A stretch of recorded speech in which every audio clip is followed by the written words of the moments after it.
The committee hearing of the Committee on Good Government and Public Accountability is now called to order. Let us all rise for the invocation to be led by the committee chairman, as committee secretary. Let us put ourselves in the presence of the Lord, in the name of the Father, and of the Son, and of the Holy Spirit. Heavenly Father, we come before you today with humble hearts as we begin this congressional investigation. We ask for your guidance and wisdom as we seek the truth and uphold the values of transparency, justice, and accountability in governance. Bless each member of this committee with clarity of mind and integrity of spirit and a sincere dedication to the common good. Grant us the courage to ask the right questions, the patience to listen with discernment, and the wisdom to act in ways that honor the trust of the people they serve. Lord, we lift up to you, our nation, and all those who are affected by the deliberations that will be held today. May this hearing be a step towards restoring confidence in public institutions and ensuring that governance remains a tool for the welfare and progress of all. Guide us, O Lord, so that in all we do, your will be done and your justice be reflected in all our actions. For yours is the kingdom, the power, and the glory, now and forever. In the name of the Father, and of the Son, and of the Holy Spirit, amen. Please remain standing for the singing of the national anthem.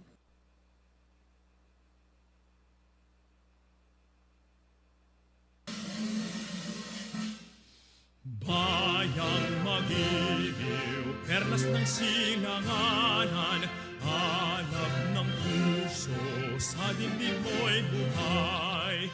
Lupang hinirang, duyan ka ng magiting, sa manlulupig, di ka pasisiil, sa dagat at bundok, sa simoy at sa langit mong bughaw, may dilag ang tula at awit sa paglayang minamahal. Ang kislap ng watawat mo'y tagumpay na nagniningning, ang bituin at araw niya kailan pa may di magdidilim. Lupa ng araw ng luwalhatit pagsinta, buhay ay langit sa piling mo. Aming ligaya na pag may maapi, ang mamatay ng dahil sa'yo.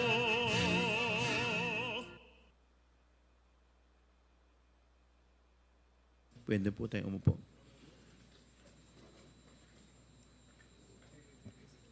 We will now proceed to the roll call of the members. Do I hear a motion to dispense with the calling of the roll? Mr. Chair. Mr. Chair, Honorable Acop. may I respectfully move that we dispense with the calling of the roll. So move, Mr. Chair. Second, Is there- Mr. Chair. The motion is duly seconded. Is there any objection? Hearing none, the motion is carried. We will now proceed to the acknowledgement of the members. The Chair would like to recognize the presence of Senior Deputy Speaker, the Honorable Aurelio Dong Gonzales Jr. from the 3rd District of Pampanga, the Honorable Johnny T. Pimentel, Vice Chairperson from the 2nd District of Surigao del Norte, the Honorable Jonathan Kate Flores from the 2nd District of Bukidnon, and the Honorable Vice Chairperson, Honorable Romeo Acop from the 2nd District of Antipolo City. May I request the COMSEC to please recognize the presence of the witnesses and resource persons? Thank you, Your Honor.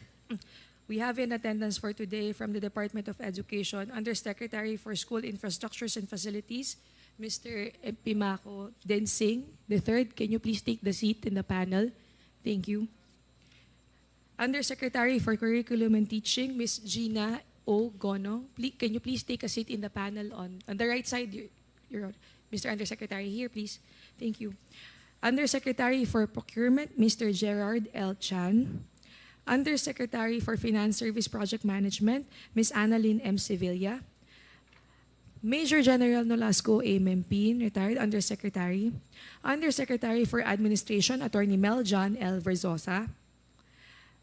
Assistant Secretary for Operations, Bureau of Learner Support Services, or BLRS, Mr. Dexter A. Galban. Assistant Secretary for Operations Field Operations, Mr. Malcolm S. Garma. Assistant Secretary Strategic Management, Ms. Celeste Elco.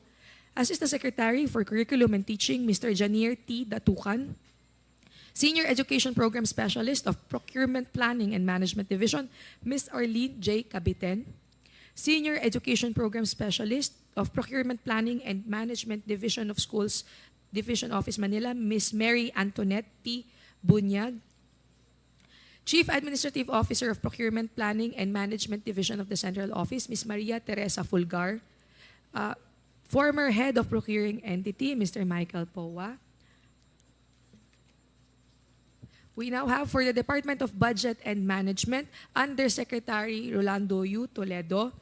Joining him as well is Ms. Christine Love Morales, Director BMS2.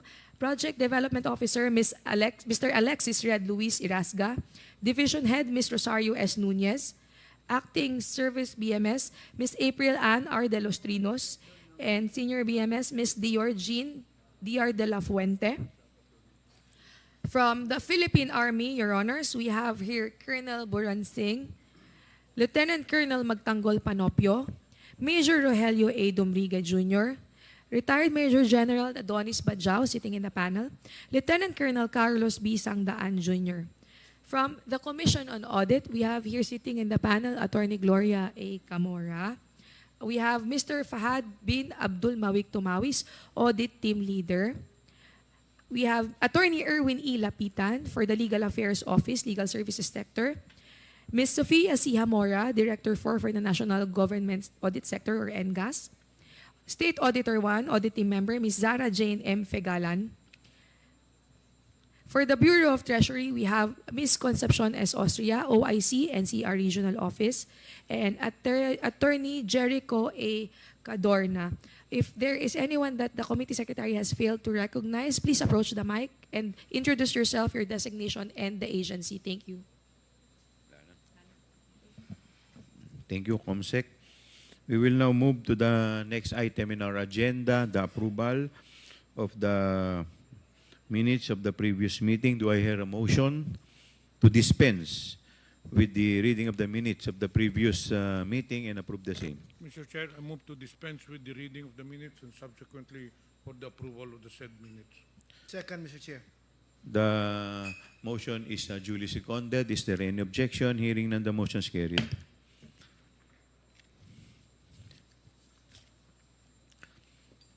We will now proceed to the opening remarks. Good morning and welcome to the third hearing of the House Blue Ribbon Committee on the Privilege Speech number 379 of Congressman Rolando M. Valeriano on asserting the power of the purse of Congress and the motu proprio inquiry on the budget utilization of the Department of Education.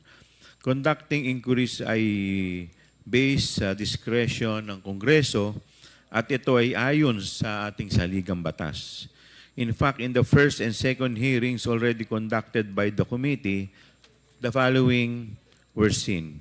Number 1, gaps and abuses of Joint Circular number 2015-01 dahil makikitang mas mahigpit pa ang COA Circular number 97-002 sa cash advances kumpara sa Joint Circular 2015-001 ng Confidential at Intelligence Fund.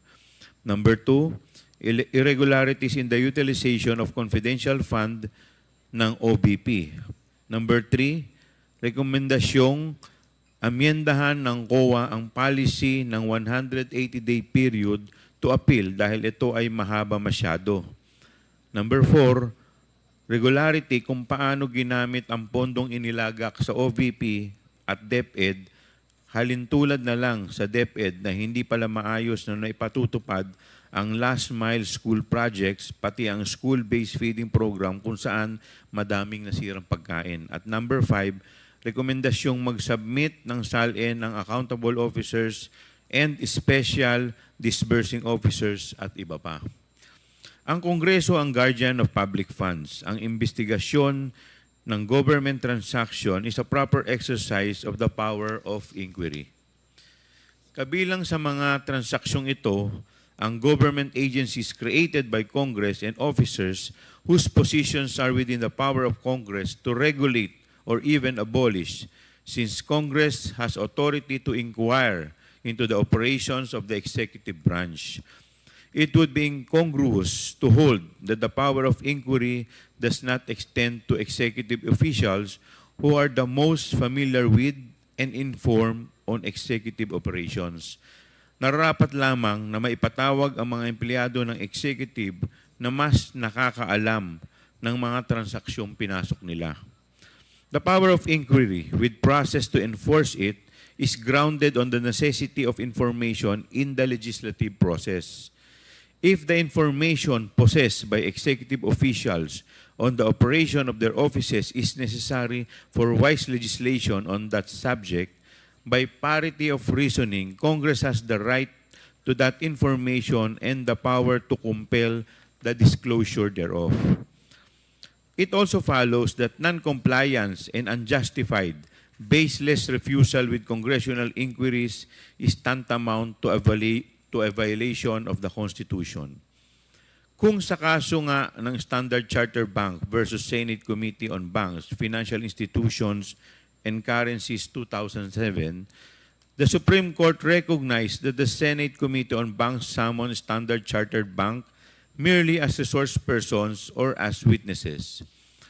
In a legislative inquiry, hindi bilang akusado sa isang criminal case, nor will they be subjected to any penalty by reason of their testimonies. Dahil dito, hindi nila pwedeng baliwalain ang pagharap sa komite ng Senado. Hindi rin sapat na dahilan na dahil may kinabinbin ng kaso sa korte ay hindi nasisipot sa pagdinig ng Kamara.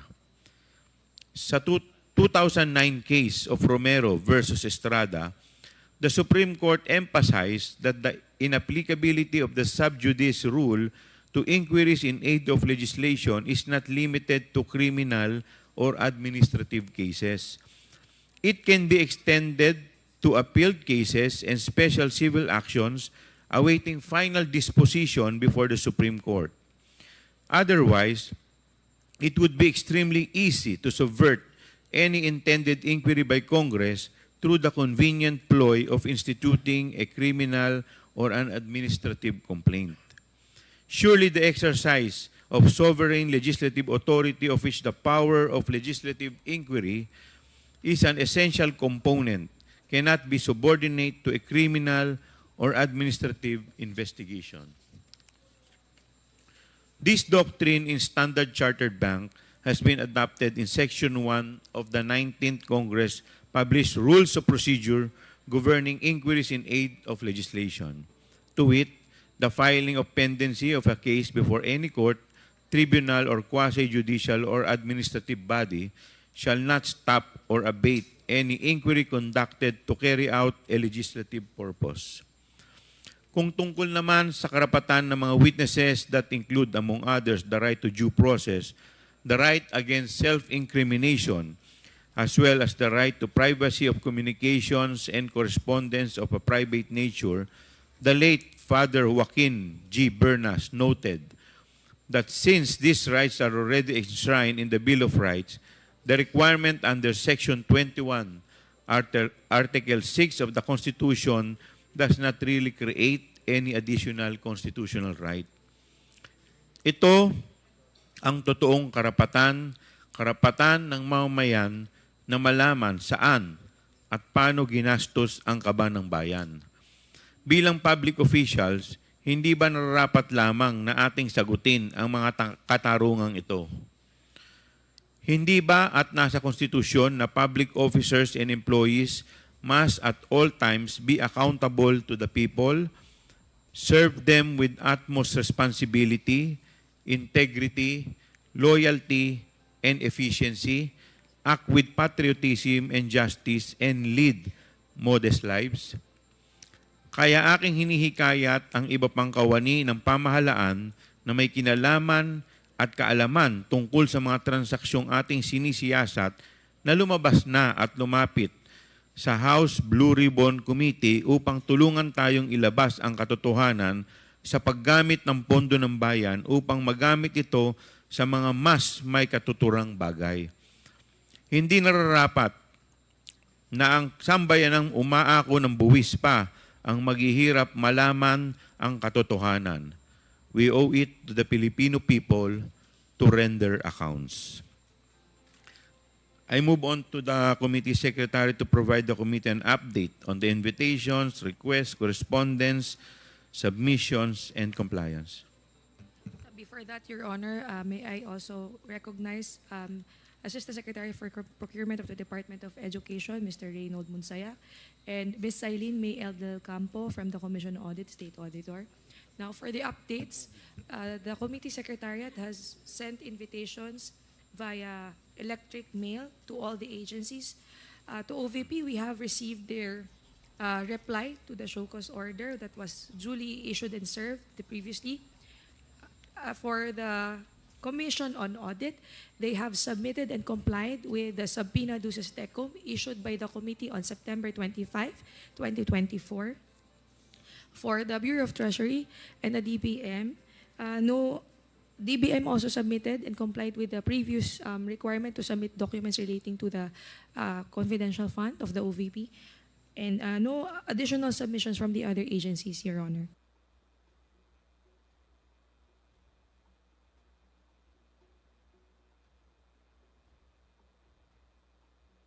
Update as well, Your Honor, for the show cause order issued at present. The Secretariat notes the absence of Mr. Edward Fajarda, as well as the new invitee, spouse of Mr. Edward Fajarda, Ms. Sunshine Fajarda. Some of the additional invitees as well for the Department of Education are not present, or the Committee Secretariat has not been informed of their presence, particularly Attorney Brady De Castro, Attorney Resty Osayas, are not here today, Your Honor. Pardon, Your Honor, Mr. Resty Osayas is present. Attorney Resty Osayas, for all our guests and resource persons and witnesses, if you have not been recognized, kindly approach the mic, introduce yourself and your agency and your designation. Thank you.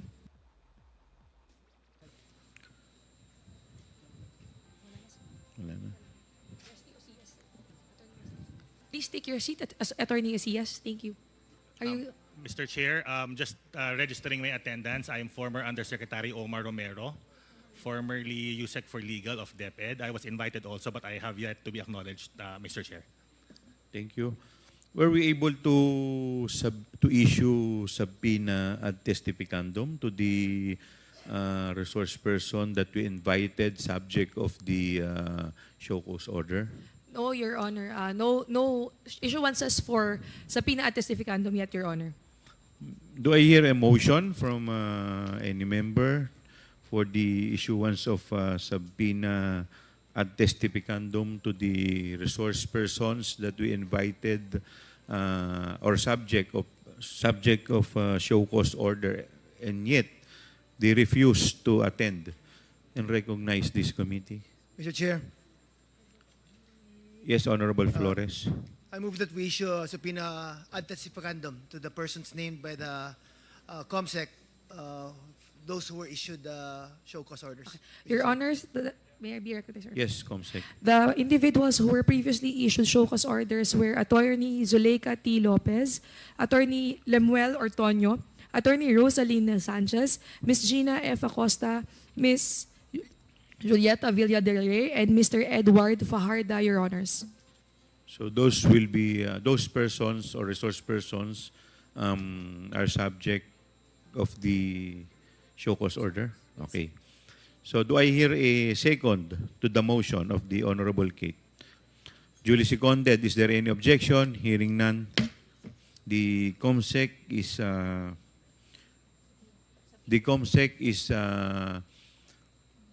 ordered to issue a subpoena ad testificandum to the following resource person, 5 resource persons, namely, Pardon, Your Honor, 6, Attorney Lopez, Attorney Ortonio, Attorney Sanchez, Ms. Acosta, Ms. Villa del Rey, and Mr. Fajarda. okay, and may I also request that a bulletin or lookout bulletin order be issued as well in coordination with the Bureau of Immigration and DOJ. Noted, Your Honor. Meron pa po ba kayong mga concern? Wala na po.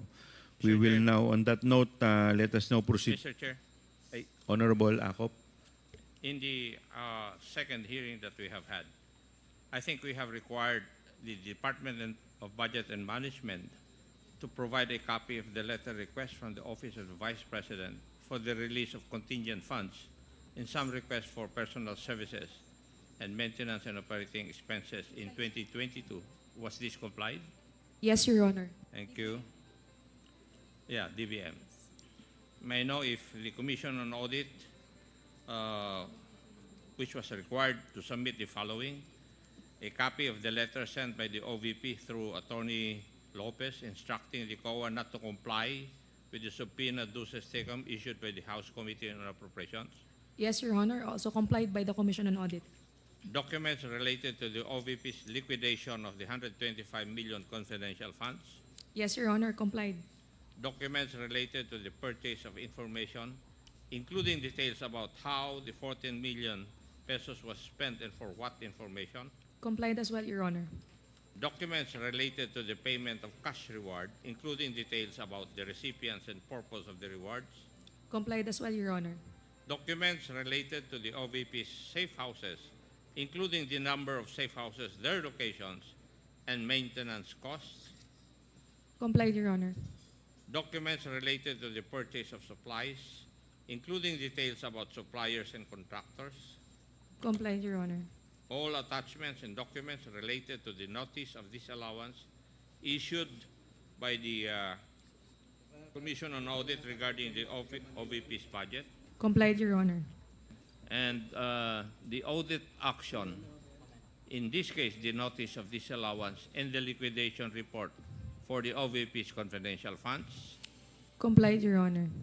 all supporting documents related to the Office of the Vice President's confidential funds as deemed necessary by the COA Intelligence and Confidential Funds Audit Unit for proper evaluation of the liquidation documents submitted; Complied, Your Honor. documents related to the OVP's purchase of supplies, including details about suppliers and contractors; Complied, Your Honor. documents related to the OVP's provision of medical and food aid, including details about the recipients and the specific types of medical supplies and food; Complied, Your Honor. documents related to the OVP's surveillance activities, including details about the specific areas where these or where those activities were conducted; Complied, Your Honor. and data on the extent of the proper implementation of the school-based feeding program, including the amount of funds affected. Complied, Your Honor. Now, for COA's Mr. Fahad bin Abdul Malik Tumawis, he was required to submit the following, or the rental data for the OVP's head office, 10 satellite offices, and 2 extension offices, including the square footage of each office space, lease commencement dates, and a breakdown of rental costs for each type of rental. Was this submitted by Mr. Tumawis? Yes, Your Honor. Thank you. Now, COA's attorney Gloria A. Comoro was required to submit the following, or was required to submit copies of the rental or lease agreement for the 10 satellite offices and 2 extension offices of the Office of the Vice President. Complied as well, Your Honor. The Bureau of Treasury, Mr. Cadorna, was required to submit a position paper on the salary grades, accountability, and fidelity band coverage for STOs, or Special Disbursement Officers. Complied as well, Your Honor. Thank you. And Mr. Rinaldo Monsayak, to submit records of the conversation he had with Yusek Mercado and other DepEd officials during the lunch meeting in Linden Suites. Not yet, Your Honor. Not yet. And lastly, Mr. Chair, Mr. Dexter A. Galban was required to submit the following: a full report of the actions taken by DepEd to address the issues flagged by the COA regarding the school-based feeding program, a list of the suppliers involved in such program, a report on the issues encountered in the program's implementation in previous years, and data on the number of schools and students affected by the lapses in implementation. Did Mr. Dexter Galban, DepEd Assistant Secretary for Operations, submit these requirements, Mr. Chair? At present, Your Honor, the Secretariat is not in receipt of said documents. He has not submitted. None to the knowledge of the Secretariat, Your Honor. None in the email as well, Your Honor. Thank you. Is Mr. Munsayak present, I think? Do you know of this requirement? Your Honor, to be honest, I just learned of this requirement today. Okay. I did not receive any order or document or email requiring me to submit this, Your Honor. Now you know that you were required to submit records of that conversation. Yes, Your Could you Honor, submit, I sir? will comply, Your Honor. Thank you. Now, Mr. Dexter Galban, is he around? Take your seat.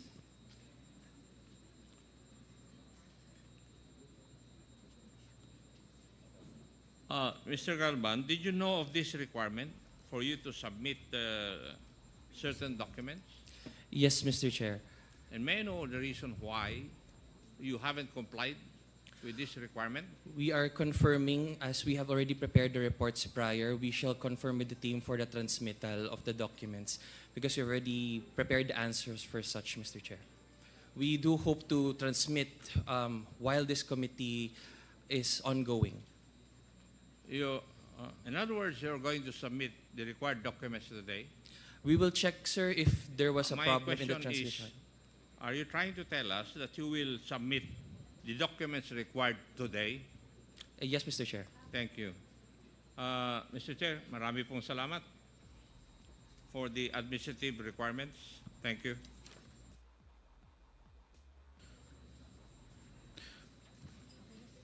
Okay na? Okay, meron pa po bang ibang gustong mag-manifest? Wala na po. We will now proceed to the continuation of the deliberation and interpellation. But before we proceed, the Chair would like to recognize the presence of the Honorable Senior Vice Chairperson, the Honorable Bienvenido M. Abante Jr. from the 6th District of Manila, the Honorable Ernesto M. Junicio Jr. from the 1st District of Manila, and the Honorable Jervil B. Luistro from the 2nd District of Batangas. Ma'am. New resource persons. Your Honor, I would also like to recognize the pleasure of the members. New resource persons, Director for Heidi Espuelas from the Commission on Audit, and from the Department of Education, Director for and back for Chairperson Attorney Resty Osias. Thank you. Okay, before we proceed to the interpellation proper, may I request the COMSEC to please administer the oath of the new invitees. Thank you, Your Honor. To all the new resource persons invited and present today, kindly stand up and raise your right hand. All members of the Philippine Army as well, sirs, please stand up. Even those in the panel, newly invited, sir. All right. Please raise your right hand. Do you solemnly swear that the statements you will give before this committee shall be the truth, the whole truth, and nothing but the truth, so help you God? The oath has been administered, Your Honor. Thank you. We will now proceed. The first to interpolate, the Honorable Romeo Acop. Yes, sir. Thank you, Mr. Chair, and magandang umaga po sa atin lahat. Mr. Chair, I would just like to proceed or continue my interpellation in the second hearing for COA. Kasi in the last hearing, COA, Attorney Camora, are you? Yes. kayo po ang sumagot nung tinanong ko kung yung confidential funds of the Office of the Vice President were liquidated in accordance with the protocol provided for by the Joint Circular. Kayo po ang sumagot doon, di po ba? At sinabi po ninyo na the liquidation was done in accordance with the protocol provided by the circular. Totoo po ba yun? Attorney Camora. That is true po. That is true. Mr. Chair. Okay. And kayo po ba ay sumasang-ayon sa akin na yung liquidation is merely a documentary checklist and does not actually show that the expenses are actually reasonable or even true? Would you agree with that? I would have to agree, Mr. Chair. Pakiulit po. Agree po, it's documentary. It's Do you agree with my statement, Madam? yes, Mr. Chair. Thank you. And would you agree also that the confidential funds of the Office of the Vice President are public funds? Yes, Mr. Chair. Thank you. And would you agree that COA, or the Commission on Audit, your agency, is the agency or government agency which is supposed to be the guardian to see to it that public funds are spent properly? Would you agree with that also? Yes, Mr. Chair. Thank you. Now, since you have stated that the Office of the Vice President liquidated its confidential funds required under Joint Circular, would you also agree with me that the accomplishment report provided by the Office of the Vice President were 100% implemented? Mr. Chair, what do you mean by 100% implemented po? Na-implement ba yung pag-liquidate nung amount of 125 million as confidential fund of the Office of the Vice President? Yes, Mr. Chair, the entire 125 million was liquidated. And would you agree with me that the documentary pieces of evidence submitted by the Office of the Vice President were merely acknowledgement receipts? Would you agree with me? The documentary evidence of payment, yes, Mr. Chair. Yes, and could you give me the specifics insofar as the acknowledgement receipts submitted for the expenses insofar as the confidential fund of the OVP is concerned? Could you give us how much is for the rental of safe houses? How much would be the amount for purchase of information? Do we For- have the number of acknowledgement receipts submitted by the OVP? For what account, Mr. Chair? Rental of safe houses? For rental for the period fourth quarter 2022 po. Yes. It's 16 million po, Mr. Chair. Rental of safe houses. Yes, Mr. Chair. The rental is for 11 days? Would you agree with me? Yes, Mr. Chair. Since the accomplishment report Pursuant to provides- the accomplishment report, yung amount for the rental of safe houses were paid for 11 days. yes, Mr. Chair. Tama po? Yes, Mr. Chair. Yes. How about, and how many acknowledgement receipts were submitted for this? Mr. Chair, for rental of safe houses, we received 34 acknowledgement receipts. How about for transportation expense? What was the amount and the number of acknowledgement receipts submitted for its liquidation? For transportation, it's 10 million, and the number of recipients is 72. 72 acknowledgement receipts. Yes, Mr. Chair. Now, for the purchase of information, the same requirement. Mr. Chair? Magkano po yung sa purchase of information? For the purchase of information based on the documentary evidence of payment, it's 14 million, and the number of recipients is 142, Mr. Chair. Okay. And there are 2 items for rewards for medicine and various goods. Tama po. Mr. Chair, there are actually 3. 3? It's payment of reward medicines, and payment of reward various goods. What would be the amount allotted for each of the 3? Based on the documentary evidence of payment, for payment of reward, it was 10,050,000. For medicines yun? For reward lang. For reward lang. 10 million? 50,000. Okay. For the payment of reward medicines, it's 24,930,000. And for the third? And for the payment of reward various goods, it's 34,857,000, Mr. Chair. Thank you. Comsec, pwede po bang pakita natin yung sample ng acknowledgement receipt for the payment of rental of safe houses?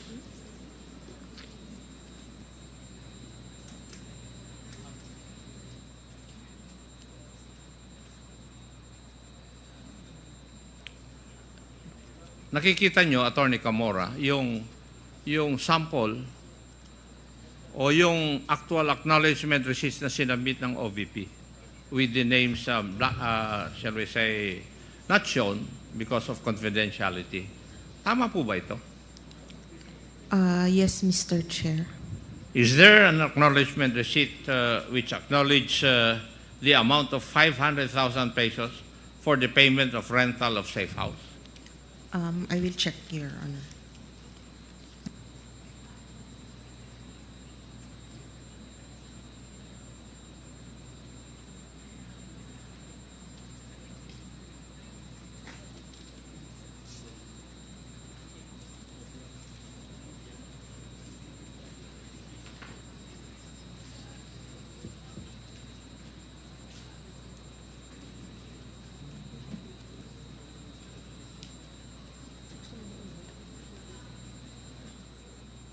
Mr. Chair, may I ask the question again?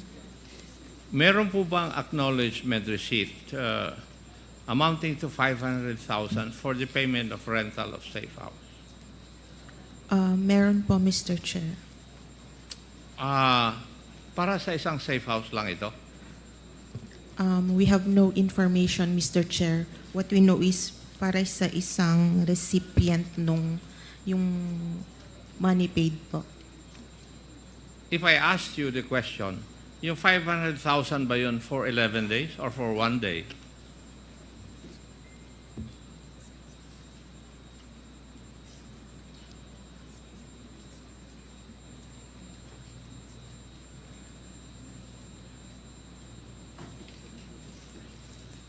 Yes, Mr. Chair. Ano po ang yes? 1 day or 11 days? Since the accomplishment report says December 21 to 31, we think it's 11 days. For 11 days? Yes, Mr. Chair. For a single safe house? We have no information on how many safe houses that 500,000 was spent on, Mr. Chair. Sabi nyo kanina, rental of safe houses in the amount of 16M with 34 acknowledgement receipts. Is it logical for me to conclude na 34 safe houses ito? Mr. Chair, it just means that 34 people were paid for rental supplies, but we have Hindi, no... rental of safe houses. Hindi po rental of supplies. Sorry, Mr. Chair. Bakit? Pardon. Para bang iha? Nung last time na question kita, you were very, very confident. Ngayon, parang tentative yung mga sagot nyo sa akin. May I know why? Nung last time, very, very confident kang sumasagot sa aking mga katanungan. Ngayon, very tentative ka and very, very careful ang pagsagot mo sa akin. May I know the reason why? There's no reason, Mr. Chair. There's no change? Hindi mo Yes. mapapansin yun. Ako ang nakakapansin kasi ako ang nagtanong sa iyo last time. At ako pa rin ang nagtatanong sa iyo ngayon. And I noticed that change. Now, yung 34 acknowledgement receipts given by 34 persons, hindi ba nangangulugan yung 34 na safe houses yon? Yes, sir. There's information that one receipt may pertain to one safe house. Safe house. Okay. So, if I asked you, yung receipt na amounting to 500,000 for the payment of rental of safe house, would it be logical for me to conclude that this is for one safe house for 11 days? Yes, Mr. Chair. Para sa 11 days, yung 500,000 para sa isang safe house. Yes, Mr. Chair. Now, if I asked you, how much would that be per day para sa isang safe house? Mr. Chair, it would amount to 45,000 something, 45,454.55 per day. 45,000 Yes, Mr. Chair. per day. Ano po kayang klaseng safe house ito na 45,000 per day ang rental? Samantalang yung mga ibang magagandang lugar, mas mura pa kaysa rito sa 45,000. Could you give us an idea of that? Mr. Chair, we do not have information on the safe houses. What do you say? You do not have any information about the safe houses? Since you were asking po, Hindi nyo alam kung high class na safe house? no information, Mr. You Chair. do not. Kasi nakapagtataka lang po na ang safe house per day would be rented with 45,000 for one safe house. Di po ba? Hindi kayo nagtataka? Yes, Mr. Chair, but since they have submitted the liquidation reports po. So, as long as an agency would submit yung mga receipts or acknowledgement receipts in their liquidation of the amount, wala na po kayong, you do not have the, shall we say, the wherewithal or the jurisdiction to find out whether the expenditures are reasonable or true? Are you trying to tell us that? It's more on the submission of the... It's more on compliance Yes, with the Mr. requirement. Chair. Yun lang. Yes, Mr. Chair. And you are supposed to be the guardian of the use of public funds. Mr. Chair, one of the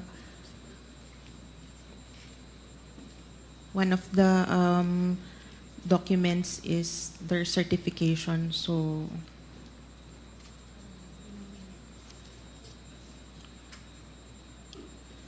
So, yun, that we is re- enough. Yes, Mr. Chair. And you do not determine whether it's reasonable or true.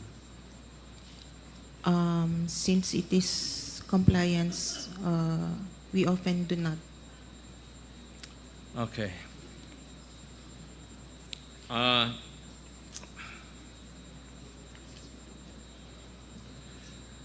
Yung pong pag-comply ng Office of the Vice President as you have stated a while ago, in accordance doon sa joint circular, yung the amount of 125 million. So, ang ibig niyo pong sabihin, nag-submit yung Office of the Vice President ng liquidation report, physical and financial plan, documentary evidence of payment, at saka accomplishment report, okay na po sa inyo yun. We still review the documents reported, Mr. Chair. And what is your objective when you review the documents? Whether, Ano po ang tinitignan nyo sa dokumento? whether compliant po siya, Mr. Chair, sa requirements under Kaya nga, the joint circular. tinignan nyo lang kung yung documents would comply with the joint circular. Yes, Mr. Chair. And you do not determine whether kasinungalingan na, totoo o hindi, yung nakalagay doon po sa documents. Are you trying to tell this committee that? Mr. Chair, we have issued an ND on the... Hindi, sagutin nyo muna po yung aking katanungan. Para bang ang sinasabi nyo dito sa amin, dito sa committee na ito na nag-iimbestiga, na basta't na kompleto po yung mga dokumento required by the joint circular, okay na sa inyo. Pero sinabi ninyo na nire-review ninyo yung documents. Ano po yung hinahanap ninyo dun sa dokumento? Na it is also in accordance with form and substance? Ganun po ba? Yes, Mr. Chair, since And- prescribed din po sa joint circular ang Yes. forms. And you do not determine whether kasinungalingan, may katotohanan. Yun nakalagay po doon. We check the certification as long as the certification is there, Mr. Hindi Chair. naman po nyo sinasagot sa katanungan ko eh. Doon sa pagre-review ninyo, hindi kasali na i-review ninyo kung pwedeng totoo yung nilalagay doon o hindi. Mr. Chair, yung ano lang po, submission lang po talaga. Kaya nga, form and substance lang. Yes, Mr. Chair. Okay. Whether it's unreasonable, out of this world, you do not care. Unless it's really, really far-fetched. But, Mr. Chair, it's more on submission po talaga ng documents required. Yeah. Sige. I would just like to state na in the last hearing, you confirmed that the liquidation report, all the documents supposed to be submitted in accordance with the joint circular, for the amount of 125 million, nakalagay doon yung 14 million for the purchase of information, pero walang detalye. Ano yung mga impormasyon na yon? Or it does not even show how important those informations were. Worth 14 million. Yung 35 million for supplies na ginamit in 11 days. Hindi po katakataka yun? Mr. Chair, 35 million for supplies in 11 days. Hindi po kayo nagtaka doon?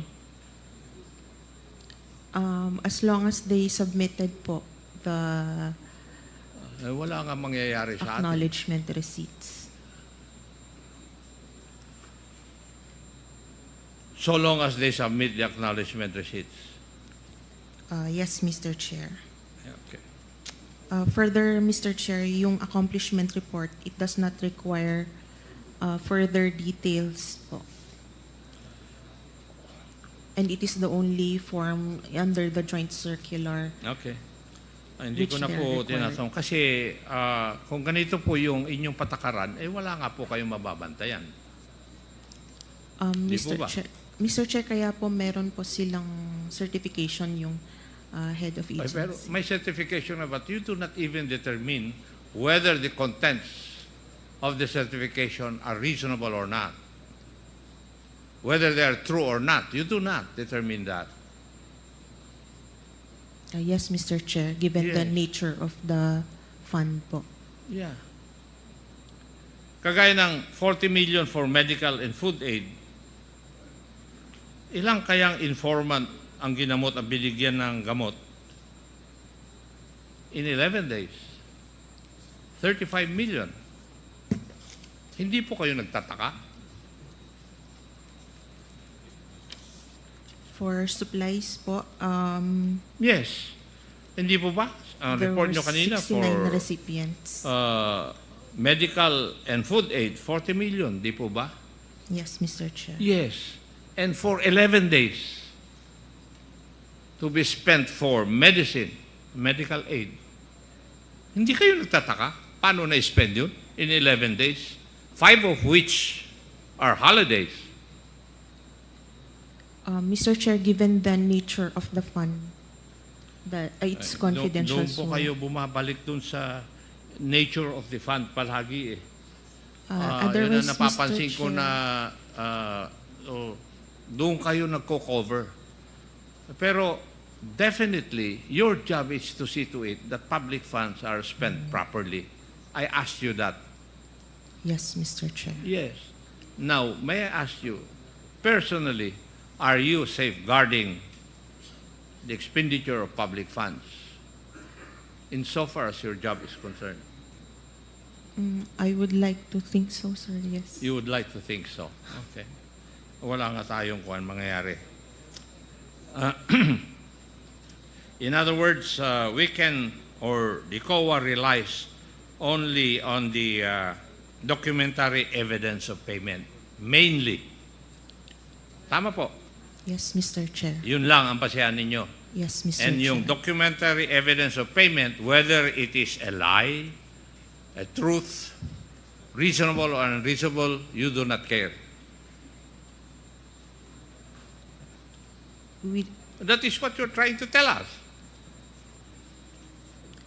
It is since it's just compliance, sir.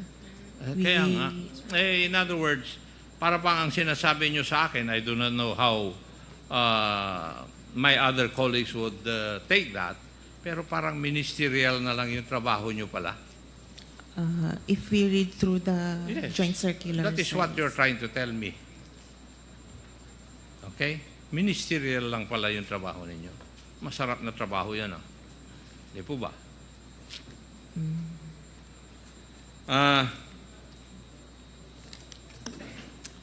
Yung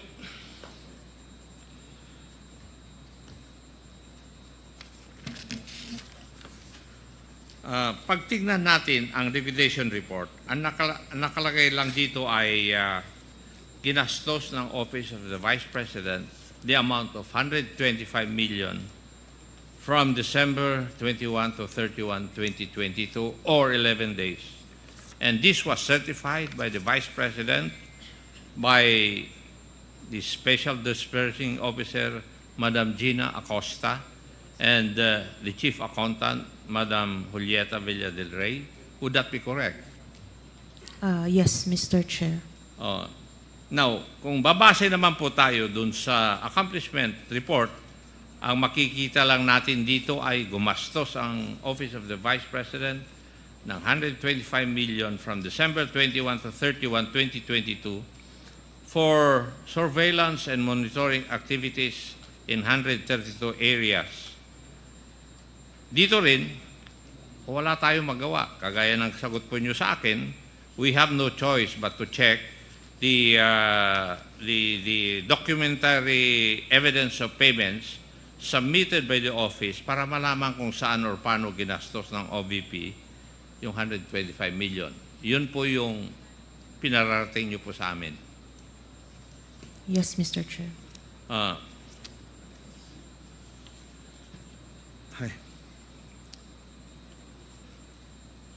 So, yung titignan po natin talaga is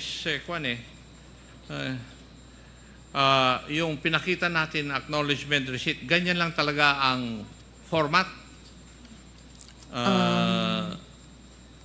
That is what Nakalagay lang ang amount, pangalan at signature ng tumanggap, at date kung kailan niya ito natanggap. That is it. Yes, Mr. Chair. Yun yung sinubmit po nila sa amin. And COA does not try to determine kung sino man yung taong yun, existing ba siya o hindi. You do not. No, Mr. Chair. No, thank you. Para lang for my information. So, you do not have any means or you do not exert any means para ma-determine kung totoo yung mga nakalagay sa acknowledgement receipt. You just take it hook, line, and sinker na totoo po yun. Mr. Chair, probably we could, but given the limited manpower po of the ICFAO, Ni walang ID yung tao na sinasubmit. no, Mr. Chair. No, wala. Talagang sikretong-sikreto. What was submitted to us, that is what we audit, Mr. Chair. Okay. Pwede ko rin ba i-conclude na walang paraan ang COA para malaman kung gagawa-gawa lang acknowledgement receipts na ito? If we base it on the joint circular, it is no. Pakisagot niyo po yung aking katanungan. Hindi ko po tinatanong yung tungkol sa joint circular or whatever. Ang katanungan ko po wala pong paraan na magagawa ang COA para malaman kung gawa-gawa lang ang mga acknowledgement receipts na sinubmit. Would my statement be correct? Yes, Mr. Chair. I beg your pardon? Tama? Tama po. Okay. Sa madaling salita, kahit na sabihin natin hindi naman talaga natanggap ng isang tao yung amount of 500,000 for the payment of the safe houses, kagaya na nakalagay kanina, hindi talaga sinusuri ng COA ito. Talagang hindi kasama sa inyong job description na suriin ito. In spite of the fact na sinabi nyo kanina na nire-review nyo naman yung mga dokumentong ito. Tama? Yes, Mr. Chair. Yes. Actually, hindi ito ang aking pinagkakabahala Kung tutuusin natin, at least, kung nakalagay dyan, Juan de la Cruz ang full name, pero may nakikita akong acknowledgement receipt sa mga sinabmit po ninyo na initials lang ang nakalagay. Instead na, for example, Juan de la Cruz, J. Cruz lang ang nakalagay na tumanggap ng amount of 500,000 for the payment of safe houses mula sa Office of the Vice President. Kung ganitong proof lang ang papasa na sa COA, wala na talaga kayong paraan para matanong yung taong tumanggap ng pera. Di po ba? Yes, Mr. Chair. It is really yung pag sa Intel and Confi Fund po. There's no verification. Also, even if we have means right now, yung manpower po ng ICFAO cannot handle if alone itong si OVP, we cannot verify all those people, and we audit all confidential and intelligence funds for the whole country. So, hindi po kaya for now, Mr. Chair. You did not find it, shall we say, unusual for an amount or the amount of 125 million ay magamit po sa 11 days? Well, personally, malaki nga po siya, but Hindi. Personally, sinabi mo. yes po.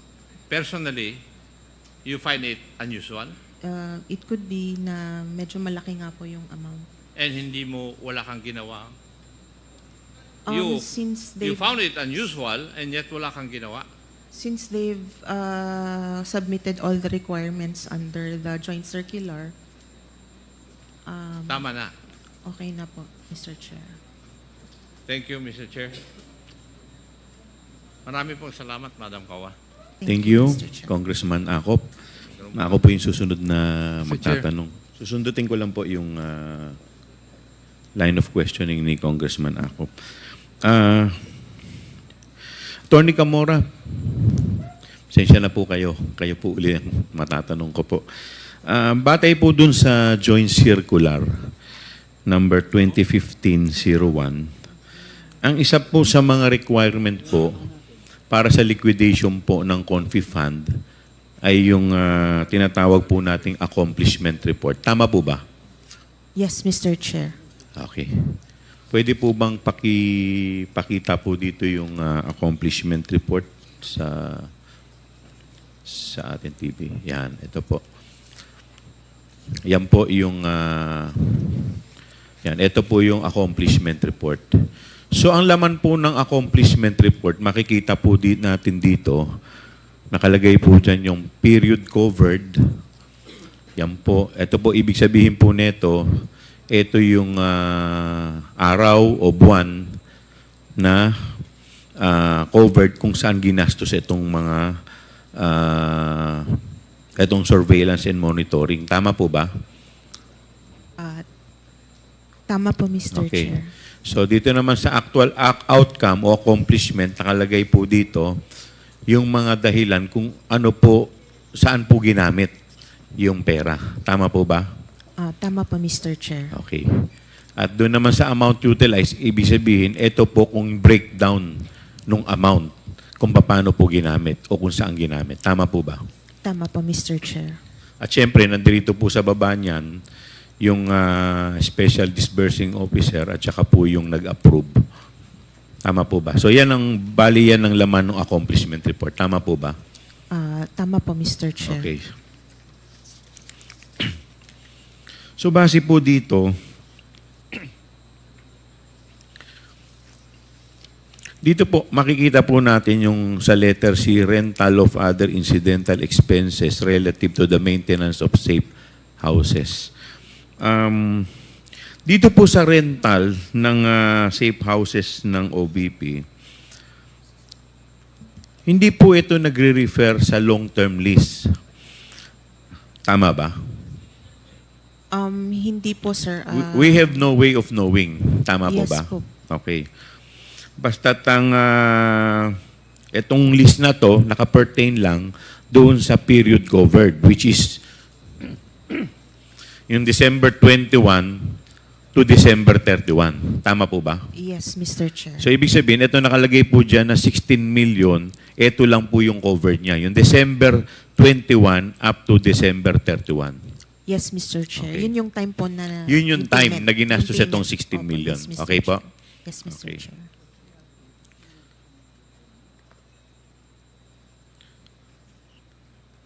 So, batay po dito sa joint circular na ginawa po sa OBP sa accomplishment report na to, ang DEPS po, yun ang source ng file. Tama po ba? Ang DEP, ang ibig sabihin po ng DEP, document evidencing payment. Tama po ba? Yes, Mr. Okay, Chair. so ang document evidencing payment is the acknowledgement receipt. Yes, Mr. Chair. So wala na pong iba. So wala po dyan yung contract of lease. Wala po, Mr. Wala Chair. po. So talagang pinaka-ebidensya lang niya na tinatawag natin is yung acknowledgement receipt na yung tao o kumpanya ay nakatanggap ng ganitong amount base po sa bayad. Tama po ba? Yes, Mr. Chair. Tama Okay, po. tama. So sa madaling salita, dito po sa 125 million na rent na confidential fund, lahat po yan, ang pinaka-ebidensya lang niya is acknowledgement receipt. Regardless, kay food, kay rentals, kay reward, lahat po yan pare-parehas lang yung ebidensya. Yes, Mr. Which is Chair. acknowledgement receipt. Tama po ba? Tama po, Mr. Chair. Okay, walang OR, wala lahat. Wala po, Mr. Okay. Chair. Tama. Now, punta po tayo dito sa rental ng houses. Ano pong specific mandate o programa ng OBP kung saan kinakailangan po ng OBP ang mga safe houses? Mr. Chair, May alam po ba kayo? ang nakalagay lang po dito sa accomplishment nila is yung program nila which is safe implementation of OVP initiatives and confidence building. Okay. So, without giving names, meron po ba kayong idea o alam kung sino po ang mga nilagay nila dito sa safe houses na to? Sino yung mga pinatira nila? No, Mr. Chair, since it's a safe house, So, hindi talaga hindi po dinidivulge? pwede, yes, Okay. Mr. Chair. Okay. Pupunta po tayo dito sa isang acknowledgement receipt worth 1 million pesos. Napansin ko po dito, wala po dito sa acknowledgement receipt na kahit na anong detalye ng safe house. Hindi po nakalagay kung saan, wala pong lease contract, wala pong kahit na anong detalye except yung name lang po ng owner. Tama po ba? Tama po, Mr. Chair. Okay. At kung mapapansin din po ninyo, whether 1,500,000, 750,000, ang template po nila ay pare-parehas. Yes, Mr. Chair. Okay.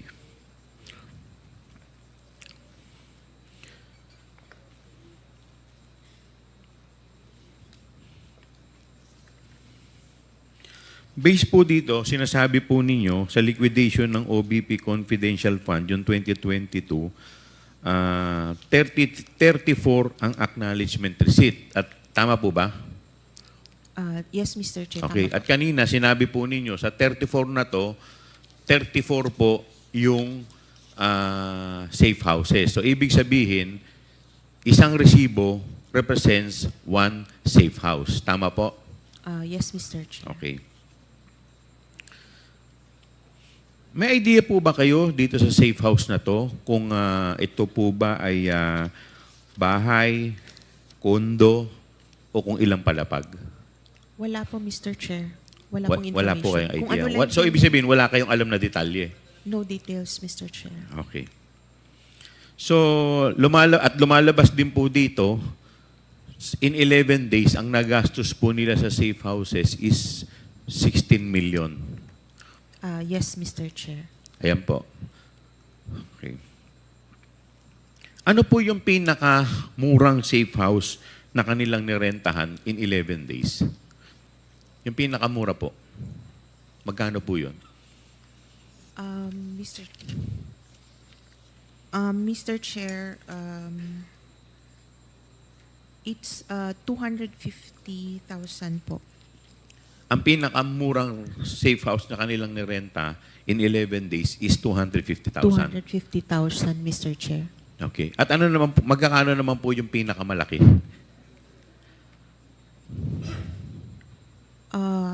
Mr. Chair, meron pong 1 million po, Mr. Chair. Okay. So base po dun sa inyong official receipt o base po dito sa official receipt na kanila pong in-issue at dito po sa pinakikita po sa atin, may dalawa po ditong nakalagay na 1 million. So ibig sabihin po ba may dalawang safe houses sila na nirentahan in 11 days worth 1 million? Tama po ba yun? Tama po, Mr. Chair. Tama, okay.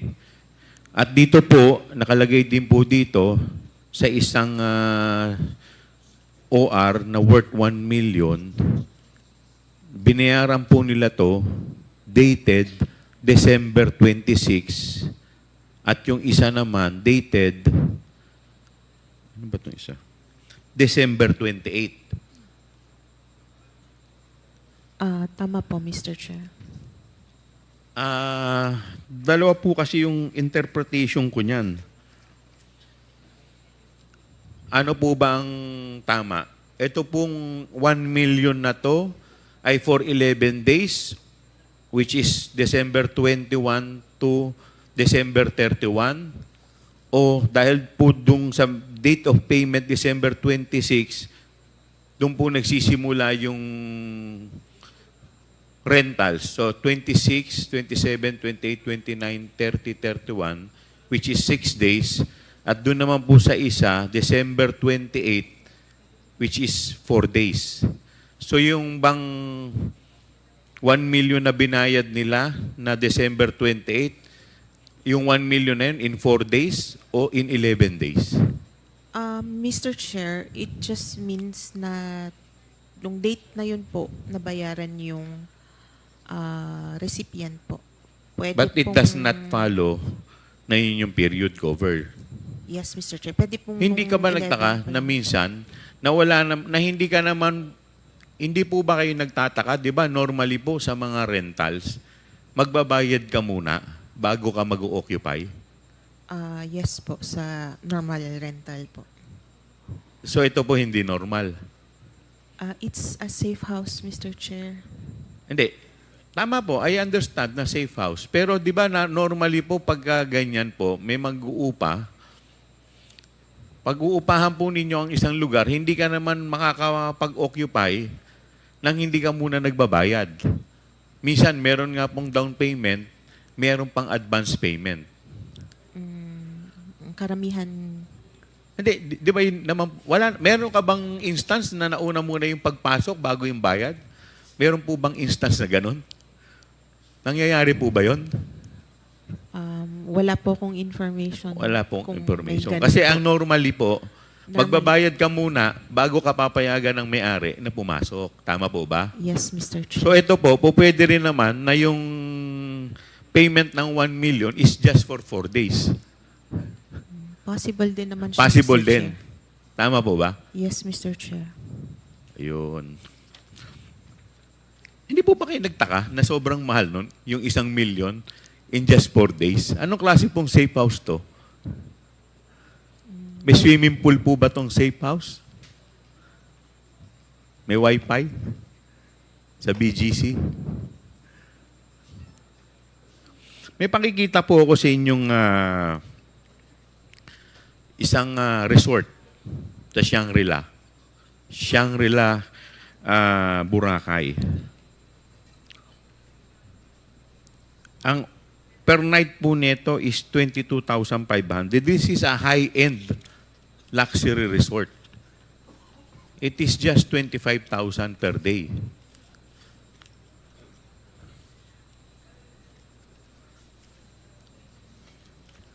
As compared po natin dito sa 1 million, bali magkano po lumalabas yung 1 million per day in 11 days? Magkano po ba yon sa 11 days, yung 1 million?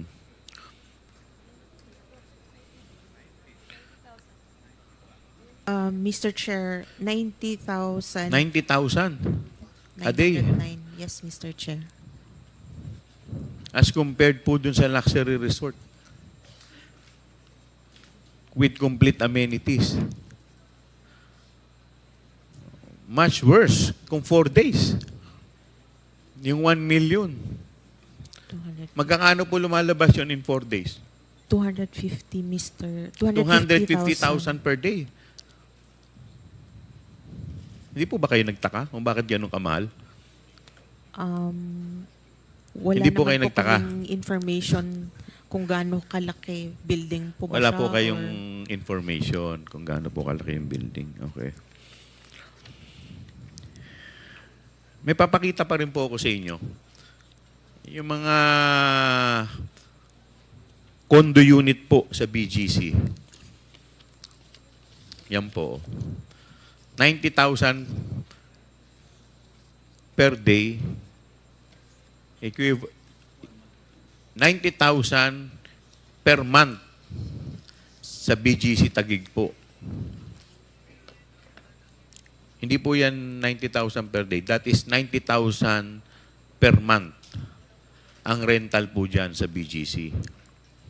Ganyan po ba ang itsura nung rest house na narenta? Wala Yun- pong information. Wala po kaming information on the anong wala. klase pong safe house.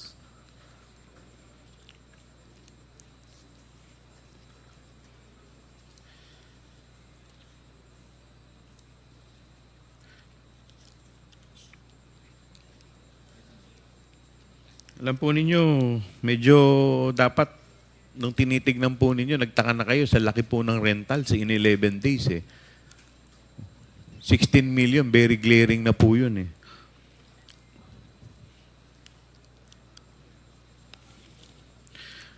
Nung December 28, 2022, ang binayaran po nila sa rentals is worth 2.850 million. Tama po ba? Yung petsang December 28, 2.6 million. At nung December 27, 3.7. At nung December 29. So in just 3 days, nagbayad po sila ng 8.750 million for the rentals. Hindi po ba parang bumili na po sila ng bahay niyan?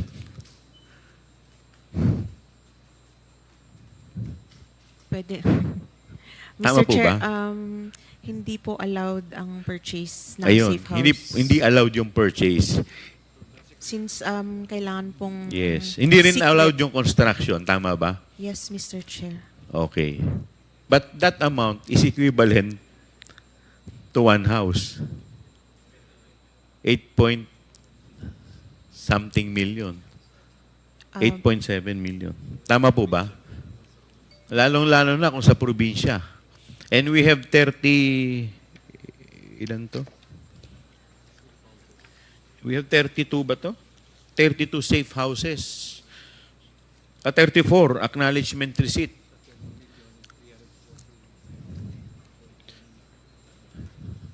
Total amount of 16 million in 11 days. Yes, Mr. Chair. Hindi po ba kayo nagtaka doon? Sa amount? Since safe house naman po siya, Mr. Chair. Kasi allowed. Hindi naman po rin namin alam kung ilan ang sine-safe house, ilang... Kasi kanina sinabi po ninyo, one receipt is equivalent to one safe One house. safe house. Tama po ba? Tama po. Pero kung ilan yung taong ilalagay doon, or kung sino mga yon, wala po kami. Ayan, pupunta po tayo information. dyan sa taong binabanggit po ninyo. Balik po tayo dun sa accomplishment report. Doon po sa provision of medical and food aid.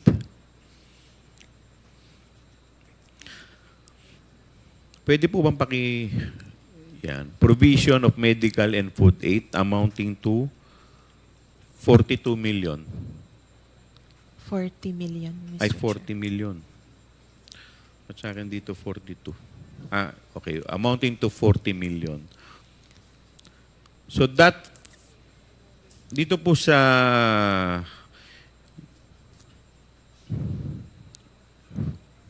ayan po, ayan. Dito po, sa February 6 to March 29, 2023, provision of medical and food aid in the amount of 42 million. Ito pong 42 million, ilang araw po ang covered nito? 53 days. Tama po ba? February 6 to March 29. From February 6 to March 29. Ilang days po to? 53? Yes po, Mr. Chair. Okay, 53. So lumalabas po, that is equivalent to 840,000 per day, more or less. Tama po ba? Tama po, Mr. Chair. Okay. Sa isang araw po, gumagastos sila ng 840,000 para po sa pagkain at sa medicine.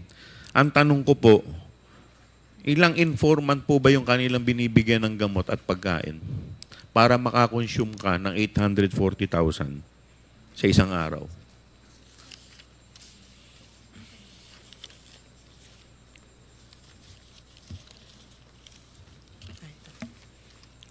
Kasi pagpalagay na po natin na 2,000 po ang isang sako, that is equivalent to 420 sacks of rice a day.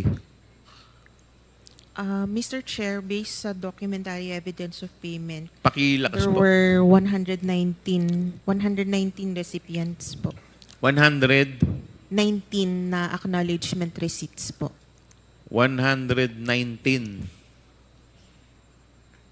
na acknowledgement receipt. So, ibig sabihin nito, 119 na informant? Ang tumanggap po. Ha? Lahat po yun may kumakain, syempre. 119 po na acknowledgement receipts siya, pero wala pong details indicated kung ilang Informants ang kanilang... ilang tao ang nabigyan po, Mr. Chair. Okay. Kasi nakakagulat lang. Kasi sa 840,000 po, parang grabe namang... Sa dami naman pong pinakain nito in a day. At ang dami rin pong nagkasakit. Nagkaroon po ba ng peste dito sa lugar na to para ganun po gumastos ng medicine?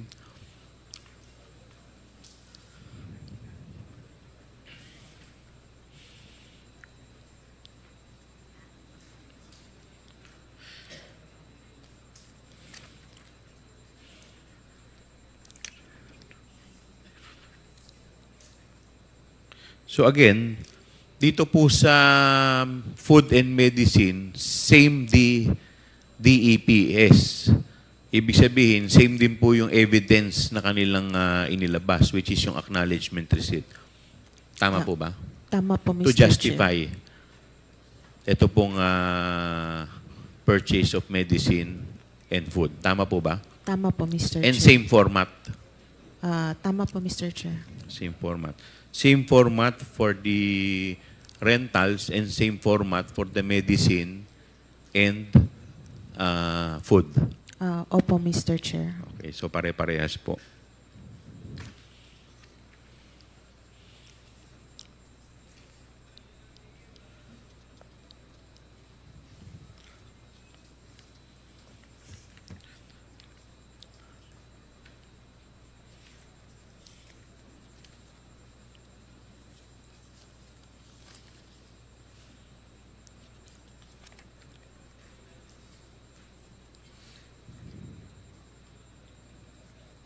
Now, I will show you the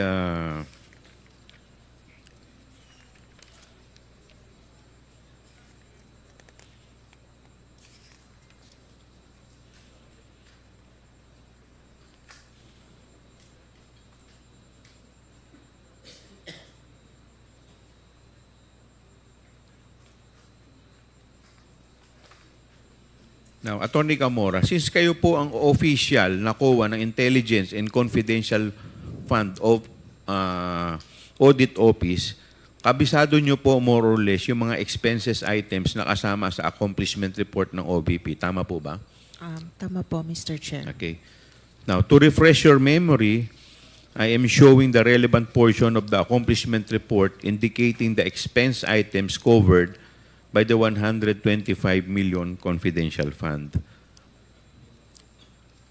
Pwede po ba paki-flash yung actual outcome ng accomplishment? Okay. Bilang parte po ng COA, ICFAU, familiar po ba kayo sa DILG Memorandum Circular number 99-65? Revised guidelines relative to the utilization of funds for intelligence or confidential purposes. Mr. Chair, isa po siya sa yung dating guideline. Yan po yung dating guidelines. Opo, Mr. Okay. Chair. So kung mapapansin po natin, maliban na lang sa mga purchase of ammunition, pareho po at nagmamasyang item sa DILG Memorandum Circular at sa accomplishment report na ginawa ng OVP. Tama po ba? Tama po, Mr. Chair. Bali yung template at copy-paste ang expense items. Tama po ba? Tama po, Mr. Chair. Tama po? Tama po, Mr. Chair. Okay. So, alam niyo po ba na yung tinatawag na DEPS, ito po yung documentary evidence of payment or document evidencing payment. Tama po ba? Tama po, Mr. Okay. Chair. So, ito pong DEP na ito ay makikita sa Joint Circular number 2015-01. Tama po ba? Tama po, Mr. Chair. Okay. Ang DPE ay nagsisilbing requirement o supporting documents para sa utilization ng confidential fund. Tama po ba? Tama po, Mr. Chair. Now, I am showing to you Section 4.12 of the Joint Circular.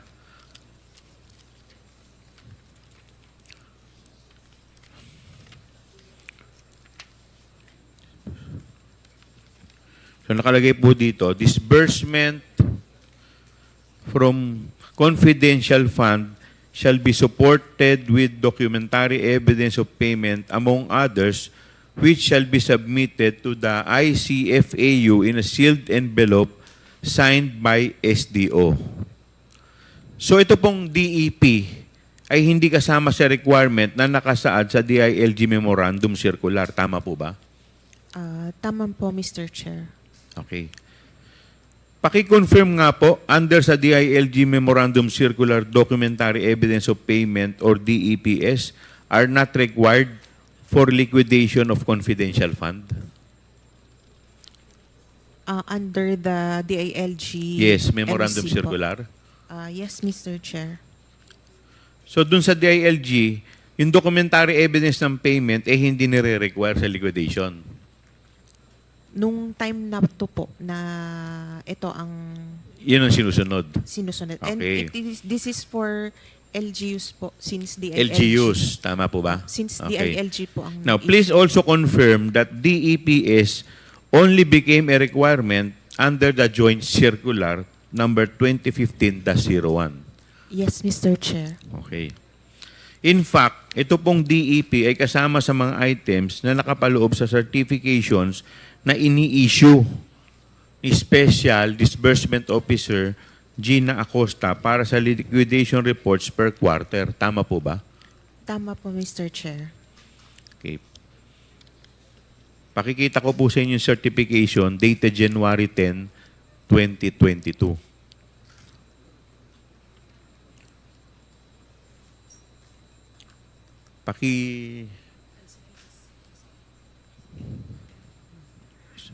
Yan po. Ayan, o. Ayan. Tama po ba yan? Mr. Chair, hindi po ito yung template ng Yan po yung dating January 10, 2020. Ibig sabihin, hindi pa po siya yung OBP. Tama po ba? Opo. Yes, Mr. Chair. So parang mayor pa po siya nito. Tama po ba? Ito sa LGU. Tama po ba? Sa Vice President na pala siya. Tama? yes, Mr. Okay. Chair. Now, Office of the Vice President, First Quarter Confidential Fund Accomplishment Report dated March 30, 2023. Pakikita rin po namin sa inyo. Yung March 30, 2023. Template po itong certification na to, di ba? Yes, Ito Mr. po yung Chair. template. Yes, Okay. Mr. Chair. Na kinuha mismo sa Joint Circular. Yes, Mr. Chair. Okay. Now, dumako po tayo dun sa Audit Observation Memo for the 2023 First, Second, and Third Quarter Confidential Fund. Common deficiency po na tinatawag sa AOM na to ay lack of DEPS as proof that the confidential fund was disbursed. Tama po, Mr. Chair. Tama po?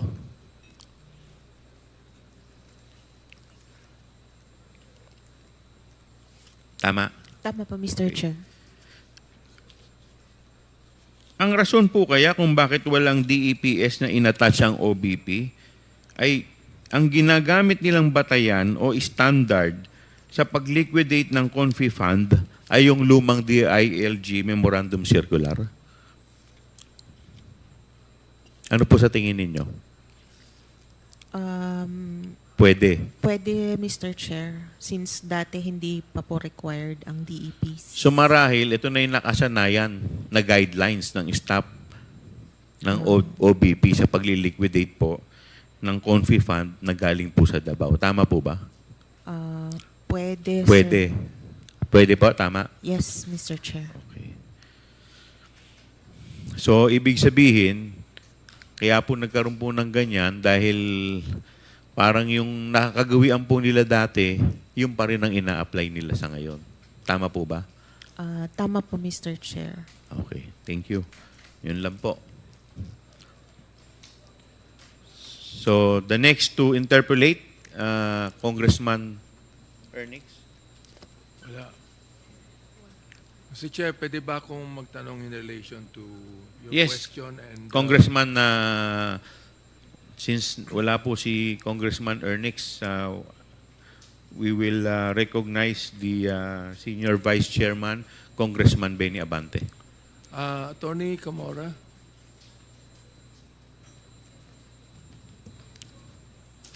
alam ko naman na hindi kayo ang gumastos niyan eh. Kailangan nag-audit niyan. Kayo medyo nasisisi, di ba? Pero ang tanong ko nagkaroon pa kayo ng parang ocular inspection doon sa mga ni-rent ng mga safe houses? Wala. Wala po, Mr. Chair. Wala kayong ocular inspection report? Wala. Wala, Mr. Chair. Bakit? Wala ba yun sa rules Wala na po siya dapat sa... yung gawin yun? Wala po siya sa joint circular, Mr. Wala Chair. yun? Wala Oo. po. O baka naman ginagawa nyo lang yan in respect to the position of the Vice President. Mr. Chair, hindi po.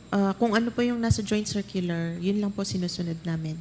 Kung ano yung nasa joint circular at kung ano yung sinabmit sa inyong tawag doon, accomplishment report or pakita nga uli yung yung mga rentals diyan.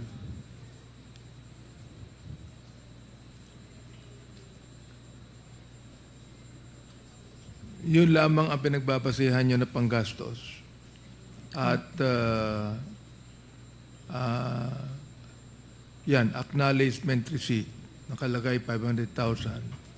Kung sinapit nyo sa inyo yan, wala na kayong ginagawang iba, kundi paniwalaan na lamang itong acknowledgement receipt na ito. Ganun po ba yun? Yes, Mr. Chair. Lahat naman po ng NGAs, ganun ang treatment po sa safe house. Considering yung nature nga po ng safe house, hindi rin po nila di-disclose sa amin, Mr. Chair. Ang pinagtatakahan lang namin dito sa committee, Tony Camora, is how 500,000, for example, can be used for 11 days. At anong klaseng safe house ang nirent, no? For 11 days na nagkakahalaga ng at least 45,000 pesos a day. Di ba parang yun, Attorney Camora, sa yung palagay, di ba parang malaki? Parang napakalaki kung iisipin natin talaga. Malaki po siya, Mr. Chair, considering malaki po yung confidential fund nitong agency po na ito. Yung confidential fund ang tinitingnan nyo, pero hindi nyo tinignan kung paano ginamit ang confidential fund na ito. Tinatanggap nyo lang kung ano nakalagay sa acknowledgement receipt. Ganun po ba yun? Basically, opo. So there's no way for you to be able to really verify. Kasi meron kayong verification eh. Sa regular audit po. Ha? Sa regular audit po meron, pero sa Intel and Confidential Fund audit, wala po. So there is no way for you to verify. Yes po, Mr. Chair. O kinakailangan siguro, Mr. Chair, i-revisit natin tong batas tungkol sa confidential fund. And we ought to review and amend. Kasi nakikita ko na-abuso eh. Palagay nyo, Attorney Camora. Kasi kung halimbawa nakakawala yan sa audit ninyo, at tinatanggap na lang natin kung paano ginagastos yan, nang hindi mo alam kung paano, we do not even know what happened to it, we do not even know how it is being used. We do not even know how big the property is. We do not even know how many square meters. Yes. We do not even know who other people are using it. And just imagine, kung 1 million po yan in a day, 11 days ginamit yan, that's 90,000 pesos a day. Or just imagine, 90,000 pesos a day. Mukhang talo pa yata yung bahay na uupahan natin sa Forbes Park when you speak of 90,000 pesos a day. Attorney Camora, hindi nyo naisip yung ganung bagay. Basta, sabi nga ni Congressman ako, hook, like, and sinker. Tinanggap nyo yan. Walang question. Nag-base lang po talaga kami sa requirements ng joint circular. And also, hindi naman po kasi lahat ng agencies may confidential funds. Yun lang po talaga. Base lang po talaga sa joint circular. And hindi lang naman po COA, since joint nga po siya, it's an effort po ng COA, TND, DBM, GCG, and DILG po, yung joint circular. Wala talaga tayo masyadong makukuha pa ganyan, di ba? Dahil sa merong joint circular na yun lamang ang nakalagay. Am I right? Yes, Mr. Chair. Mr. Chair, I'd like to divert my interpellation to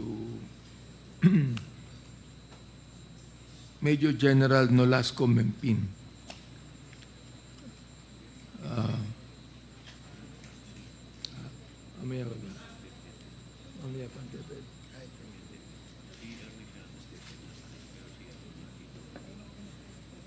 Okay, so we will give way muna sa OVP or tapusin muna yung OVP. So later on, we'll go to the Department of Education.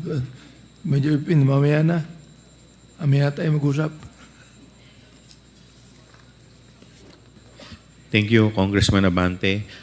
Last to interpolate sa issue ng OVP is Congressman Ernix Junicio. And then we will now proceed to the DepEd. First to interpolate is Congressman Johnny Pimentel. The Chair would like to recognize Congressman Ernix Junicio for your interpellation. Thank you, Mr. Chair. Good morning, everyone. Ma'am Camora, Mr. Chair, I'd like to ask some questions lang sa ating COA representative, si Attorney Carmora. I remember, Attorney, nung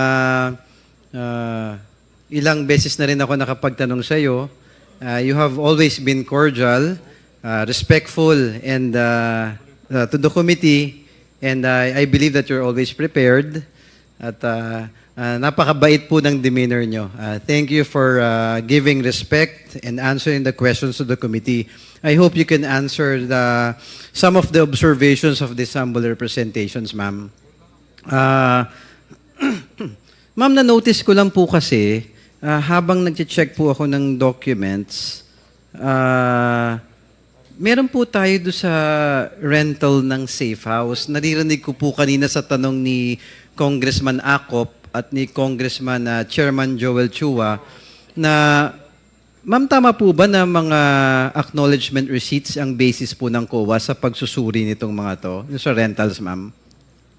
Dito po sa OVP, Mr. Chair, yes, acknowledgement receipts po. Kasi nung naririnig ko yung line of questioning ni Congressman Acop earlier, which nakikita ko maganda yung line of questioning, trying to find answers, trying to dig deeper, medyo nahihinto tayo because tama po ba dahil acknowledgement receipts lang ang basihan po natin? Yes, Mr. Chair. Sa inyo po ba, ma'am, wag na po bilang COA representative, wag po muna bilang abogado. On a personal note, kayo po, matagal na rin kayo sa COA, alam ko po lagi tayong may pinagbabasihan ng mga bagay-bagay.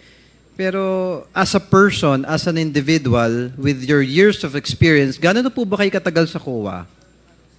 8 years po, Mr. Chair. 8 years is substantial time, ma'am. Tama po ba? Yes, Mr. Chair. Oo.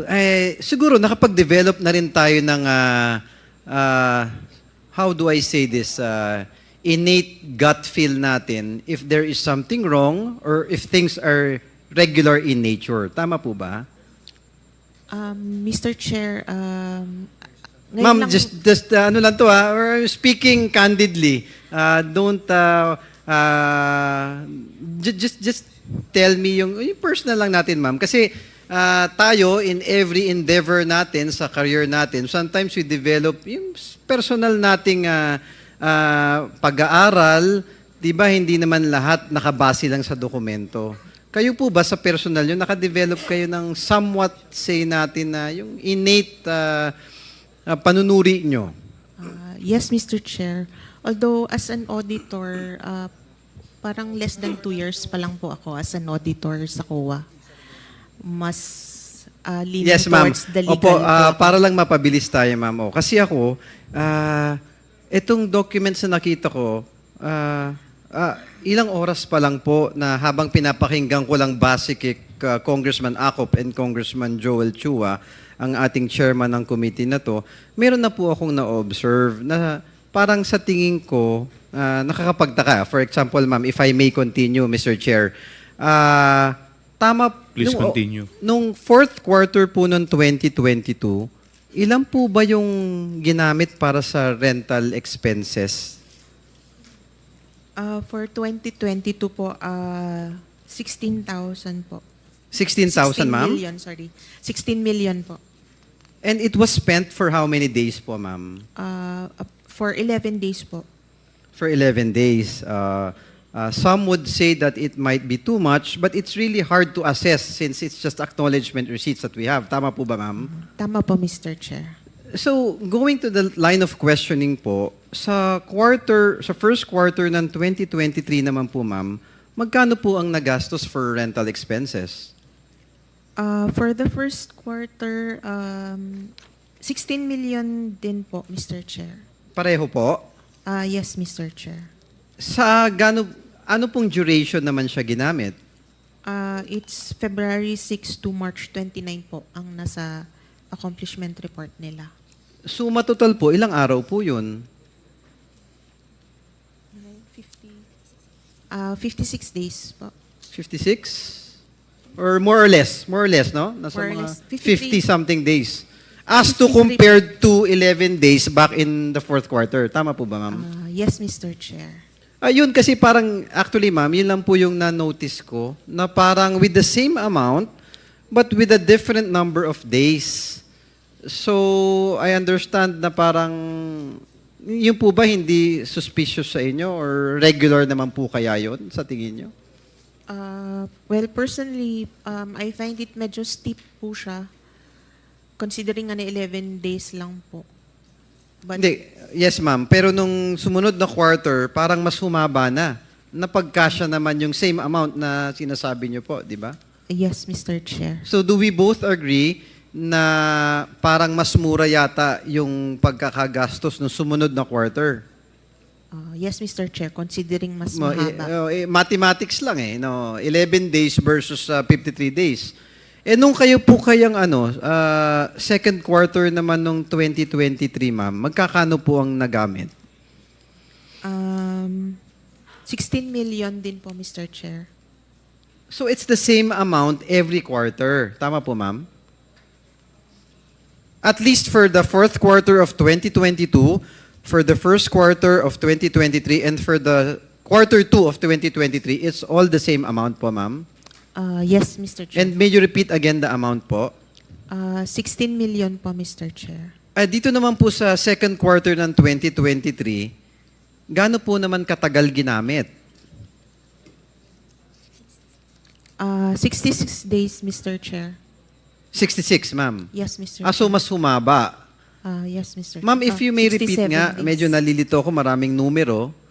Yung yung quarter 4 ng 2022, for 16 million, ilang pong araw ginamit?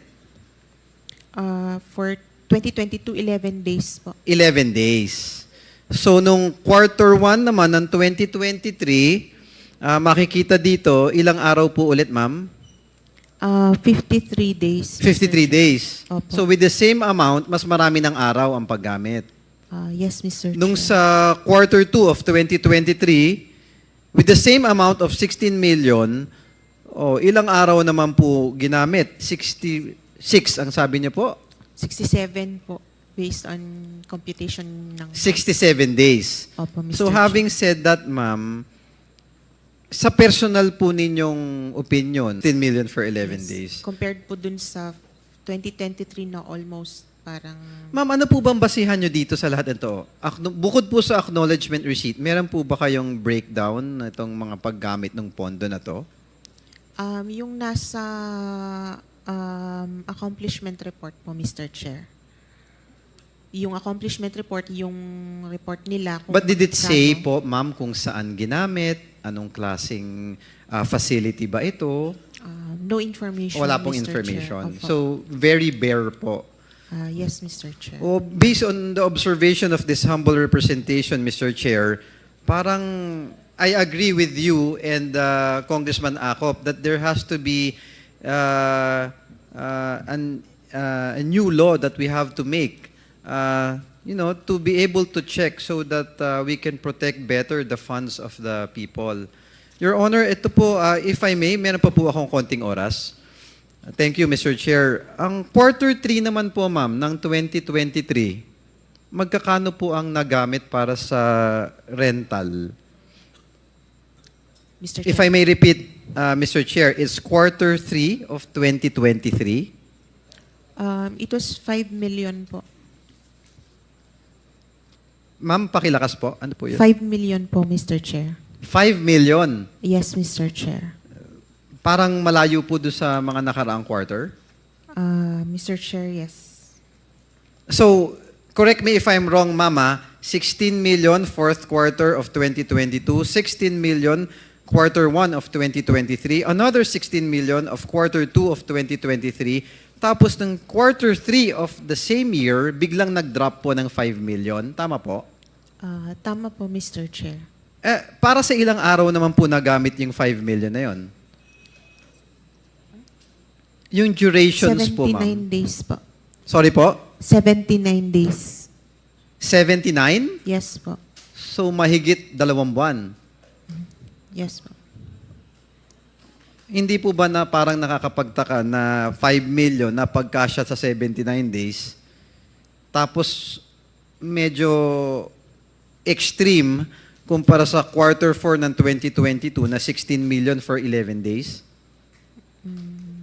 Pwede pong ganun, sir, na extremely malaki yung gastos nung 2022. Parang malaki yung discrepancy. Yes, So, Mr. Chair.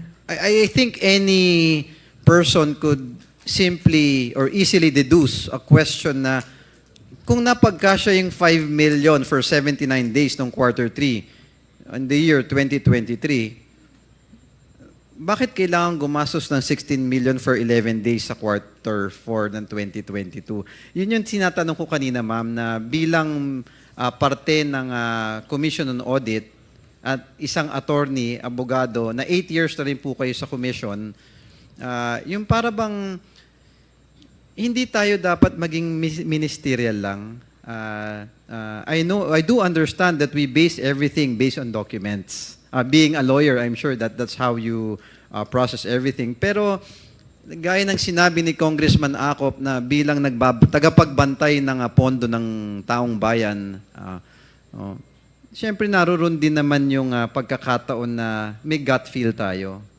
Na siguro apart from each document na nakikita natin, if we see something out of the ordinary, like what we are mentioning now, maybe we can, I don't know if you can do something about it. Or siguro it is imperative nga, that's the reason why importante itong committee ng Blue Ribbon is to, in aid of legislation, so we can craft laws, Your Honor, so that things like this that won't happen again, that at least COA will be able to dig deeper apart from just acknowledgement receipts. No, kasi medyo your hands are tied, just you're basing it on documents. Tama po, ma'am, no? Yes, Mr. Chair. Pero pasensya na po, if I may ask, on a personal level, medyo meron ba kayong nafe-feel na irregularity? Siguro, sir, medyo steep, lalo na po yung 11 You do agree days na medyo sa meron parang ano? 2022 po. Oh, Your Honor, just if I may have one last minute, nagtataka lang po kasi ako based on documents, meron kasi ditong quarter 4, 2022, quarter 1 to quarter 3 ng 2023. Parang wala po ako nakikitang quarter 4, fourth quarter ng 2024. Ilan po ba ang nagamit naman dun sa period na yun, ma'am? Mr. Chair, wala po silang liquidation for the fourth quarter ng 2023. Fourth quarter ng 2023, wala na Wala po. po, Mr. Chair. Bakit po kaya? Based sa sa ATL po, wala po yata silang cash advance nung fourth quarter. So in short, ma'am, would it be accurate to say na wala pong ginamit na rental nung fourth quarter of the year 2023? Yes, Mr. Chair. And lahat po nung remaining na confidential fund nila, hindi na nila nagamit. Hindi na nagamit. Yes, Mr. Chair. So another question can be raised na ano po kaya yung programa na pinaggamitan kung bakit bigla na lang ng fourth quarter hindi na kailangan ng funding doon. Yun yung parang pwedeng maisip ng simpleng tao na bakit biglang nawala na lang yung funding na hindi na lang biglang kinailangan. Tama po ba, ma'am? Tama naman po, Mr. Chair. Yeah. Again, Mr. Chair, thank you po, ma'am, for always being cordial and putting a smile in this committee. Mr. Chair, yun lamang po, if I may reiterate, pasensya na po that I took a little bit of time of this committee. Yun lang po talagang na-notice ko na medyo malaki yung discrepancy na nung fourth quarter of 2022, 16 million for 11 days. Tapos nung third quarter, naging 5 million for 79 days. We cannot dig deeper. That's why in aid of legislation, we really have to craft laws for us to be able to dig deeper na hindi na po maulit. At least may kasagutan na po sa susunod ang COA sa atin. Yun lamang po, Mr. Chair, and marami pong salamat sa inyo. Thank you, Congressman Ernix Dionisio. Mr. Chair, Congressman Acop. before we leave the budget of the OVP, can I ask a few clarificatory questions? Yes, with the indulgence of Congressman Johnny Pimentel, Congressman Acop is recognized by the Chair. Thank you, Mr. Chair. Madam Camora, binasa ko po lahat yung 34 na acknowledgement receipts. There's no duration. Hindi po sinasabi na ito dito sa acknowledgement receipts na ito na yung, for example, December 21, 2022, 500,000, walang duration. So, how do you interpret this? Is this for 1 day or for 11 days? It could be interpreted po na for... Tinatanong ko po siya, how did you interpret this? Since meron naman pong sinubmit, hindi na po namin, as long as it is within the period po of the cash advance. Paano po yung 500,000, ang date is 31 December 2022. At saka may undated acknowledgement receipt, 250,000. Paano nyo in-interpret itong mga ganito, Madam Kawa? Usually po, Mr. Chair, tinitignan lang namin as long as it is within the period nung cash advance. Yes, but Opo. how do you interpret, for example, last December 21, 2022, 3 acknowledgement receipts were given, right? In the amount, totaling the amount of 1.1 million. I can interpret it that it's payment for the safe house for 1 day, not for 11 days. Why? Kasi paano yung date na check acknowledgement receipt na December 31, 2022? Is it for 11 days also or for 1 day? It is possible that it's for 1 day only. 1 day. It is possible, Tapos Mr. ang Chair. safe house is worth 500,000 pesos per day. Yes, Mr. Chair. Ano kayang klaseng safe house yun? Kaya yun po yung sinasabi namin dito na hindi po kapanipaniwala yung mga documentary evidence of payment submitted. Di po ba?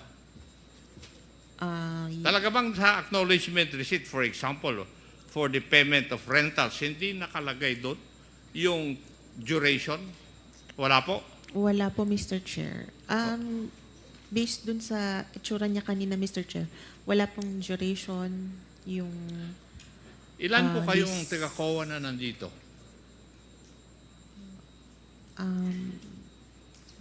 Ilan po kayong mga taga-COA? So, may I ask those members of COA, nakita nyo na po yung pagtatanong ko, pagtatanong ni Chairman, pagtatanong ni Congressman Junicio, don't you find anything wrong with that joint circular? Pwede ko bang makuha yung kasagutan nyo? Wala po kayong nakikitang mali o hindi tama doon sa joint circular na yon? Sino po yung pinaka-head ng COA? Yung pinakamataas po na nandito? May we...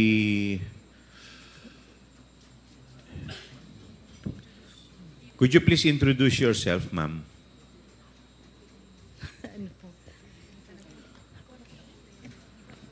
Your Honor, good afternoon, everyone. May I be recognized? I am Director Sofia Himora of Cluster 1. Director?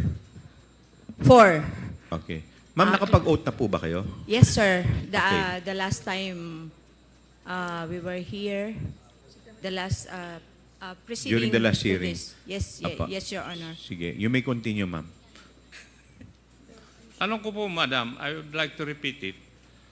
Sa pagtatanong namin dito sa hearing na ito, pwede ko po bang malaman kung wala po kayong nakikitang diferensya doon po sa joint circular insofar as the liquidation of confidential funds is concerned? Your Honor, I would say that the fact that my jurisdiction is on a regular audit, so of course you know that there are so many rules on those auditing rules when it comes to our regular audit, and for that of the confidential funds, we are bound by the joint circular. Hindi naman, So, Madam, let me cut yes. you there.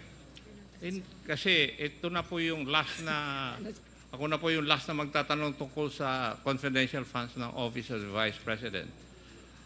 Ang tanong ko po ay, after hearing, narinig nyo na po lahat ng katanungan at kasagutan ni Atty. Camora sa aming mga katanungan. Don't you find anything wrong with that joint circular insofar as the liquidation of confidential funds is concerned? Walang Well, mali? Walang diferensya? Ang tanong ko lang po naman is answerable by yes or no. Bakit hirap na hirap po kayong sumagot sa amin ng yes or no? Your Honor, with due respect, of course, with all your inputs here, even during the last hearing, so it would appear that when we should have looked into the details, which it is we do it in a regular, on a regular audit. The fact that you have said that how many the reasonableness of the payment for the safe houses provided by the Office of the President with regards to the confidential funds. So if we may relate that to looking into the details to substantiate these expenses charged to the confidential fund, of course, in my opinion, as an auditor, for the regular audit and all of your questioning earlier and even in the last hearing, I would say, of course, that the joint circular should be revisited and all the inputs here should be reflected in the joint circular, Your Honor. Thank you, Madam Auditor. You have satisfied my question. Marami pong salamat. Maraming salamat din po Thank you, for Mr. this Chair. opportunity. Ma'am, I understand that you are not the only one who crafted the joint circular. Am I correct? Yes, sir. The So- fact that it's a joint circular, it's crafted together with the DILG, the Governance Commission for GOCCs, the National Defense, the DBM, and of course the Commission on Audit. So maybe you could also give inputs to the other departments who are together with your commission to revisit the joint circular. Tama po Yes, ba? Your Honor. Thank you po. Yes. We will now proceed to the interpellation to the Department of Education. But before we proceed, the Chair would like to recognize the presence of the Honorable Rolando Valeriano of the 2nd District of Manila, the Honorable Ramon Rodrigo Gutierrez of One Rider Party List. Okay, we will now proceed. The first to interpolate, the Chair would like to recognize the Honorable Johnny Pimentel. Thank you, Mr. Chair. My interpellation would focus on the implementation of infrastructure projects in DepEd. I would like to direct my questions to Mr. Epimako Dinsing. Mr. Dinsing, are you still connected with DepEd? Your Honor, may I, Mr. Chair? Yes, Mr. Epimako I left Dinsing, DepEd you are effective recognized. September 30, Your Honor, September 30, 2024. 2024. Bakit po kayo umalis sa DepEd, Mr. Dinsing? With the intention of running for public office, Your Honor. Hindi ba kayo tinanggal sa DepEd? Hindi po. Because from what I gathered, you were made to submit a courtesy resignation. Opo, ahead. Yes, Opo. you did. Opo. And your courtesy resignation was accepted. Tama po yan. It was short of saying, a courteous way of saying that you are out of DepEd. Actually, from the information that I got, nakiusap ka pa na ma-retain dun sa DepEd. No, But hindi the po. administration did not allow it. But anyway, Yusek the- Dinsing, may I remind you to please address the Chair? I apologize, Mr. Chair. Okay, thank you. anyway, that is another matter. Kailan po kayo na appoint sa DepEd, Mr. Dinsing? Effective, yung document is July 18, 2022, and I acted as Chief of Staff until December 31, 2022. July 18, 2022 to September 30, 2024. Apa. So, yung first appointment mo, pagpasok mo sa DepEd, anong binigay na position sa'yo? Until December 31, Chief of Staff muna po ako. Dahil ina-arrange Staff. pa yung mga ina-arrange pa yung mga bagong appointees at the time. I was the first appointee at the time, Your Honor. No, when you entered July 18, were you appointed as Chief of Staff, Undersecretary? Undersecretary, Chief of Staff, yes. Undersecretary. Chief of Staff, yes. Undersecretary for what? Chief of Staff. So concurrent yun, Undersecretary and Chief of Staff. Tama po. That was the first position You at the served time. then as Chief of Staff of Vice President Sara. Tama po yan, as of December 31. So sabay kayong pumasok. Ahead lang ba siya? By July 1 po siya. Ako July 18 officially. Aside from the DepEd portfolio, ano pang government service na napasukan mo na? Prior to DepEd, I was DILG Undersecretary. From what year? From 2018 to 2022, and I entered the AILG as Assistant Secretary for Plans and Programs from 2016 to 2018. Prior to the ILG appointment, I was from the private sector, Your Honor. so in short, as a government public servant, you only served as the ILG Assistant Secretary and DepEd Undersecretary. Tama po yan. 8 years in total, Your Honor. Aside from being a Chief of Staff, ano pa bang ang designation sa inyo? Nung first 6 months po in office, yun lang po.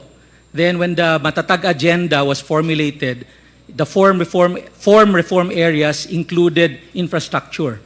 So by January 31, during the basic education report, I was announced to take care of the infrastructure strand, newly created, Your Honor. So what does that cover? You were in charge of the school infrastructure and facilities. Tama po yun. Is this a division or the department? Or a program? Ano bang ibig sabihin nitong It's a strand, Your Honor, like the curriculum and teaching strand, like the administration strand. So it's a policy level position, Your Honor. So what covers, anong mandato mo dito sa school infrastructure and facilities? It's to create policy on how infrastructure should be made, creating the long-term strategic direction. Nagkaroon kami ng comprehensive school infrastructure development plan for 2030. Then, coordination with DPWH because the implementer of the new construction of DepEd is DPWH, not DepEd. Were you involved in the procurement of the school buildings? No, Your Honor. But you were in charge of the allocation of the budget of the school buildings. The identification, Your Honor. We have a committee to do that. And ikaw ang in charge doon sa identification. Ako po ang in charge, pero sabihin, I had a committee created for the identification. Okay, ano ba ang mga programs doon sa school infrastructure and facilities? So it includes, Your Honor, new construction implemented by the DPWH. Then we have the school furnitures implemented by the regional offices. And we have the last mile school, electrification, water systems, and implemented by the division offices. So if you started in 2022, in short, you handled the budget for 2023 and also for 2024, hindi po ba?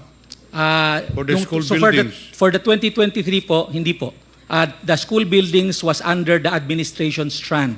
So I only took over 2023. What was the budget? What was the budget of the 2023 school building program? The original budget was 5.9 billion. Yun po ang nasa NEP. And it That was for 2023. 23 po. That i-explain ko yung original po. 5.9 billion sa NEP. It was only limited to 5th and 6th class municipality. Then paglabas po ng JA, nadagdagan po ng 9.7 billion. So a total of 15.6 billion, 2023 JA. For 2024, 2024, sa NEP po is 19.7. By when the GAA came out, it became 24.7 billion for 2024. so i-cover din ng SIF yung Basic Education Facilities Fund programs, hindi po ba? Opo. Tama po yun. So under din sa iyo yun, Ang alin po yung? yung BEFF, the Opo. Basic Education When you say Facilities BFF, and that's the Programs. total infrastructure program. But there is a discrepancy. Ang sabi mo kanina, 19.7 billion ang NEP. allocated. NEP. But it states here that in the 2023 GAA, the amount of 23,417,897 pesos was appropriated in the GAA for 2023. Your Honor, that's BFF. So that includes new construction, which is 15.6 billion, my electrification, my water system, my repairs, around 4.9 billion, and I think last mile school. So a total of 23 billion, Your Honor. So you were the one in charge for the identification. Tama po yan. Aside from the identification, ano pa ba ang mandato mo as Undersecretary? What exactly is your designation? Undersecretary for what? For operations, for administration? Starting 2023, Undersecretary for School Infrastructure and Facilities, starting 2023. So, sakop mo nga lahat ng mga school buildings. Tama po, tama po. Chair. Okay. So, you were the ones who decided sinong bibigyan ng school buildings kasi sabi mo kanina, ikaw ang nag-identify. So, you were the ones, kasi ang proseso po niyan, nagpapadala yung mga school superintendent division or rather the schools division in each district or in each province. They have proposals for the repair, for the construction, and it goes to your office. And then, ikaw ang nag-identify sinong popondohan. Dahil hindi naman pwedeng pondohan lahat, hindi po ba? Tama po, tama po. Correct. Pero for this purpose, Your Honor, I made sure that it is equitably allocated. That's why in August 4, 2023, we created a National Technical Working Group composed of 4 area managers, members of Education Facilities Division, merong operation strand na outsider sa SIF strand para ho fair ang allocation and based on needs. And there's a criteria. The criteria is 70% should be allocated to those which are in makeshifts, yung talagang walang classroom from the very beginning, and 30% allocated dun sa may shortage, kagaya ng 2 shifts, 3 shifts, yung po shortage po yun. So nakafocus Mr. po Chair, dun. merong committee na nagde-decide Tama po yun. kung sinong bibigyan ng allocation. Opo. Based on the proposed list of the divisions. Hindi Tama po. ba? We assume na validated na rin siya. So in short, ikaw talaga ang nagde-decide kung sinong binibigyan. Once na nagawa na listahan ng yung komite, I just accept it as is because I assume that they follow the criteria that we set. But I think you're the one who is really deciding because if I recall, during the budget hearing, Mr. Chair, for 2023, ang pinadala po ni Mr. Dinsing during the party consultations, pinadala ng DepEd during the party consultations, if you remember, for every budget hearings, before the pre-plenary budget hearings, may pinapadala po ng mga representative, in most cases it's the secretary. I recall in 2023, during the budget deliberations, kayo ang pinadala na regarding sa mga school buildings. Tama po yun. I remember that was, I think, 3rd week of August 21 or 22. Tapos at that time, tapos na po yung listahan na ginawa ng National Technical Working Group. I think the list was supposed to be around 15.1 billion. Yun po ang pinresent namin sa consultation. So in short, you really have a big role. You have the big role in identifying and allocating funds for the different divisions with regards to school buildings. Hindi po ba? Tama po, tama po. Ngayon, ang tanong ko, in the 2024 budget or the National Expenditure Program, there was an allocation for Surigao del Sur, in fact, 2 districts. One in the amount of 103 million pesos for, if I'm not mistaken, Tagbina National High School, and another 70 million pesos for Barubon National High School. But unfortunately, in fact, there was already a notice from DepEd to DPWH to conduct the biddings already. However, all of a sudden, the biddings were stopped because accordingly, the funds are not available. Paano po nangyari yun, Mr. Chair? Na nakalagay na nga doon sa National Expenditure Programs, pagdating doon sa 2024, nawala yung budget. Ang nangyari po noon, Mr. Chair, sabi ko nga, meron na identify na 15.1 billion yung National Technical Working Group, which we adopted as is. Yun po ang pinesent namin sa mga ating congressman. But Mr. Chair, it was already included in the NEP. Paano mawawala yun? Ang nangyari po, Mr. Chair, ganito, nung paglabas po ng General Appropriations Bill, yung 19.7 naging 24.7 billion, pero yung 14.7 billion nagkaroon po ng Annex A. In other words, these are the projects identified by the various congressmen. So, yung aming 15.1 nawala. So, since nawala siya, ang una namin ginawa, yung lahat ng may malalaking allocation na 100 million pataas, yun ang una namin kinat para ma-allocate sa mga maliliit. So yung aming 15.1 at the time naging 5.8 billion na lamang, lumiit po ng husto. So, Mr. Chair, in short, you took it upon yourself to cut the budget without notifying the congressman. Sabi mo kanina, may mga identification mga congressmen. You took it upon yourself, being the head of the SIF, to cut the budgets of the different proposed school buildings. Ganun ba? That was because there's no more budget in the general appropriations bill. We had to cut for that everybody will also be allocated. So how did you decide, Mr. Chair, kung anong kapuputuloy, anong tatanggalin doon, anong bibigyan? Well, ang decision lang muna is tanggalin yung mga malalaki, which is yung mga 100 million pataas, 80 million taas. Because, Mr. Chair, as I already mentioned, the policy was really to go multi-story. Kasi wala na pong buildable space, kaya medyo malalaki po yung ating building ngayon to maximize buildable space. So, yun po ang nauna. Yung mga 100 million pataas, 80 million pataas. So, yung natira mga 50, 40 million, Ayun two-story, nga, tinanggal three-story. ninyo eh. Yung multi-story, tinanggal ninyo dun sa district ko, Mr. Chair. Yun ang tinanggal ninyo. Well, And not only that, there was also a 200 million peso project in District 1 na tinanggal din ninyo.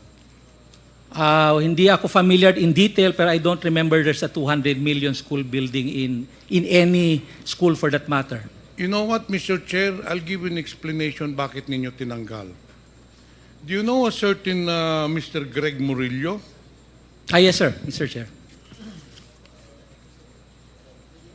Sabi ko kanina, Mr. Chair, the 180 million pesos was already included in the National Expenditure Program. But upon bidding, it was recalled. But prior to the bidding, this Mr. Greg Murillo, who's a close friend of Mr. Dinsing, called me. At ito ang sinabi niya, kamusta po kayo, Congressman? Sabi ko, mabuti naman. Congressman, meron po lang kayong budget na 170 million pesos para sa district mo. O sabi ko, yun nga, naka-schedule na for bidding. In fact, binibidding na yata. Sir, pwede daw muna, mag-usap daw muna kayo ni Mr. Dinsing. Those exactly the words of him, pwede tayo magharap-harap tayo, baka naman pwede makipagkita ka kay Mr. Dinsing. And sabi ko, para saan? Alam mo na, may pag-uusapan kayo. Right there and then, I already knew anong pag-uusapan. Si Mr. Dinsing hihingi ng komisyon. So, I told Mr. Greg Murillo, whom you admitted is your good friend, sinabi ko doon kay Mr. Murillo, why will I give money to Mr. Dinsing when this has already been allocated in the National Expenditure Program? So I did not entertain that anymore.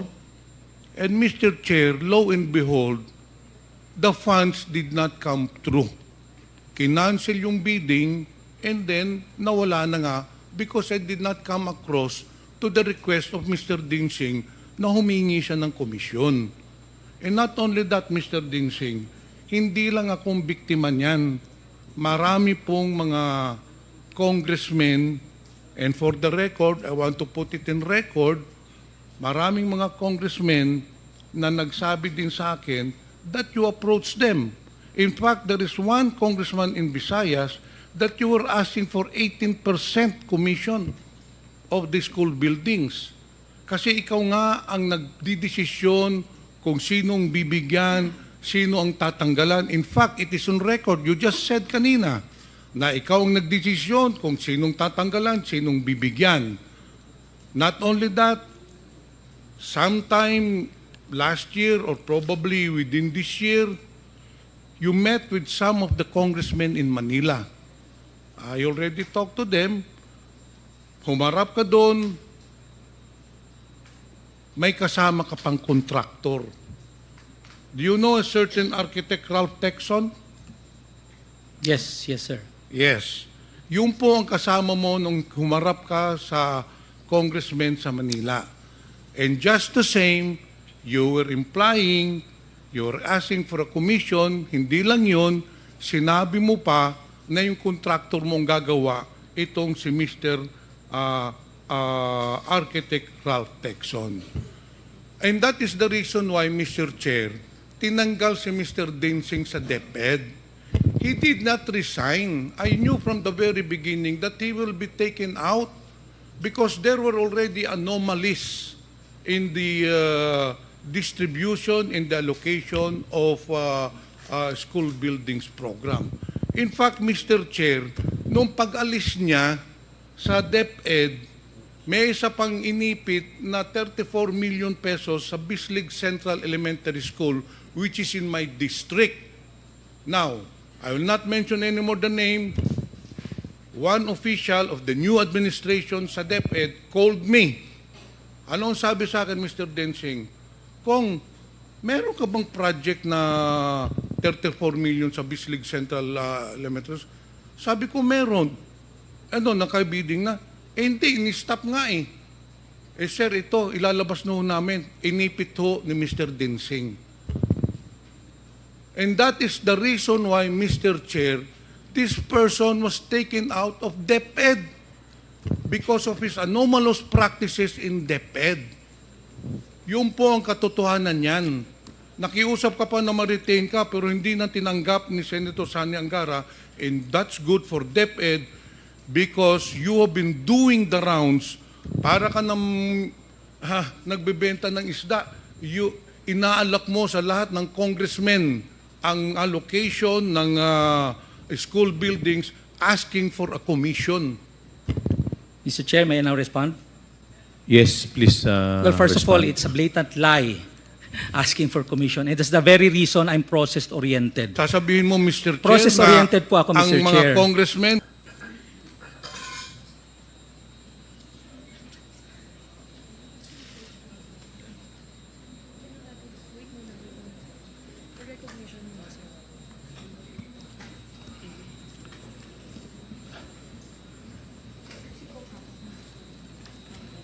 Sir, sinabi ko na po sa iyo. May concern.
Hearing resumes. Mr. Chair, Congressman Johnny Pimentel. it would be useless for this representation to ask further questions to the resource person because he's a pathological liar. What I will do, Mr. Chair, is gather more evidences to prove that what I am saying is true, that Mr. Ipimako Densing is a very corrupt person. He is a kalawag in the public service. He has been asking commissions for the release of funds for the school buildings. Papatunayan ko po yan sa next hearing. I'll gather more informations. Ito pa lang sasabihin ko sa iyo, Mr. Densing.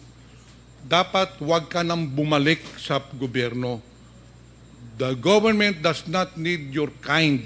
You are a very corrupt person making your position to your advantage. Yun lang po, Mr. Chair. Thank you. We will now proceed to the next interpellator. The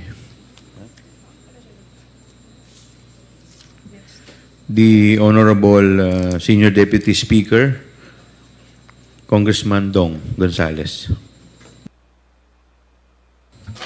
Inom muna tayong tubig, medyo...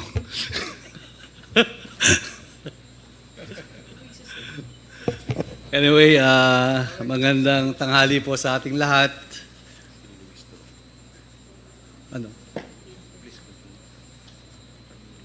Nakita ko lang po itong mga dokumento.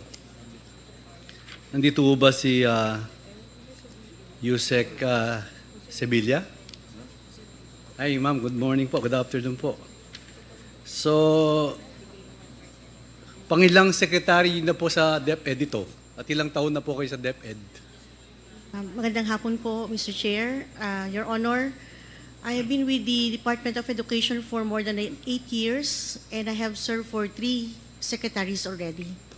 So, who are those 3 secretaries, ma'am? Your Honor, the first one is Secretary Liling Briones. The second one is BP Sara Duterte, and recent po ngayon si Secretary Sani Angara. So, are you the USEC for Finance, if I'm not mistaken, ma'am? Yes, that's true po, Your Honor.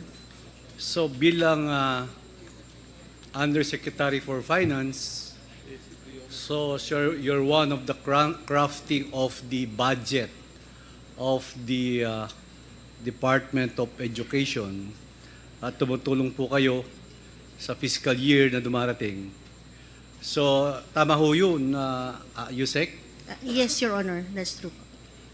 Well, nakita ko lang po dito, Madam Yusek, kung maari po, kanino po kayo nakikipag-coordinate pag piniprepare niyo yung budget? Your Honor, for the budget proposal, ang una po nating iintayin is the budget call of the Department of Budget and Management. So mag-i-issue po sila ng priorities, programs ng ating national government. Kasama na po doon yung mga templates, forms, conditions, criteria.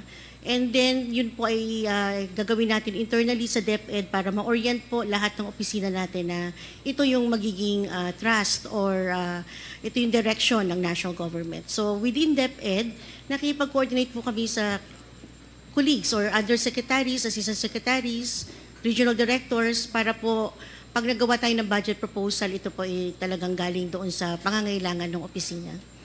And proposing amount per line item, of course, you have the basis, the expenditure of the preceding fiscal year. Yun po ang palakad ng ating departamento. Tama ho ba yun?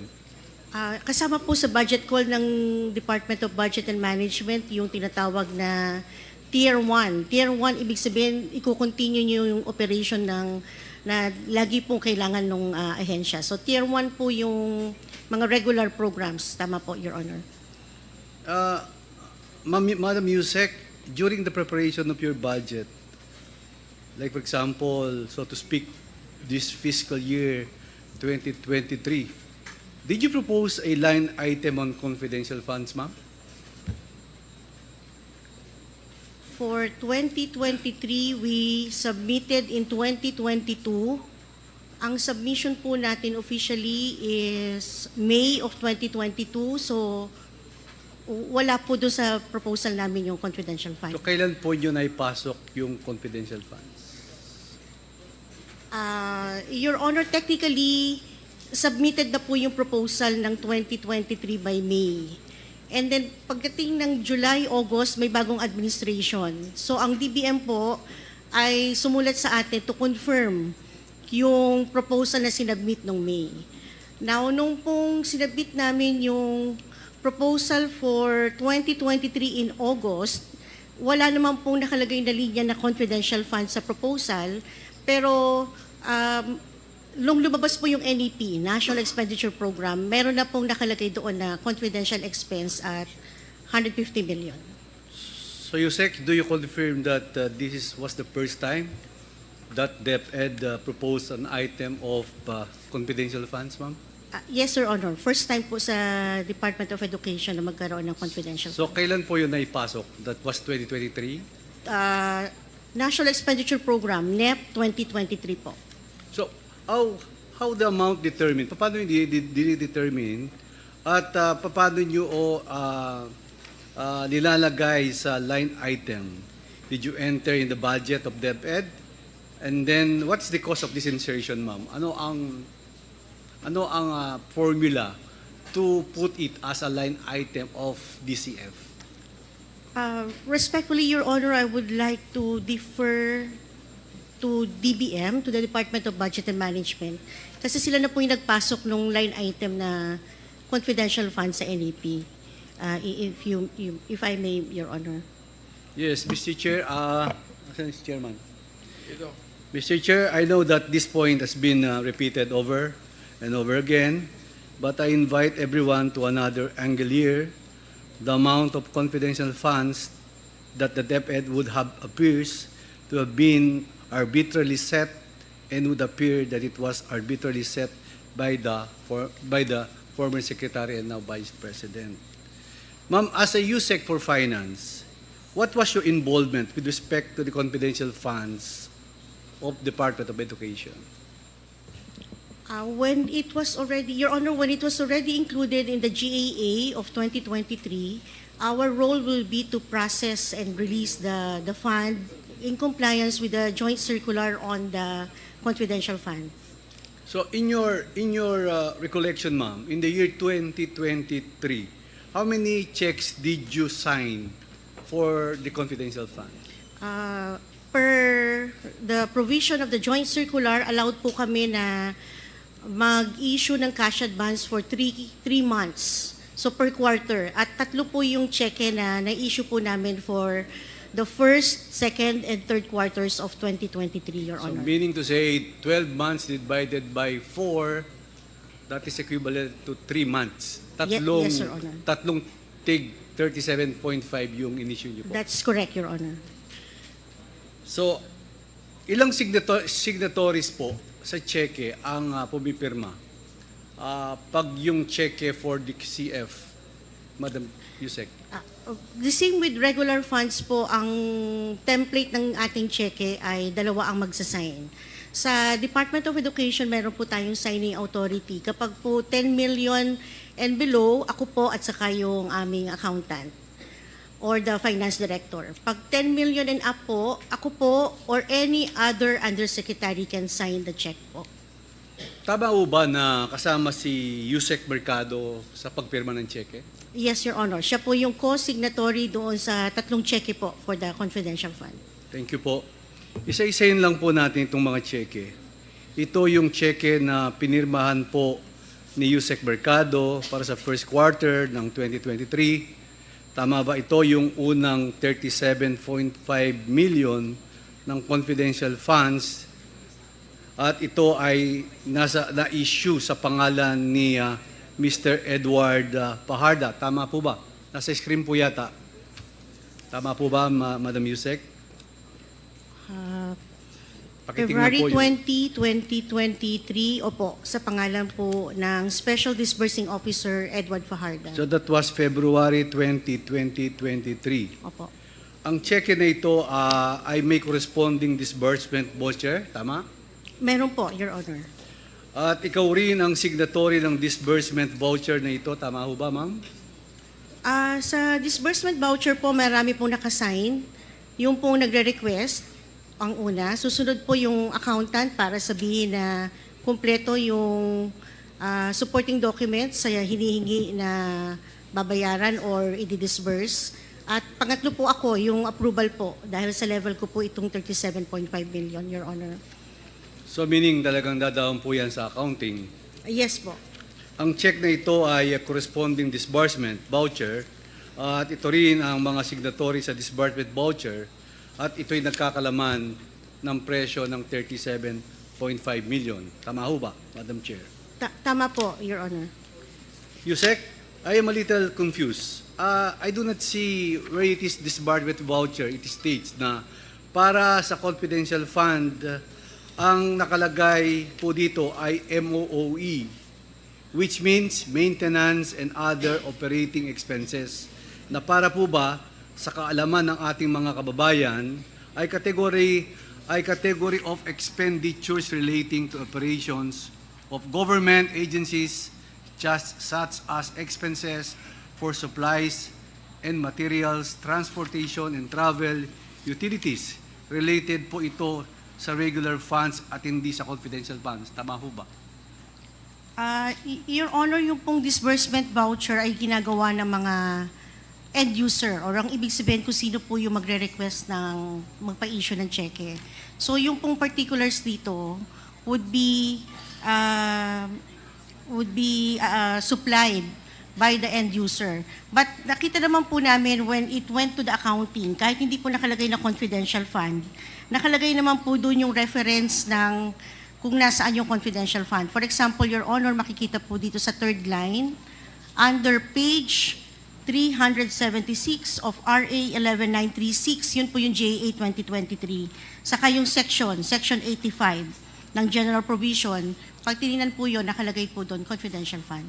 Can you please define the Fund 101, Fund 102, and Fund 105, ma'am? Fund 101 are funds for the regular operation of the department po. So, ibig sabihin, ito po yung pondo na pwede nating gamitin para sa regular operation at programa ng agency.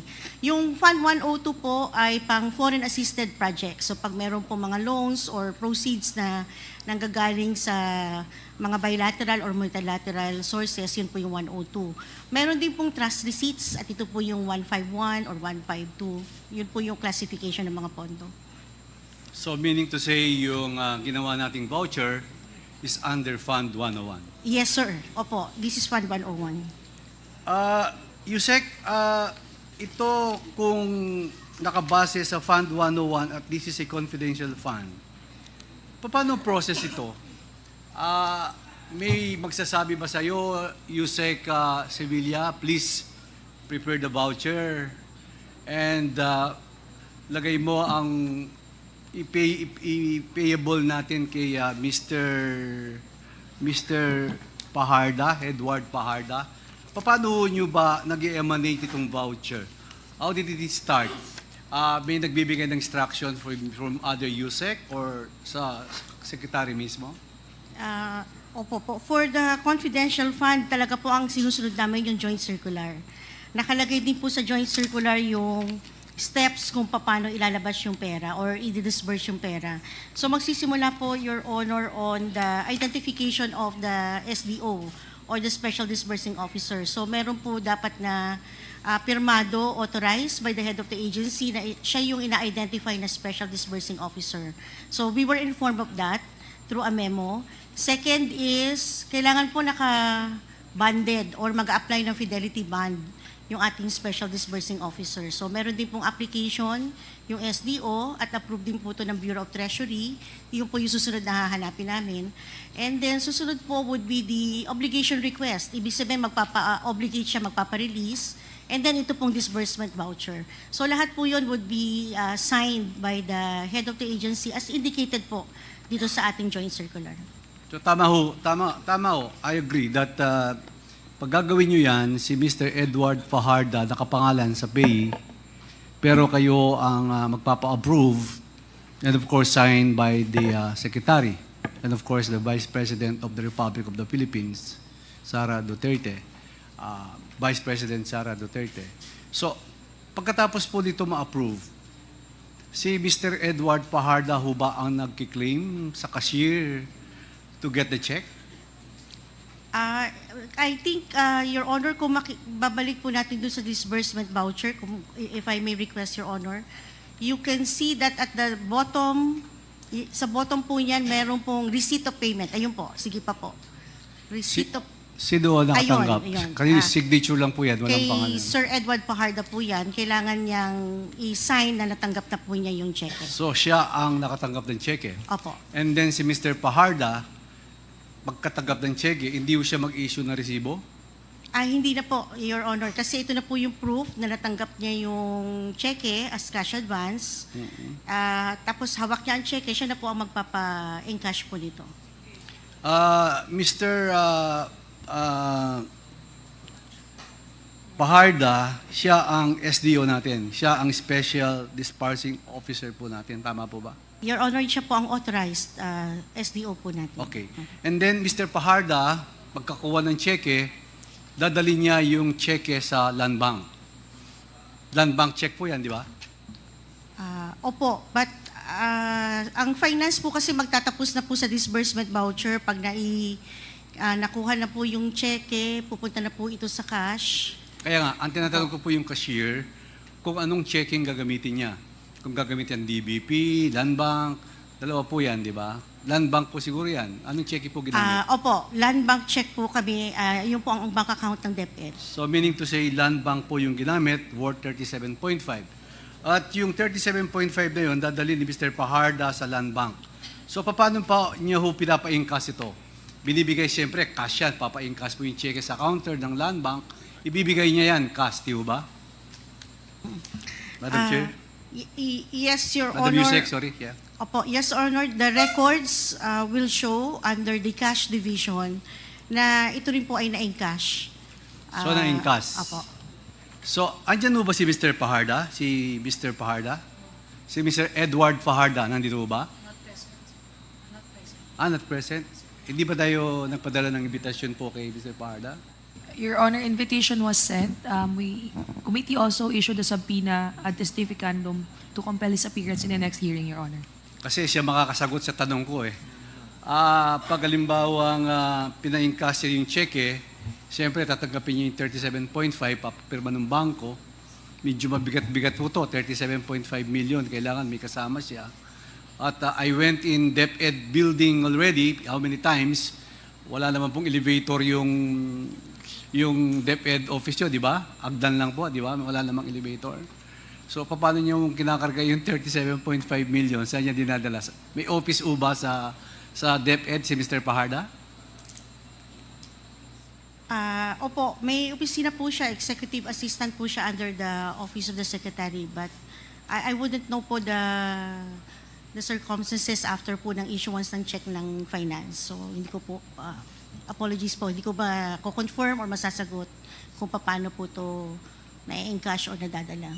So, medyo mabigat-bigat po to kung 3 beses kayo nag-issue ng 37.5, tatlong cheque, 3 beses niya kinargaan yung 37.5 million from Land Bank, from his office in DepEd, dumadaan siya ng hagdan. Tama po ba, Madam Yusek? Your Honor, hindi ko ma-confirm kasi wala ma-confirm, Your Honor po. Pasensya na po.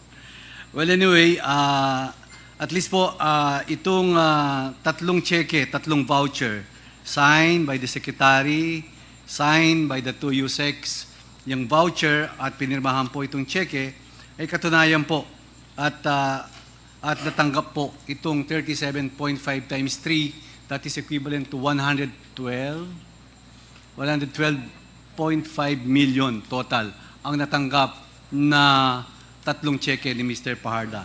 So, Madam Sibilia, sa pagkaintindi ko, sa sort of programs being done in confidential funds came in, and the difference, the difference before was that the military that was administering the program, am I correct?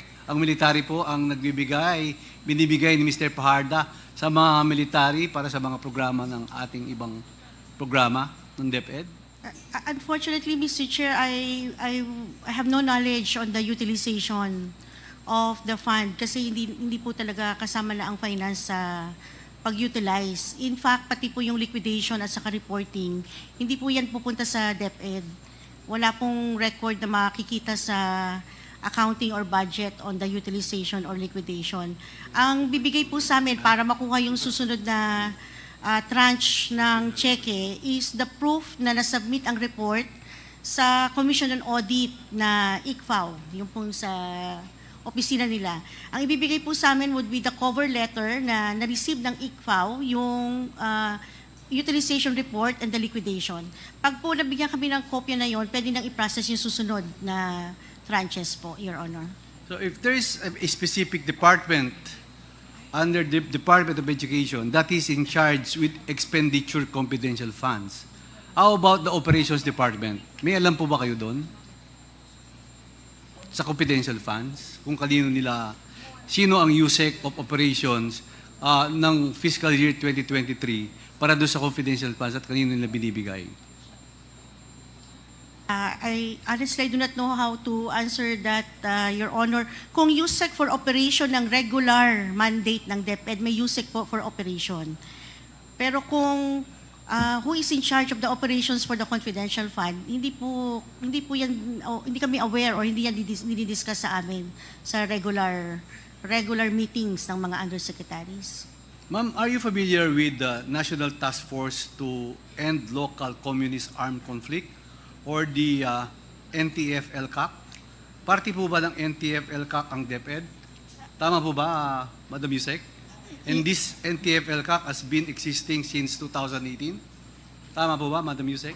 Yes, Your Honor. I'm aware of the NTF-ELCAC because may kasama pong pondo yan sa GAA. Doon ko po siya na-encounter. I am also aware during the time of Secretary Liling Briones, I member po siya ng NTF-ELCAC. And I remember, including our former VP Secretary, I am just confirming from our Chief of Staff before, yes po, kasama daw po ang DepEd sa NTF-ELCAC din. Sa pagkakaalam nyo, Yusek, ano ang role ng NTF-ELCAC? Hindi po ba ito ang related doon sa 4 na programa ng kung saan ginagamit ang confidential fund ng DepEd? Madam Chair? Madam Yusek, sorry. Your Honor, as far as yung pong budget ng DepEd na regular is concerned, wala po kaming ginagastos for NTF-ELCAC. Yun po ang pwede kong masagot. Pero kung ano po yung role ng DepEd Secretary sa NTF-ELCAC, hindi po kasi ako involved. I was never called or present in any meeting na dinidiscuss po ang NTF-ELCAC matters. Kung alam niyo po yung programa sa DepEd, and it was organizing and coordinating the execution of the project, what department under Department Ed po itong nag-execute nito? Okay. This is how I understand the question, Your Honor. NTF-ELCAC, participation of DepEd in the NTF-ELCAC is through the Office of the Secretary only. So baka po mas relevant po na magbigay ng inputs yung ating former Chief of Staff kasi sila po ang uma-attend ng NTF-ELCAC, Your Honor. Madam Yusek, the matter of confidential funds has garnered a lot of attention these days, especially the unprecedented inclusion of confidential funds sa DepEd. Ayon sa impormasyon po na nakalap namin, itong mga confidential funds ay ginamit po for 4 programs. Number 1, the abuse, prevention, and control within schools. Number 2, the anti-extremism, terrorism program. Number 3, the anti-illegal activities operations. And number 4, the counter-insurgency programs. And party po ito ang mga programa na binibigyan ng training ang mga teacher at estudyante para i-combat ang recruitment ng extremist or terrorist group of recruitment. Tama ba, Madam Chair? SDS. Yes. Mr. Po would like to, I think, answer that question.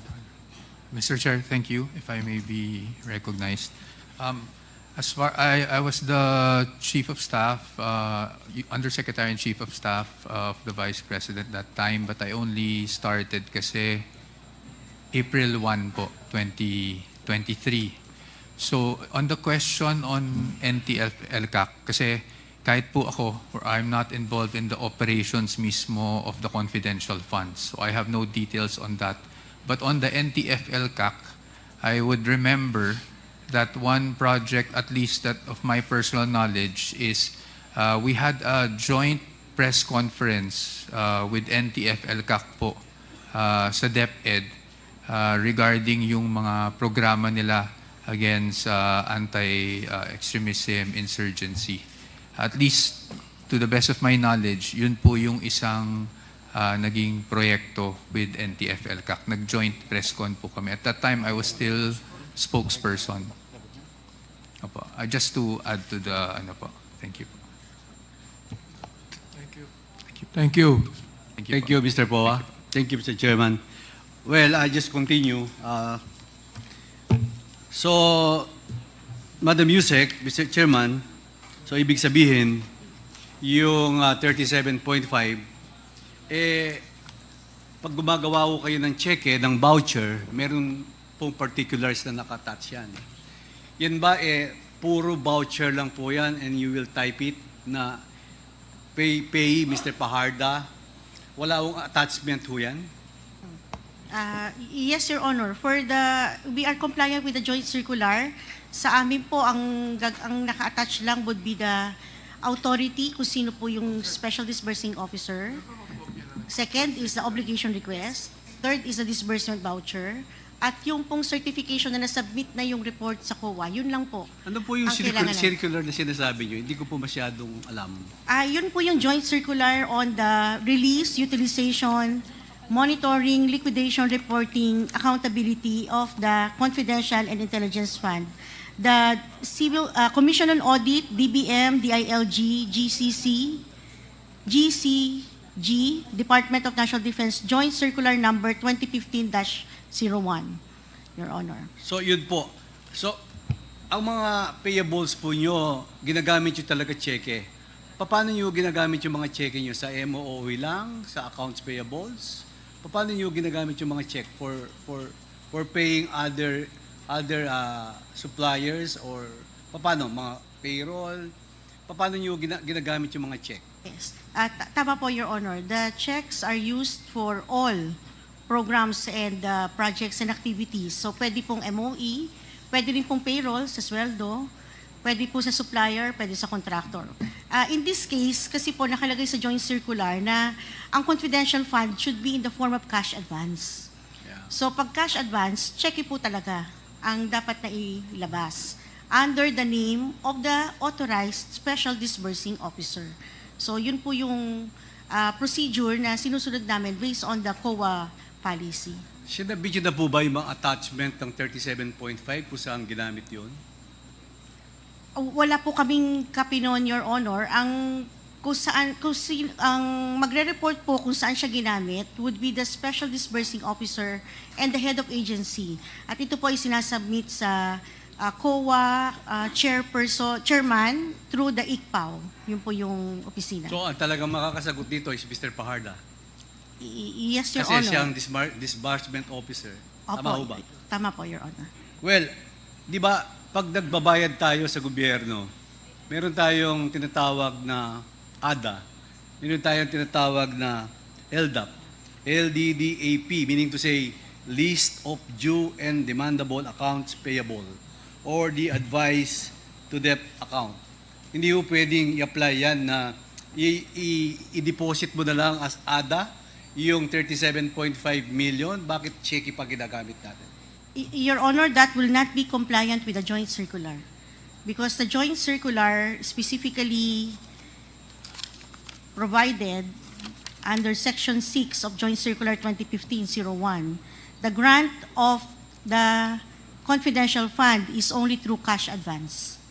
So hindi po pwede ang ADA, hindi rin po pwede yung list of due and demandable accounts payable, only through check po, Your Honor. So talagang cash po talaga yan kasi cash advance. Cash po talaga, Your Honor. So, Mr. Chairman, that's all. And the summary of my interpellation, Yusek Sevilla prepare a check, prepare the voucher, and sign the check by Yusek Sevilla and Yusek Mercado, and received by a certain the DSDO, Mr. Paharda. And Mr. Paharda is the one who encashed the check from Land Bank and kinuha niya yung pera. At Mr. Chairman, yung 37.5, ewan ko, ikaw, kung kaya bang buhatin yun, from the Land Bank, alam ko may Land Bank office sa baba ng DepEd, bubuhatin mo yun sa opisina ni Mr. Paharda. So, I don't know, kaya gusto ko hong invite Mr. Chairman, si Mr. Paharda, kung paano niya binuhat itong 37.5 million ng 3 beses na na-issue ni Miss Annalyn Sevilla, ang ating Undersecretary, at ang ating former Undersecretary na si Miss Mercado. So on that note, Mr. Chair, malinaw po na ginawa po yung 3 voucher at saka 3 cheque ni Yusek Sevilla at Yusek Mercado, and then encashed by Mr. Paharda. So yun lang po. Maraming salamat po. Mr. Thank Chair, you, SDS. Yes, I with would the like indulgence of to make a Congressman Benny Abante. motion that we invite on the next hearing Mr. Edward Paharda. We already So moved. issued a subpoena at testificandum. Yes. Yeah. It was subject of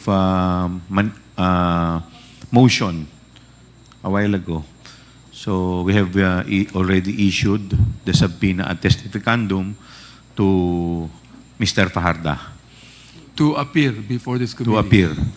If in the event na hindi po siya umattend, we will be constrained to issue a contempt order to Mr. Paharda. Next to interpolate, Congressman Luis Tro. Thank you, Mr. Chair. My questions are for Major General Nolasco A. Mempin.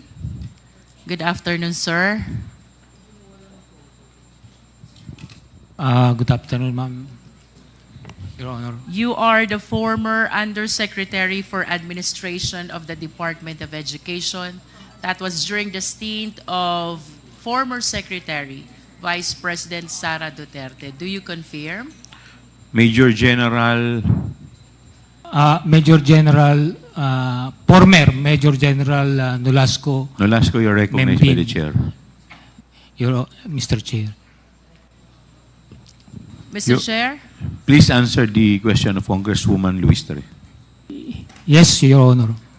So you confirm having been appointed as Undersecretary for Administration of DepEd. That was during the time of former Secretary, Vice President Sara Duterte. Let us go back to your career in the AFP, General Mempin. Yes, Mr. Chair. Back in 2017, nasan po ba kayo, General Mempin? In 2017, ma'am, initially I was assigned in 10th Infantry Division as the Chief of the Governance and Strategy Management Office, effective January 2017. Then by August of the same year, I was designated as the commander of Task Force Davao in Davao City, Mr. Chair. So the first appointment in 2017 was at the 10th Infantry Division. Correct, Your Honor. Pag sinabi po ba natin General Mempin, 10th Infantry Division, what areas are covered? The 10th Infantry Aguila Division covers whole of Region 11 and part of Region 12, part of Region 10, and part of Region 13, Caraga, Your Honor. And can you please cite some of the big provinces which are under these regions, General Mempin? Mr. Chair, Your Honor, for Region 11, it covers Davao City, Davao del Norte, Davao del Sur, Davao Occidental, and Davao Oriental. It also includes parts of Bukidnon, but greater part of Bukidnon is under 4th Infantry Division and part of North Cotabato, ma'am. And for Region 12, General Mempin? Region 12 is a part of Cotabato, ma'am. And Region 13? Region 13 is part of Agusan Sur and a part of Surigao del Sur, ma'am. Can you please be specific about the inclusive period when you were the commander of the 10th Infantry Division, which covers regions 11, 12, and 13?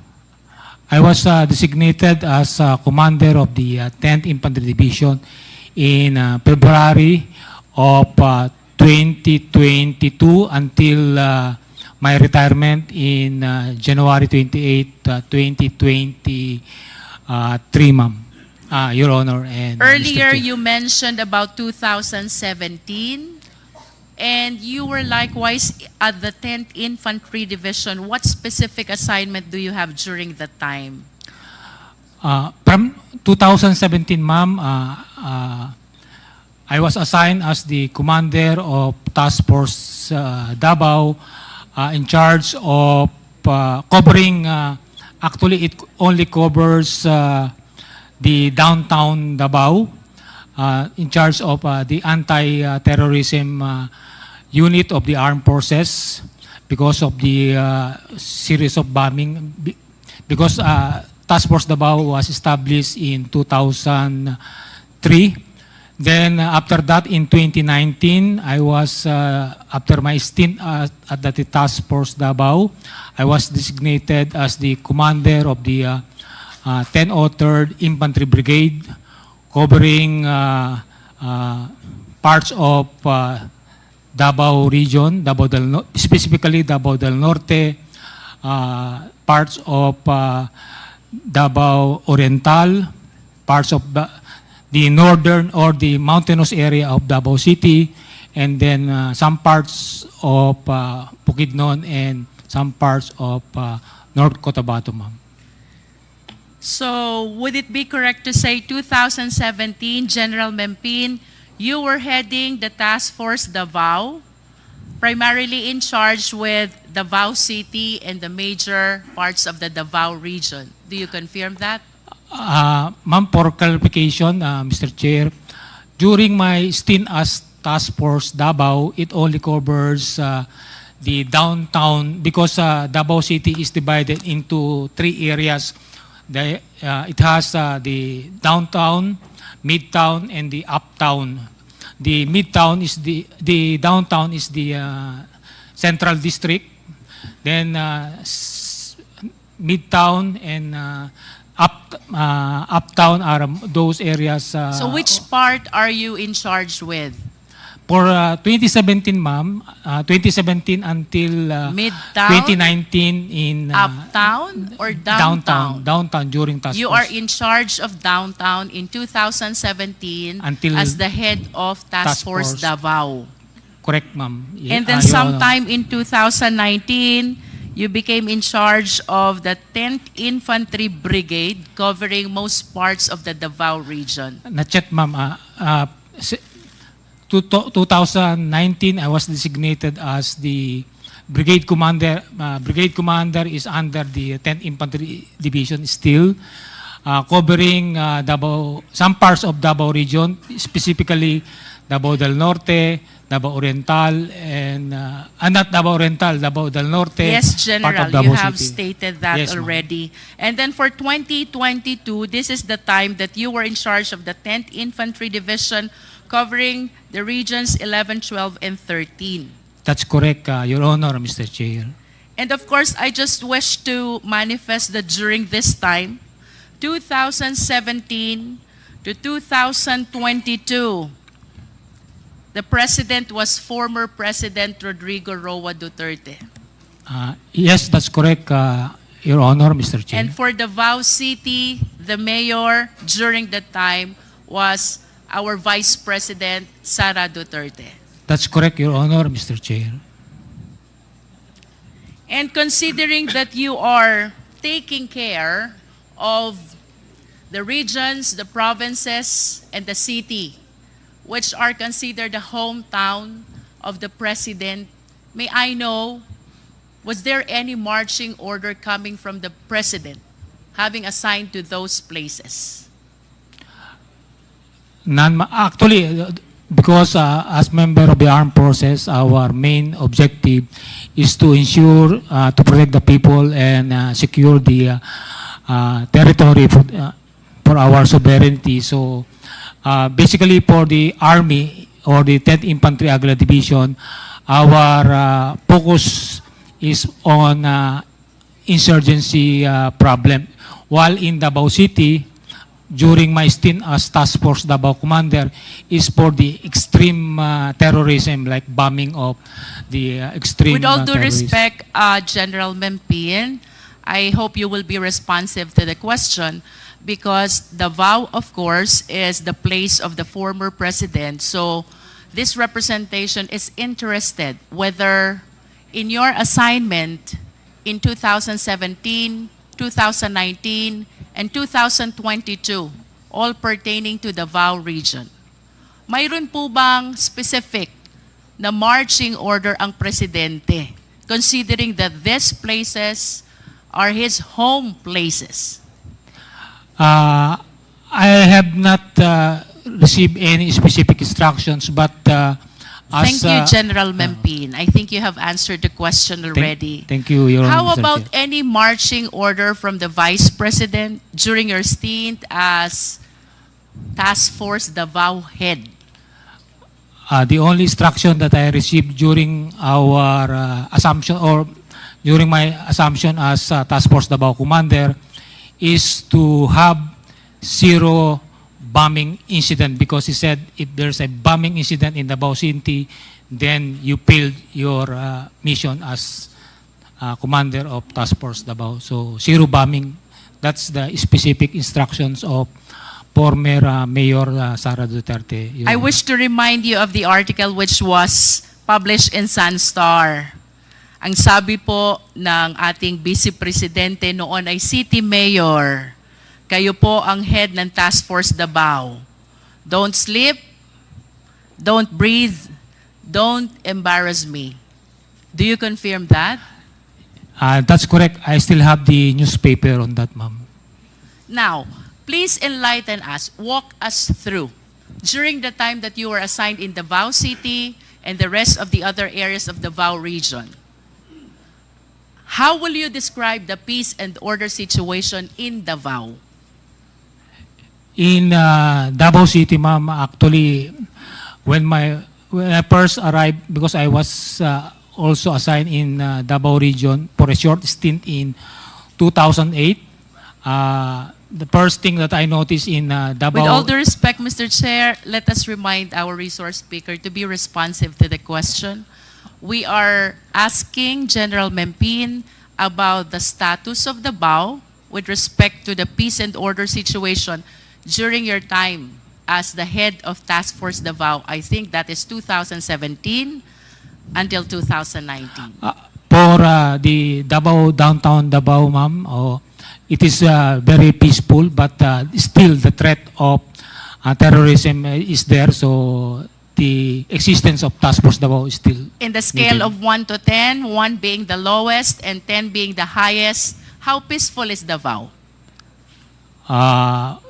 10, ma'am, because up to now, no 10. incident of terrorism. So that confirms the description of Colonel Garma in one of our hearings that Davao is one of the most livable city in the Philippines. You agree with that? Yes, Your Honor, Mr. Chair. And of course, you're one of the reasons why you are able to maintain, or you were able to maintain, such level of peace and order in Davao City, because you were the one in charge, the partner of the LGU. May we ask, General Mempin, ano po ba ang mga programang ginawa ninyo sa Davao City to be able to achieve the level 10, the highest score in terms of peace and order that you just gave to Davao City? To be candid about it, ma'am, actually, I just continue what my predecessors have done, because when I assumed in 2017, General Mempin, kindly focus on the programs. Ano po yung programs na inyong in-implement? number one, ma'am, is continued collaboration with various stakeholders, particularly with the Muslim communities in Davao City, to ensure that there will no slippage of probable or would-be bombing incident in Davao City, ma'am. Any other programs, General Mempin? Of course, continue information awareness to all the residents, or not only residents, but people visiting Davao. Because right now, the term right now is culture of security, where security is everybody's concern, and not only of the security units like the AAP and the Philippine National Police, ma'am. I assume, General Mempin, that you were able to implement a lot of programs for you to be able to achieve that level 10 peace and order situation. So aside from the collaboration with Muslim communities and the information awareness dissemination, can you please cite more programs which you recall were very significant in your achievement of the level 10 peace and order in Davao City? Yes, ma'am. Number one is collaboration, information awareness, then continued meetings with or exchange of information with intelligence units or security units in Davao. Continued collaboration with the business sector, because they are the one who needs to be convinced that Davao is safe for the investment to stay in Davao or increase of it. Then, of course, you continued presence, because actually the word do not sleep. We continue patrols in Davao City, mobile, fixed checkpoint in Davao Airport, and even business establishment when there are major engagement. Task Force Davao is always present. And of course, we continue to make our personnel professional, because whatever programs you have, if the people, meaning our soldiers, is not professional in handling, like for example, we always conduct checkpoint operations, and we always ask indulgence of the inconvenience that we have caused to the passenger and into the drivers entering Davao City. So that's all part of our programs to ensure that everybody is cooperating to ensure that no bombing incident will occur in Davao City. I wish to make a recap of what you said, General Mempin. You mentioned collaboration with Muslim communities, information, awareness, and dissemination to all residents, meetings with other intelligence units, collaboration with business and other sectors, presence of patrols, and presence with all other professionals to make sure that no bombing incident will happen in Davao City. You confirm that? That's correct, Your Honor. And these Mr. are Chair. the reasons why you were able to achieve the level 10, the highest score for the peace and order situation in Davao City. You confirm? Yes, Your Honor, Mr. Chair. And I must say, Mr. Chair, General Mempin, na ito rin ang dahilan why I wish to conclude pinagtiwalaan ka ng noon ay City Mayor and now our Vice President, Sara Duterte. Yes, Your Honor. Level 10 score is something that I am sure you will be able to gain the trust and confidence of whoever is the local chief executive of the area to which you are assigned. You agree with me? Yes, Your Honor, Mr. Let's Chair. move forward, General Mempin. Kailan po kayo nag-retire sa AFP? I retired last January 28, 2023, Your Honor. January 28, 2023. And I understand you entered the Department of Education during the time of VP Sara Duterte. You confirm that? That's correct, Your Honor, Mr. Can you Chair. please enlighten us? Ano pong appointment ang nabigay sa inyo during your time in DepEd? First, ma'am, I was appointed as or recruited as consultant of Department of Education from April. Can you please expound? Consultant on what matter? I was a highly technical consultant because I came from the armed forces, and our former secretary and vice president consider me as an asset in collaboration or engaging the security sector. And you believe, General Mempin, that it was your career in the AFP, which was considered by then Secretary of DepEd why you were hired as the highly technical consultant. That's correct, Your Honor. If you Mr. can Chair. still recall, General Mempin, ano po ba ang trabaho ng isang highly technical consultant as you were made to understand during that stint in the Department of Education? When you become a highly consultant, meaning the unit or the agency could not have it on its own personnel, that's why they could engage or hire the services of a consultant, ma'am. For the information of the Filipino people, General Mempin, please allow me to share the functions which were under your position as highly technical consultant. 1, provide high-level policy advice on topics agenda that are confidential in nature. 2, provide guidance, technical oversight, and expert advice to DepEd in the development of various programs in all levels of governance on safety and security. 3, engage and collaborate with other departments and security-related services. 4, submit monthly status to OSEC. And 5, perform other duties related thereto. Would you agree with me, General Mempin, that as highly technical consultant, your mandate is to make sure that the need to promote and ensure safety and security is well addressed? That's correct, Your Honor, Mr. Chair. You confirm that. Yes. And having confirmed that,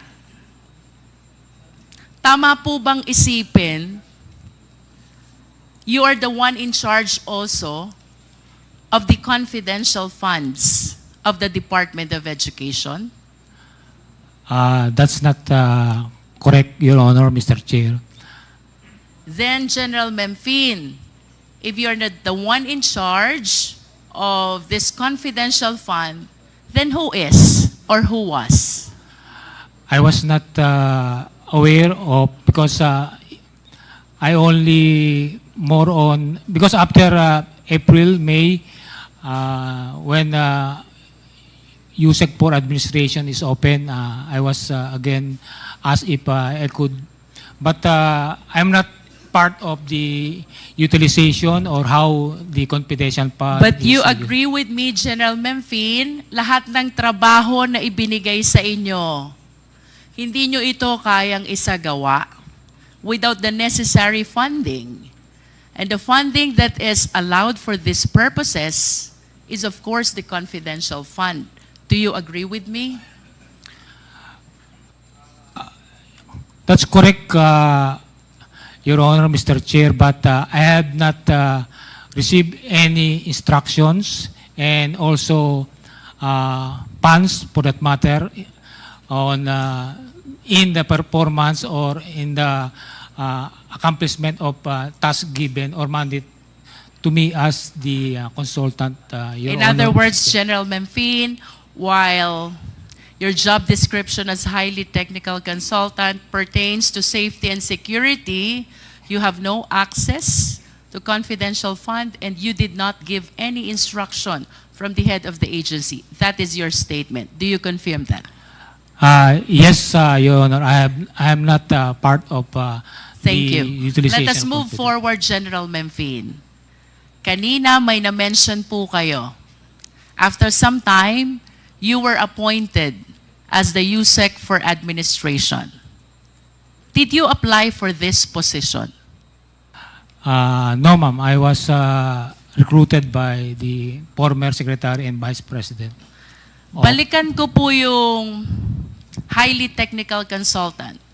Of course, you expressed your desire because a notice of award was given to you to be the highly technical consultant. Aside from you, General Memphine, meron pa po bang iba na nag-express ng desire to be engaged as the highly technical consultant? I'm not particularly aware of other consultant that express their willingness, but I do believe there are other consultant that the Office of the Secretary has tapped. I understand. How about with respect to your appointment as USEC for Administration? You said you were chosen. You confirm that? I was recruited, yes, ma'am. You were recruited. Who recruited you to become the Undersecretary for Administration? The former Secretary and Vice President Sara, Your Honor, Mr. Chair. And would you know why? Bakit ikaw ang napusuan na bigyan at pagkalooban nitong pagiging Undersecretary for Administration ng Department of Education? As to the reason, the actual reason behind it, I was not aware, but I can surmise the trust and confidence that she has on me. That is maybe correct. the reason, ma'am. The trust and confidence that you were able to establish as head of Task Force Davao in 2017 and being the one in charge of the 10th Infantry Division in Regions 11, 12, and 13 were very significant, not only in your engagement as highly technical consultant, but in your appointment as well as Undersecretary for Administration of DepEd. We agree on that, General Memphine. Yes, Your Honor, Mr. Chair. As a matter of fact, to illustrate how the former secretary trusted you, may I ask, are you aware of Department Order number 78, General Memphine? Yes, ma'am. What is Department Order number 78? It's about the procurement, ma'am. With all due respect, dito po sa Department number 78, ibinibigay po ang mandato na pamunuan ang Department Computerization Program sa Program Director. You confirm this? Yes, I stand corrected, ma'am. It's about In other TOC. words, since 2010, General Memphine, ang Department Computerization Program ay pinamumunuan ng Program Director. Ito po ang nakasaad sa Department Order number 78. But because the former secretary trusted you so much on this position of being the Undersecretary for Administration, the DepEd issued DO number 16, series of 2023. Would you like to enlighten us kung ano po itong DO16, series of 2023? Actually, it's the revision of the Department Order 78, ma'am, Series 2010. It's actually revising the compositions of those for the procurement. To be specific, General Memphine, with all due respect, ano ho ang pinaka-significant na naging pagbabago in terms of the DepEd computerization program from DO78 to DO16? It's not only the director who decides for the procurement of department computerization program, ma'am. For the information of the committee, General Memphine, it is clear that from DO number 16, the management of the department's computerization program was transferred from the program director to the Undersecretary for Administration, and that is you, General Memphine. That is how the former secretary trusted you. A policy which has long been existing for 13 long years, 2010, was suddenly changed, transferring the management of DepEd computerization program from the program director to the office of the Undersecretary for Administration. Do you agree with me? Yes, ma'am. Ma'am, can I elaborate, Mr. Chair? Yes, please.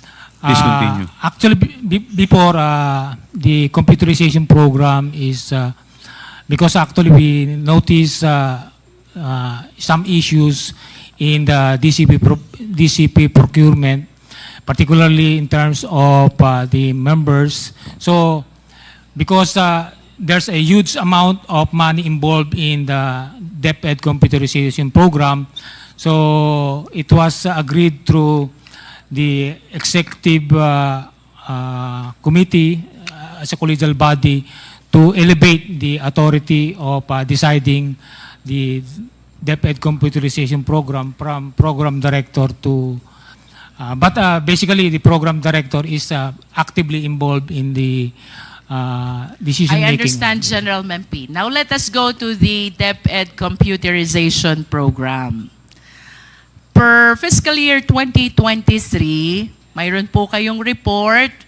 Ang sabi nyo, the delay and underperformance in procuring the ICT packages for 2023 were mainly due to the reconfiguration of the original specification and modifications of the package contents. You agree with this? Yes. Because this is in your report. But I wish to ask General Memphine, how come in your physical target versus accomplishment, kindly show on the screen, ito pong fiscal year 2023, this is your time as the one heading the DepEd computerization program, simultaneous with you being the Undersecretary for Administration. 0% po ang accomplishment ng DepEd computerization program. Can you please enlighten us on this?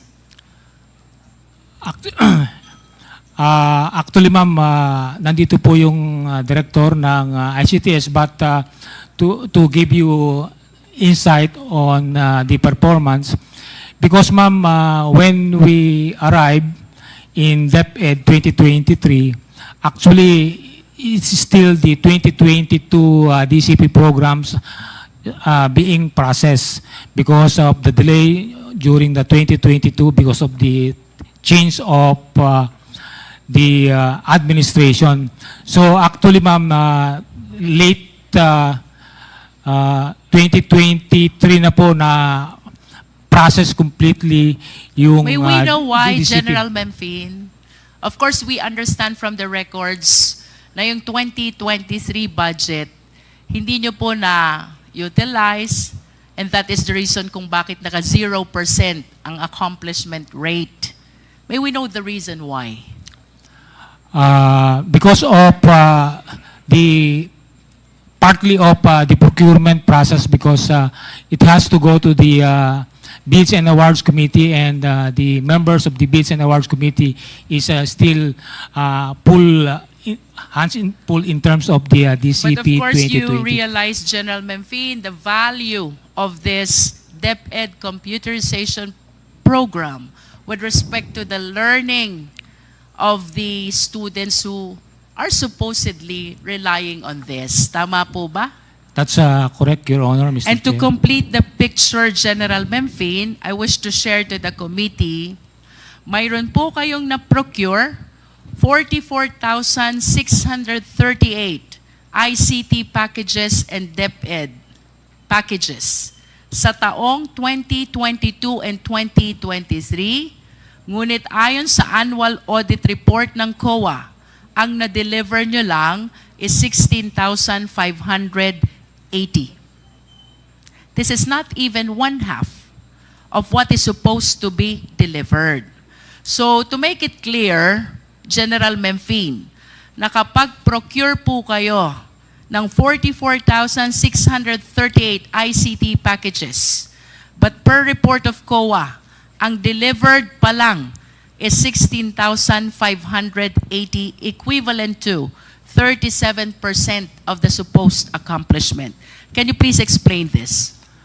Ma'am, Your Honor, Mr. Chair, if I may request the Director of ICTS, because I was not already out of DepEd since July, so I'm not aware of the updates in terms of deliveries with regards, so that maybe General we could Memphine, have with a all due good picture. respect, the procurement happened in 2023.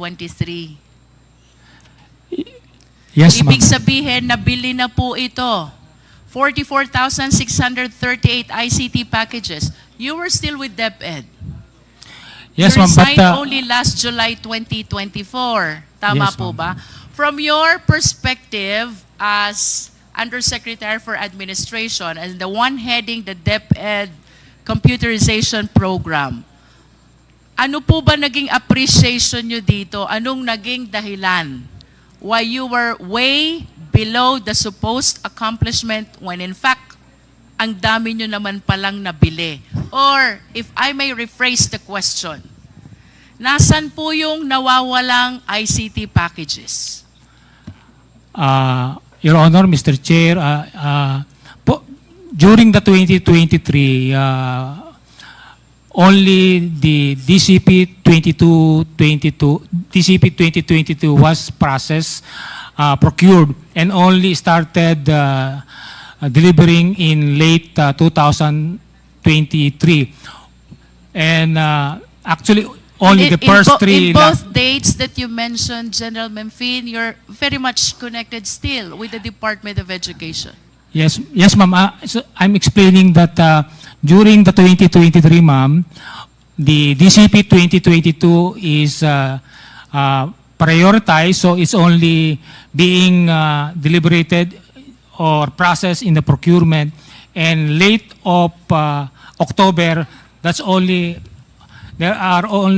were only 3 lots of DCP which were successfully bidded out, and 13 was Memphine, processed in 20. If I may interrupt, let's simplify the question. The 44,638 ICT packages were procured during that time. Only 16,000 were delivered. Nasan po yung iba? Ma'am, because the 3 lots supposedly delivered during December and early January of 2024 were subject to request for extension of some of the supplier, which we were not Mr. Chair, convinced. I lament that General Memphine could not give a clear and complete account of this 44,638. And I still have a lot of questions to raise. So may I just request General Memphine to please submit a written accounting of this 44,638 ICT packages with respect to their current whereabouts. Simple lang po ang question, General Memphine. Nasaan yung 44,000 minus 16,000 na ICT packages? Moving forward, Mr. Chair. General Memphine, I wish to raise questions about the DepEd confidential funds. There is such an AOM number 2024-15. This is dated February 1, 2024. Out of the 150 million confidential funds that were given to DepEd, only 3 quarters were utilized. That is equivalent to 112.5 million Are you aware of this, General Memphine? I just made aware during the hearing about the confidential fund because I was not directly involved in the. Okay, but at least you can confirm that in the General Appropriation Act of 2023, DepEd has 150 million budget for confidential fund. You're aware of that? Yes, ma'am, as member of the EXICO. And out of 150 million budget for confidential fund, only the first, the second, and the third quarter were utilized. That is equivalent to 112.5 million confidential fund. You're aware of that? I was made aware of that, Your Honor, Mr. Chair. And sometime in February 2024, nag-issue po si COA ng Audit Observation Memo. Ang sabi po dito, there is such a 75 million disallowance na na-justify po nila later on. And out of this 75 million, however, mayroong 15.54 million pertaining to rewards to informers na hindi pa rin po na-clear because of lack of the necessary supporting documents. Can you please enlighten us on this? Your Honor, Mr. Chair, I was not part of how the confidential fund is being utilized, so I was not aware of the discrepancy, Your Honor, Mr. Chair.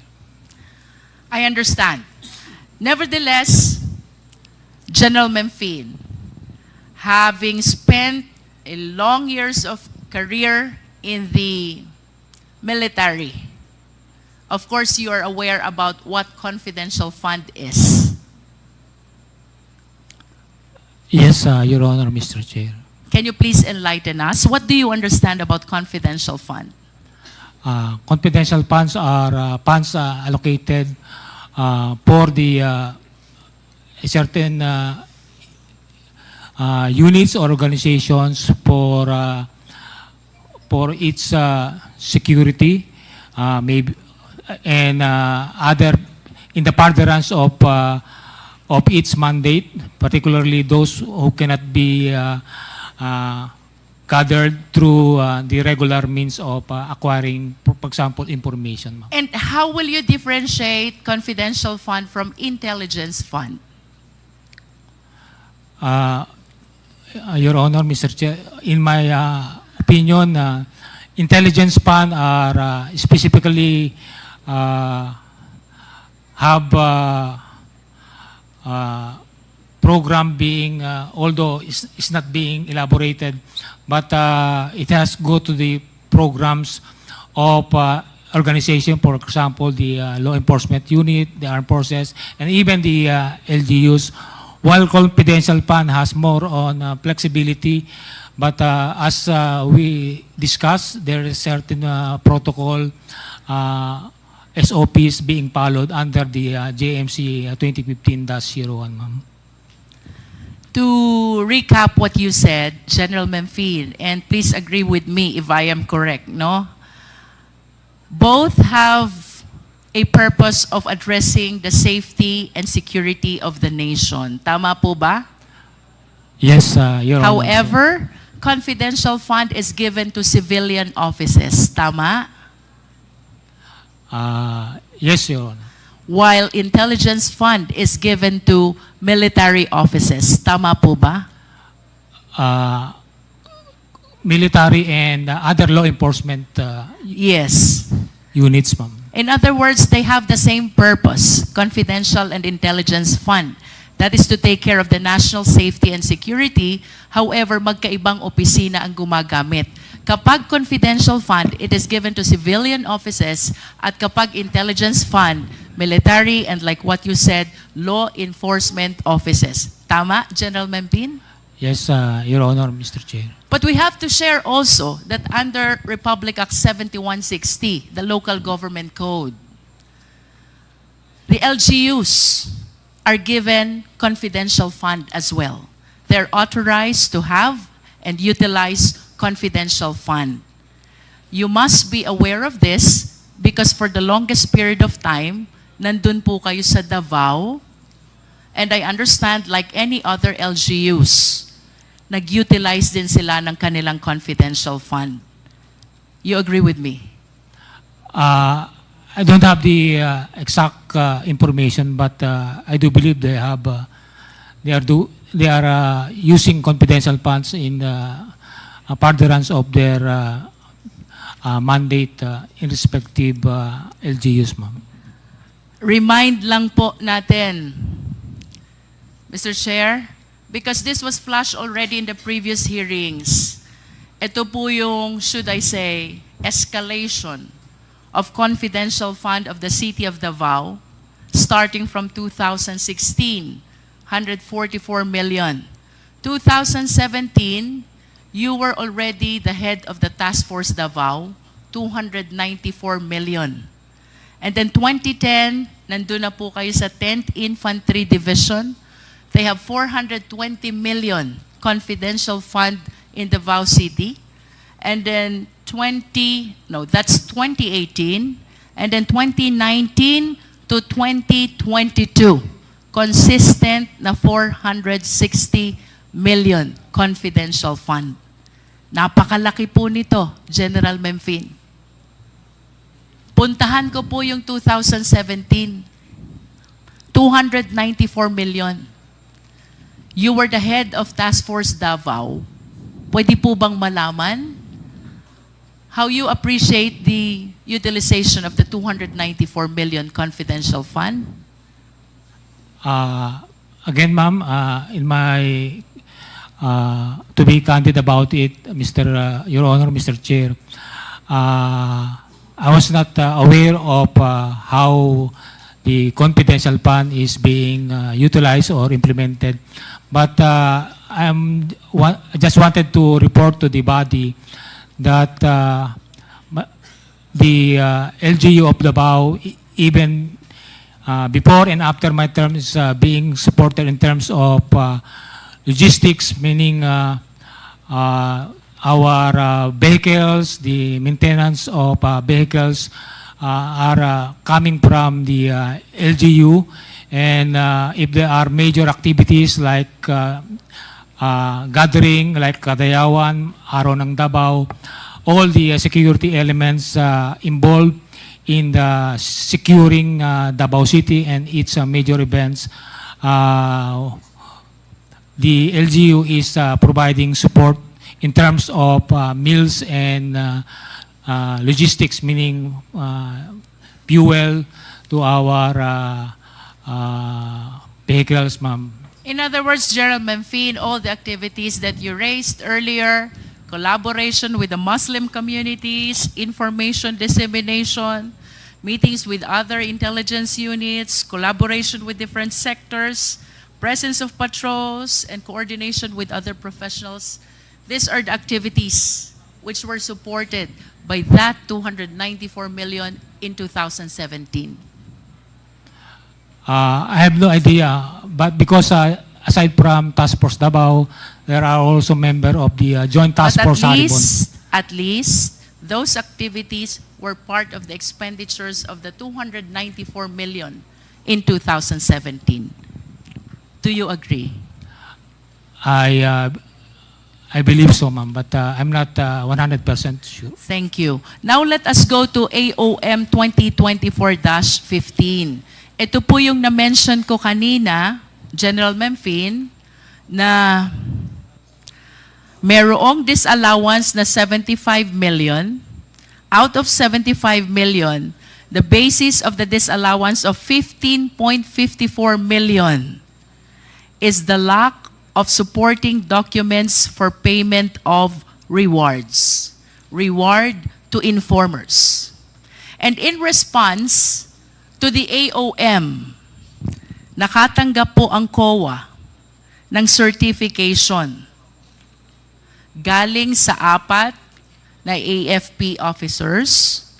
1 is Colonel Moransing, 2 is Lieutenant Colonel Sangdaan, 3 is Colonel Panopio, and 4 is Major General Bahaw.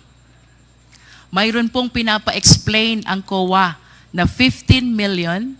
This is about payment of reward to informers, and then in response, nag-submit po ang DepEd ng 4 na certification.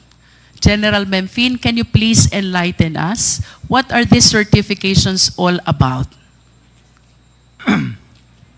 Your Honor, Mr. Chair, the certification that I was asked to coordinate with commanders on the area with regards to the conduct of the Youth Leadership Summit are present here.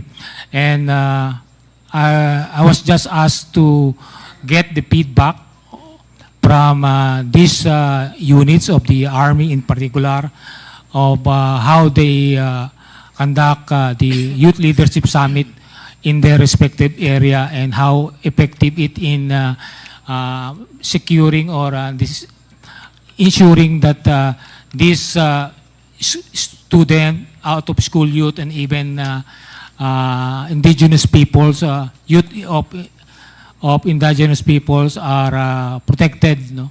Because that's one of the thrust of also of Department of Education, that our youth be able to be a productive citizens of our country. Thank you. Now, let us go to Colonel Boransing. Colonel Boransing, there is a certification here, signed by you, I suppose. This is dated January 1, 2024. You are certifying about the 8 activities for the Youth Leadership Summit with 531 participants, as well as information education campaign with 53 activities and 9,428 participants. Do you confirm this? Colonel Boransing, you are recognized. Thank you, Mr. Chair. I confirm that, Mr. Chair. I observe that the certification is addressed to whom it may concern. And then at the end of the body, it says, for the commander. Kanino ho ba talaga naka-address itong certification na ito, Colonel? If I may, Mr. Chair, I'd like to explain about the certification. Please continue, Yes, Mr. Colonel this, Boranding. Our job, the 1st Infantry Division covers the whole of Zamboanga Peninsula and both Lanao provinces, Mr. Chair, with all due respect, Colonel, Yes, I was. I have a limited time, so kindly give a responsive answer to the questions that are being raised. Ang tanong ko po, Colonel, kanino ho ba naka-address itong certification? Sa taas po, to whom it may concern. Sa baba, for the commander. Yes, Mr. Chair, this was asked by the DepEd, and this is our standard format for May all. we know who in particular in DepEd asked for this certification? USEC Mempin. USEC Mempin. Yes, Mr. Chair. And that is the standard certification because of our multi-stakeholder activities on the ground. A lot of other agencies ask for certifications. Like for instance, during the Youth Leadership Summits, we get a lot of lecturers from other agencies and they ask certifications. So this is our standard certifications we issued to all agencies who ask for it. So- Colonel, you mentioned about the Youth Leadership Summit. Yes, Can you Mr. please name some of your resource speakers during these times? Yes, Mr. Chair. First of all, we have on criminality, we have resource persons from the Philippine National Police. Can you please name names? Yes, we usually have the Chief of Police of the municipality. Please be specific, Colonel. Okay, ma'am. So the ones that conducted the Youth Leadership Summit, ma'am, are line units, infantry battalions under us. So Kindly we have, give names, please. yes, the Chief of Police. For example, Mr. Chair, if I may, the Youth Leadership Summit, August 7 to 9 August 2023, conducted in Barangay Poblacion, Madaya, Maging Lanao del Sur. Mr. Chair, there are 8 Youth Leadership Summit, so at the very least, I'm expecting 8 names who were the resource speakers during that time. Yes, ma'am. If I may continue to read it, ma'am, it's in the report. Kindly limit the answer, Please Colonel, continue, to the Colonel. question. So Boransing. we have the municipal mayor of Masio, Lanao del Sur. We have also. Do you have the date also? Can you please cite the date also? Yes, ma'am. As I earlier said. Date of YLS and then the resource speaker. Yes, ma'am. As I earlier said, this one is August 7 to 9, 2023. The venue was in Maging, Lanao del Sur. So we have Staff Sergeant Bacquiao, Lieutenant Colonel Miondas. We have Private De La Rosa, Lieutenant Colonel So how CR. many resource speakers do you have for every Youth Leadership Summit? It depends on the commanders. For instance, in local terrorist groups, where in Lanao, it can range anywhere from 5 to 10. Is that the first, the one dated August? That's your first YSL? YLS. YLS. For 2023, the first one was in May. It was in Zamboanga del Sur province. 2023, the first one was May. Yes. And then? Then we have the second one is 16 June 2023.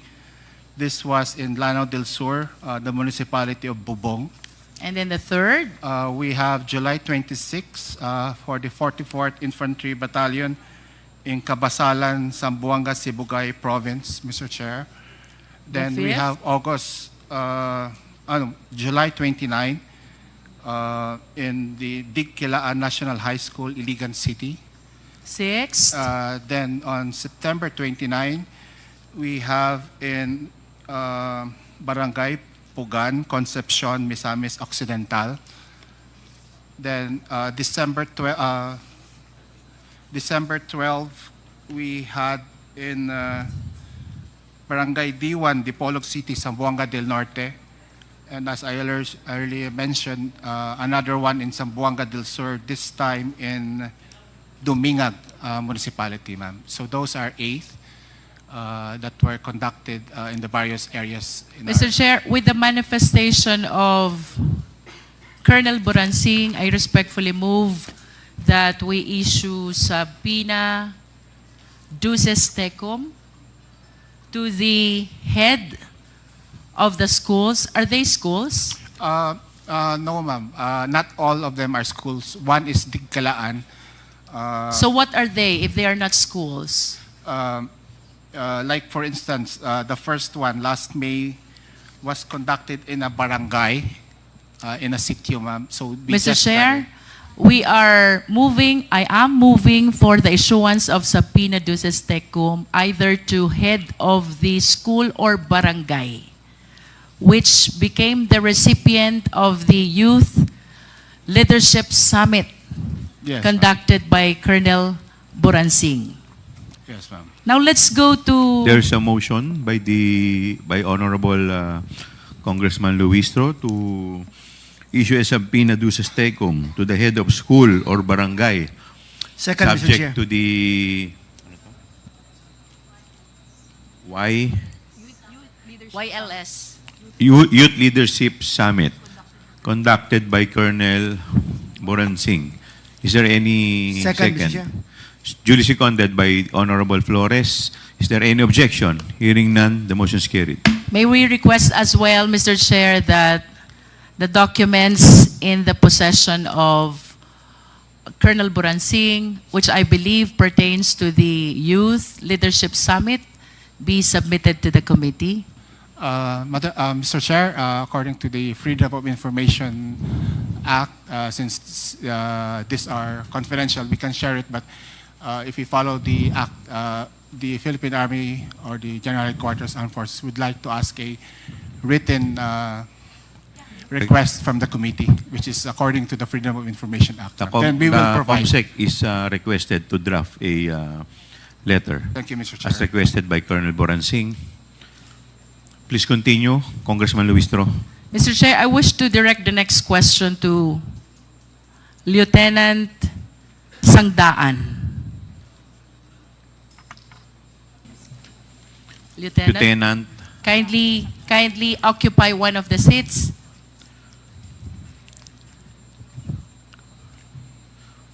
have you taken your oath, Lieutenant? Yes, Mr. Chair. Thank you.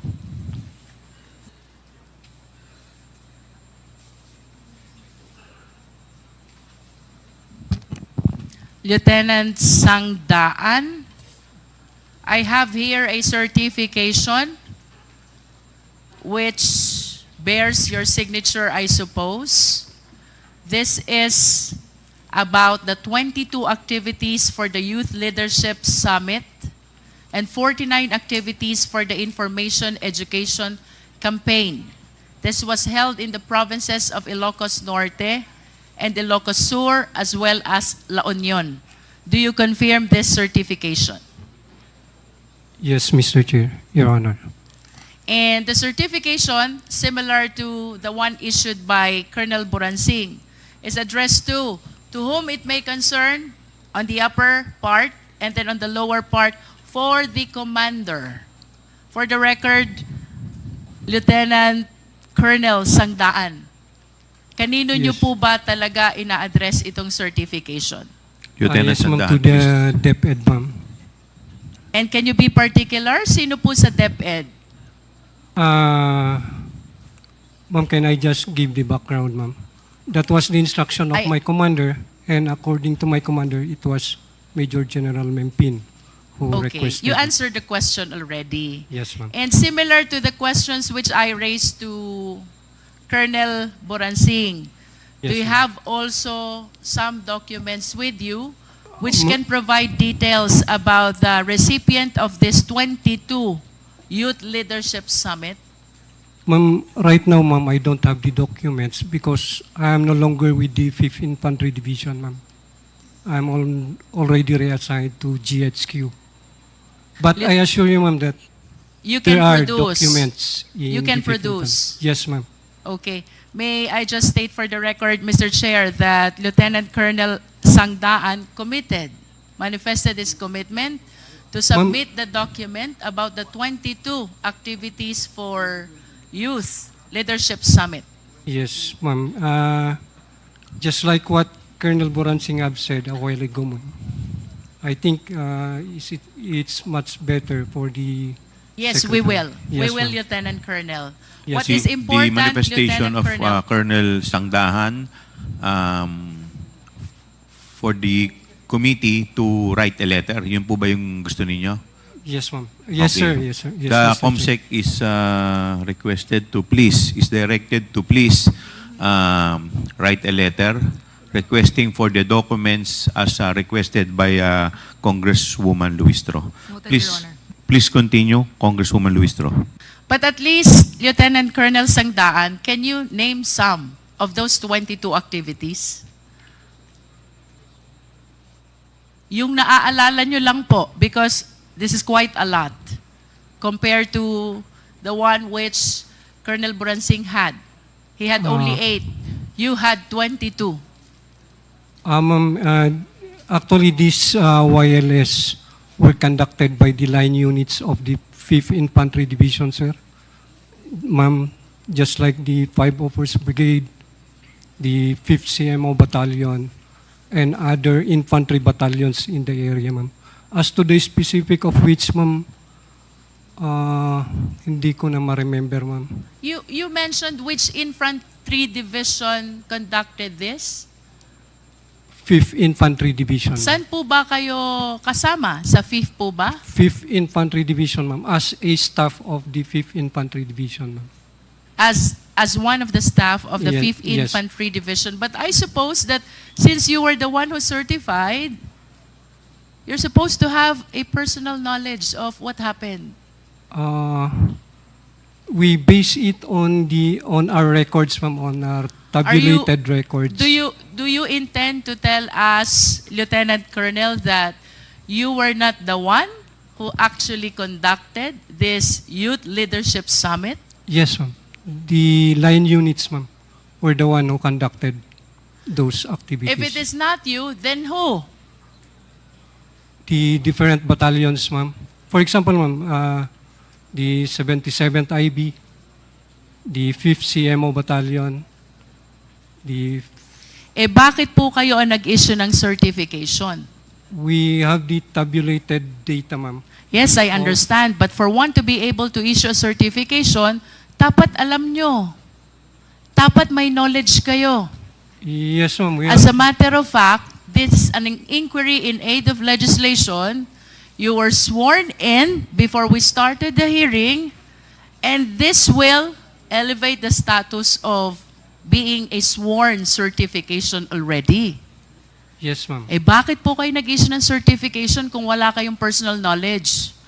Nag-certify kayo, may 22 Youth Leadership Summit, tapos hindi nyo po ito personally nalalaman. Is that what you wanted to say? We have personal knowledge, ma'am, because we have it in our data, ma'am, that the different line units... You are aware of the data only, Oh, sir, that are but different... not of the occurrence. Magkaiba po yun. Ganon din, ma'am, sa occurrence, ma'am. You are That aware of the occurrence as well. Yes, ma'am, that it was really conducted. Okay, balikan po ulit natin yung question ko. Name some of the Youth Leadership Summit that you conducted, if you are aware of the occurrence. Just like in San Mariano, Isabela, ma'am, we have conducted the YLS there. Barangay po iyan, Municipal, ma'am. municipal. Ang recipient po natin, sino? Sino pong audience nyo doon? Sino pong participants? The youth from the municipality of San Mariano. There were participants from the students in San Mariano and even out of school youth. Okay. Any Yes, ma'am. other? Any other YLS that you can recall? As reported by line units, ma'am, also in Baguio City. You are basing your testimony, Lieutenant Colonel, on the report. Tama po ba? Yes, That's what ma'am. you said. Yes, ma'am. And this will only mean that you are not aware of the occurrence. If the statement that you're giving to us is based on the report and not on the personal knowledge of the occurrence, then you have no personal knowledge of how it happened. I'm aware, ma'am, that it You was are really aware of the conducted. data. You Yes, are ma'am. aware that it happened, but you were not personally there. Yes, yes, You ma'am. did not participate. Yes, ma'am. We only provided some speakers as requested by the concerned unit. How about this 22 that you mentioned in your certification? Ito ba na-attendan mo lahat? No, ma'am. Honestly, ma'am, no. Ilan out of 22 ang na-attendan mo, Lieutenant Colonel? I think only in San Mariano, ma'am. Only in San Mariano? Ma'am, can I give a background on... Kawa, may I just make a manifestation? How can you validate an accomplishment report with a certification? The signatory has no personal knowledge of what happened. Lieutenant Colonel was able to attend only 1 out of 22 Youth Leadership Summit. And this is okay with COA? I'm sorry, but I do not understand. Colonel Buransing, if I may call you again, yun pong 8, ilan ang na-attendan nyo doon? Colonel Boransing.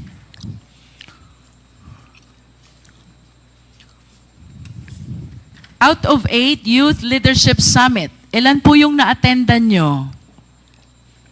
Colonel Boransing, you're recognized. Yes, Mr. Chair. I was only able to attend one. So that means that you have no personal knowledge as well I have of all pers- the 8 Youth Leadership Summit that happened. I have personal knowledge of this, ma'am. Mr. Chair, if I may explain lang po, the structure of my position is I'm the G7 of the Infantry Division. So the Infantry Division has 3 infantry brigades. They control 3, one has 4 provinces, the other has 1 province, and the other brigade has 1 province.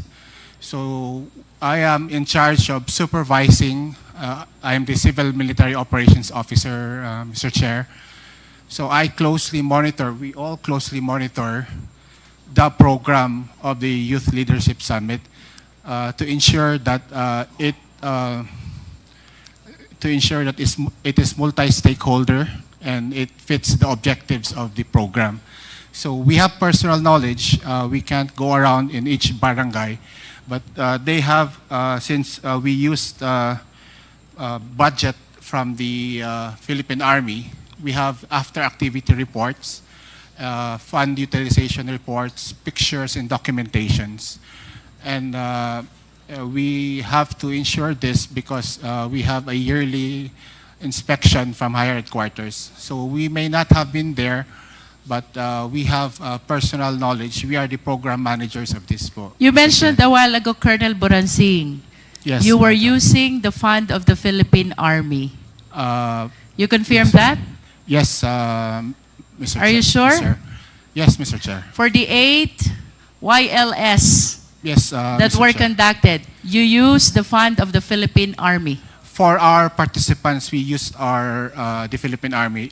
For the students, they used the local government unit funds, Mr. Chair. Okay, that is clear. Mr. Chair, I just wish to manifest the statement of Colonel Boransing that during the Youth Leadership Summit, for the military, they are using their military fund, and for the children or the youth, they are using the LGU fund. Mr. Chair, if I may. Please continue. Yes. They use some use the provincial local government funds, and the municipalities. Some delegates also are using the municipal LGU funds. And for the participants from the other stakeholders, from DepEd, from BIDEA, from the police, of course, they use their own funds. So it's really a multi-stakeholder. In other youth words, fund. Mr. Chair, a lot of offices and agencies are using their respective funds for intelligence in conducting the Youth Leadership Summit. This is your statement, Colonel Boransing. I didn't say intelligence funds, ma'am. What I said was, like for instance, for their billeting, for the hotel, they have to pay from their own agency funds. For their food, they have to pay po. What is clear, there are different offices Involved. who shoulder their respective expenses Yes, Mr. for the Chair. purpose of Youth Leadership Summit. Yes, Tama? Mr. Chair, yes. In other words, it is not only the DepEd Yes, Mr. Chair. who spends its confidential fund. I have no knowledge of what their source of funding is. But in as far as you are concerned, kanya-kanyang gastos ang KKB. iba't ibang opisina. KKP po. And for the children, the youth, you said it is being shouldered by the LGU. Tama?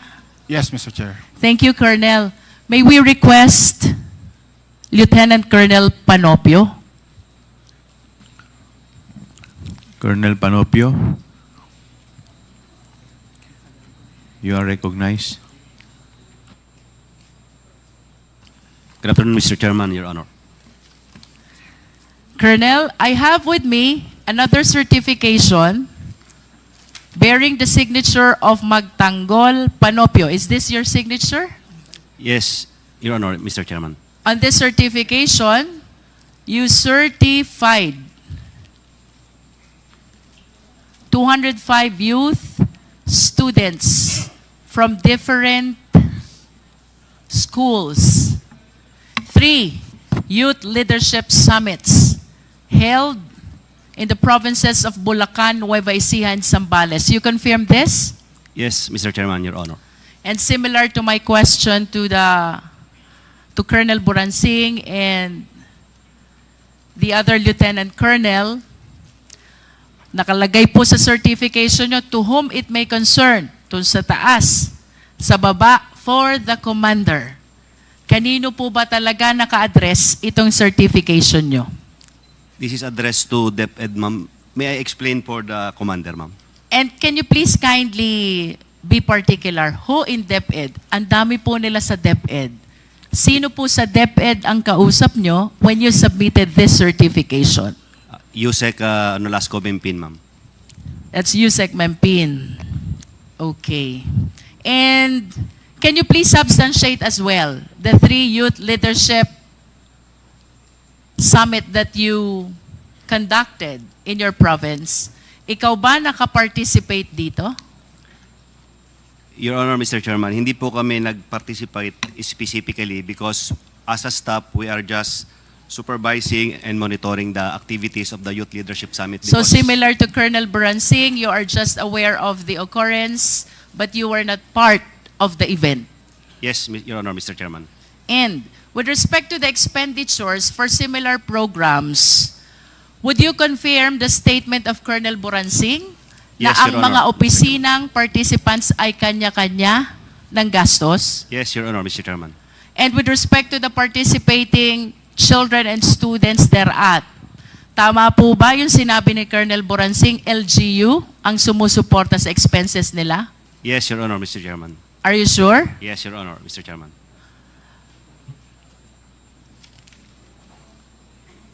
Can we recall Lieutenant Colonel Sangdaan? Yes, ma'am. Lieutenant Colonel, tanungin ko lang po yung pagdating sa expenditure. Do you confirm the statement of Colonel Buransing? Kanya-kanya ng gastos lahat ng opisina. Yes, ma'am. Yes, ma'am. And with respect to the children and the youth, it is the LGU The who support the expenses. Yes, ma'am, through their POPs plan, ma'am. Thank you. Mr. Chair, I am done with Lieutenant Colonel Panopio. I wish to proceed to Major Dombrigue. Major Dombrigue. Major Dombriding, you are recognized. Have you taken your oath, Major? Nakapag-take na po kayo ng oath? Okay po. Major, meron po kayo ditong submission prepared by you, certified by Lieutenant Colonel Panopio. This is about the Joint 7th Infantry Division DepEd Anti-Insurgency Campaign from January 1, 2023 to December 31, 2023. Do you confirm, Major, na ang sinertify niyo po dito ay 313 insurgency awareness and 166 posted social media products? Good afternoon po. Yes, ma'am, Mr. Chair. Through that data was based on the reports of our line units. Ang kasama po dito, Brigada Eskwela, insurgency awareness, environmental protection, shared and posted social media products. And then you also have number of health-related activities. Ang dami po nito, Major. Tanong, saan po nang si awareness? Ma'am, Your Honor, in partnership with the different schools and local government units. Our line units is conducting intensified information awareness drives on security awareness, ma'am. How about the social media posts? Paano nyo po ba ginagawa to? Utilizing the social media platforms of our infantry divisions and our line units, ma'am, we cross-post social media products of the AFP units and to include, ma'am, the other agency social media products. Rough estimate lang po, Major. Sa tingin nyo po itong mga reported activities nyo na to, total of 9,712, the activities I mentioned earlier. If you're aware, mga magkano po ang nagastos na pondo ng AFP dito? Ma'am, with that figure, the number of anti-insurgency flyers distributed, a very minimal expenses lang po dahil printed flyers lang po ito dun with the bond paper po. You're saying minimal. You're saying minimal. Minimal expense. You said that? Yes, ma'am. And it will no way reach 15 million. Tama? Hindi po, ma'am. Hindi. Hindi po. No way. Thank you. Mr. Chair, gusto ko pong balikan si General Mempin. General Mempin, you are I'm about to recognized. wrap up, Mr. Chair. Yes, Your Honor, Mr. Chair. General, kanina po sabi nyo, hindi nyo alam yung confidential fund. Yeah, You that's still correct. confirm that? That's correct, Your Honor, Mr. But Chair. I hope you understand that the certifications which I confirm from the AFP officers, the 4 of them, pertains to the expenditure of 15 million taken from the confidential fund. And according to them, those certifications were required by you. Your Honor, Mr. Chair, actually I was asked by the Officer of the Secretary to ask for certification coming from these units. But it is clear to them or even to me that no funds are involved, meaning no funds released to these units. What the Office of the Secretary is wanted to know is the product or the result of the collaboration of various stakeholders, including DepEd, with regards to our youth. So it is clear, ma'am, that DepEd has not released any single centavo to the conduct of wireless to the units mentioned, ma'am, Your Honor and Mr. Chair. If you are saying, General Mempin, na walang nirelease na pondo ang DepEd dito po sa Youth Leadership Summits,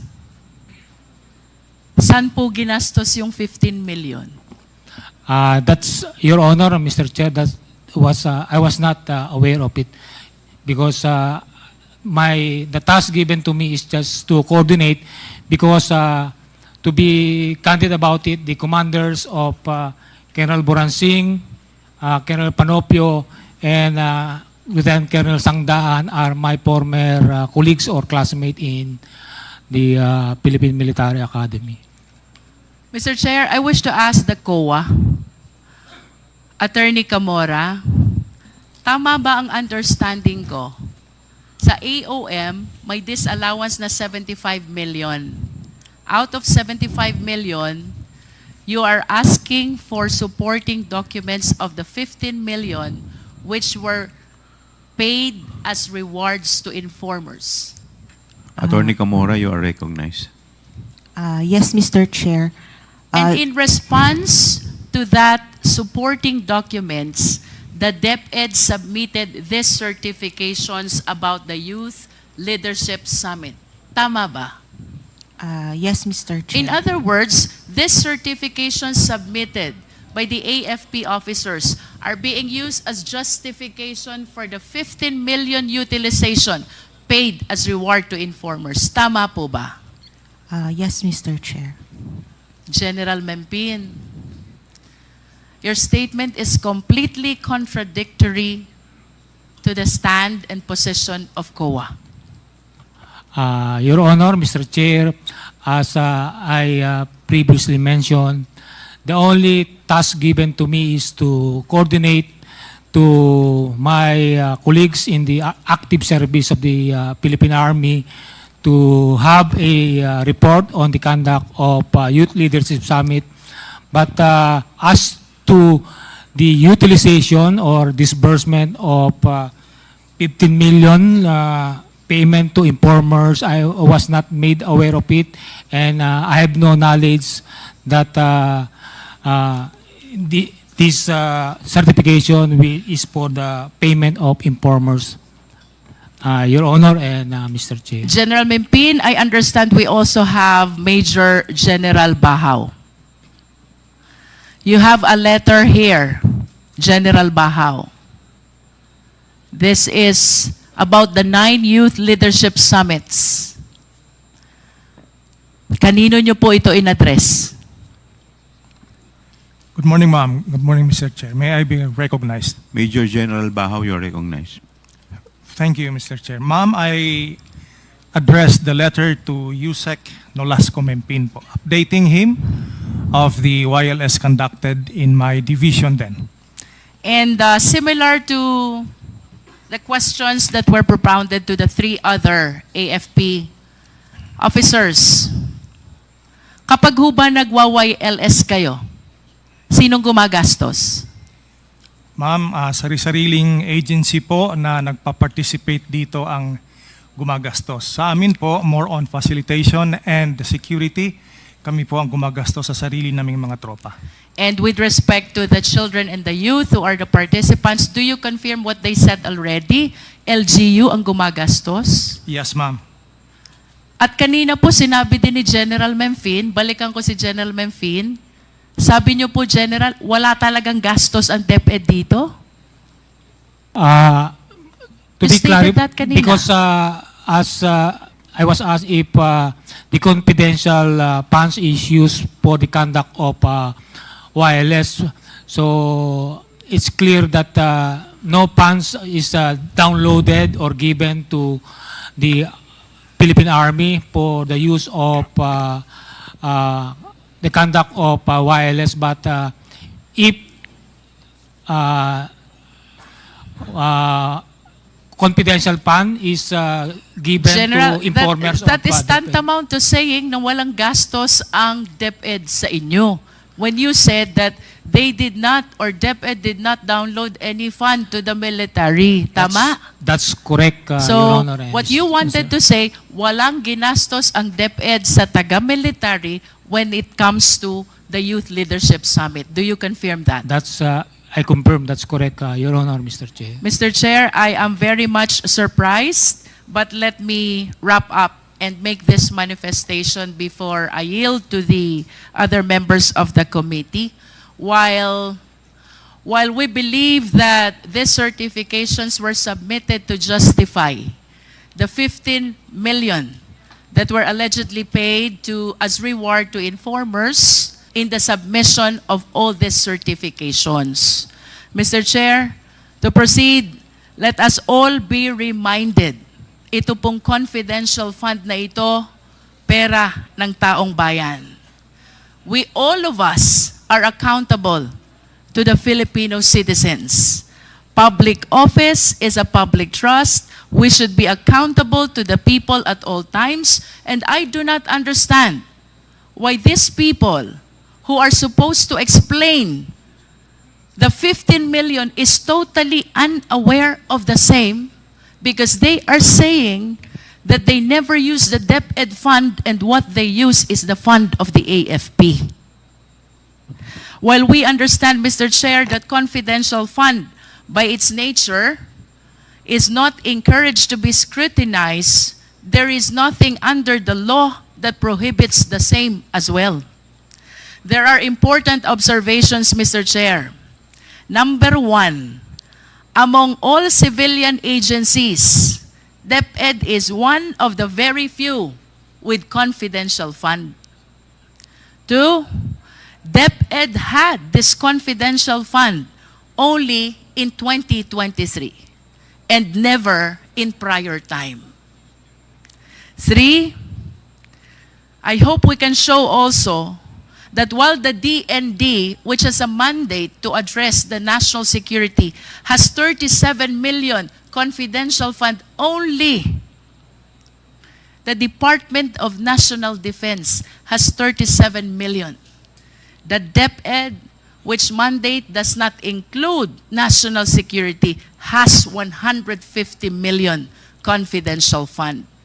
Mr. Chair, to continue, while the police, the AFP officers already denied this YLS,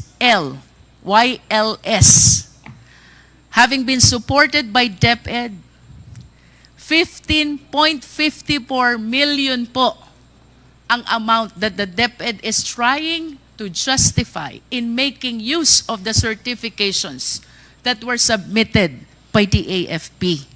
Number 5, Mr. Chair, prior to 2016, pag ang pinag-usapan po natin ay Youth Leadership Summit, it is the AFP who leads and they just coordinate with DepEd.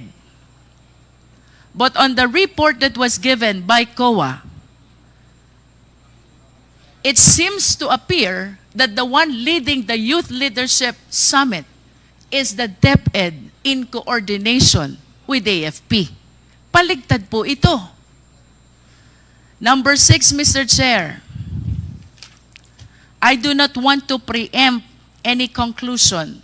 However, Mr. Chair, General Mempin spent 2017 to 2023 of his AFP career in Davao City and Davao region. During this time, the former president is the president and our vice president is the mayor. During those time, Mr. Chair, Davao City, while it is authorized to have and to utilize confidential fund, I believe has one of the highest confidential fund among the LGUs in the entire country. I hope the Secretariat can produce the data. I wish to ask Mr. Chair, ito bang lahat ng ito ay coincidences? Given this observation, let us all be reminded that the leeway that is being given to confidential fund is to be able to address a very important concern, and that is national security of the country. No more, no less. The procurement and the liquidation were made liberal in recognition of the significance of the purpose of the confidential fund. However, Mr. Chair, if there are glaring indications of irregularity already, as those that we have mentioned, plus the admission of the AFP, is it not that COA should address its mandate of making sure that all receipts and all expenditures are duly accounted for the Filipino people? Question number 1, since when has irregularity in confidential fund been happening? 2, what has COA done so far with respect to its accounting rules in order to address the irregularity? And 3, will COA simply brush aside these irregularities, especially with the admission of the AFP that they were the one who spent for the 15 million Youth Leadership Summit and not the Department of Education? Let us remember, regardless of which office in the government we belong, public trust always carries accountability. To tone down the mood of our investigation, at para mas maintindihan po ako ng mga tao, mayroon hong prominent na line sa pelikulang Star Wars. Ang sabi, comes with great power is great responsibility. If you translate this to constitutional language, let us all be reminded, public office is a public trust. The trust that is given to us by the people carries with it due accountability. Thank you, Mr. Chair. Thank you, Congresswoman Luistro. The chair, Yeah, Mr. Chair. with the indulgence of Congressman Flores, Congressman Acop, the chair recognizes Congressman Acop. I would just like to ask some clarificatory questions regarding the interpellation of the Honorable Luistro. May I know who can answer me? Sino ang makakasagot? Kanino bang program itong sinasabi natin na Youth Leadership Summit? Is it a program of the DepEd, the Armed Forces of the Philippines? Kanino?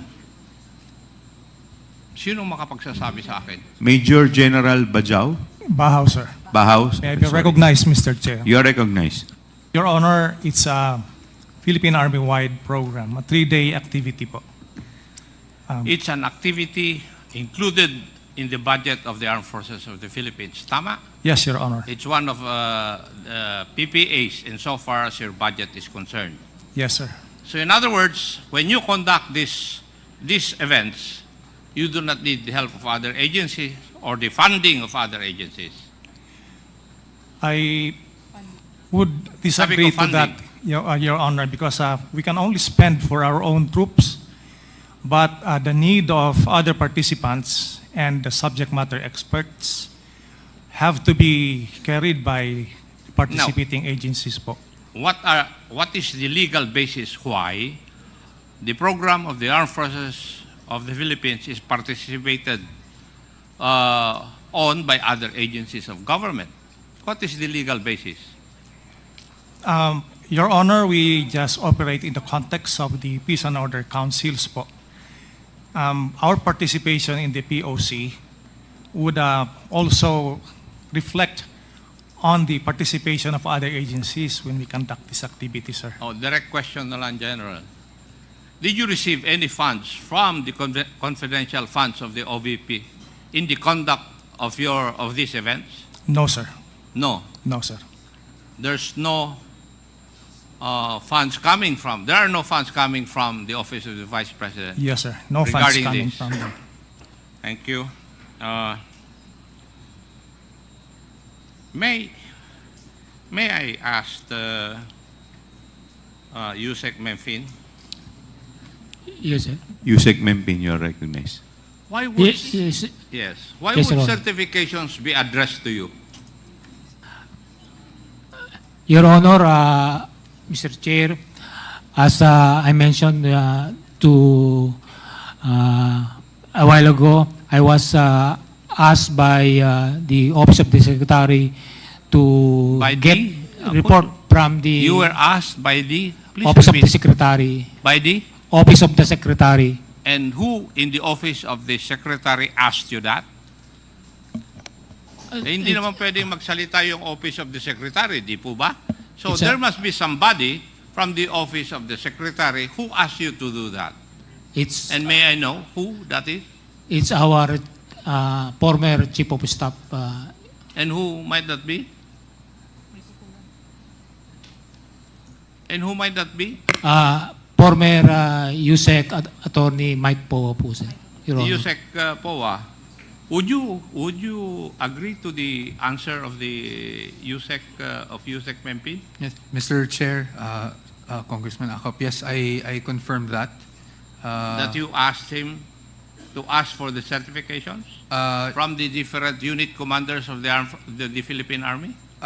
If I may explain, Your Honor, the Hindi, answer is sagutin yes. mo muna yung tanong ko bago ka mag-explain. Yes Di ba? po. Yes po.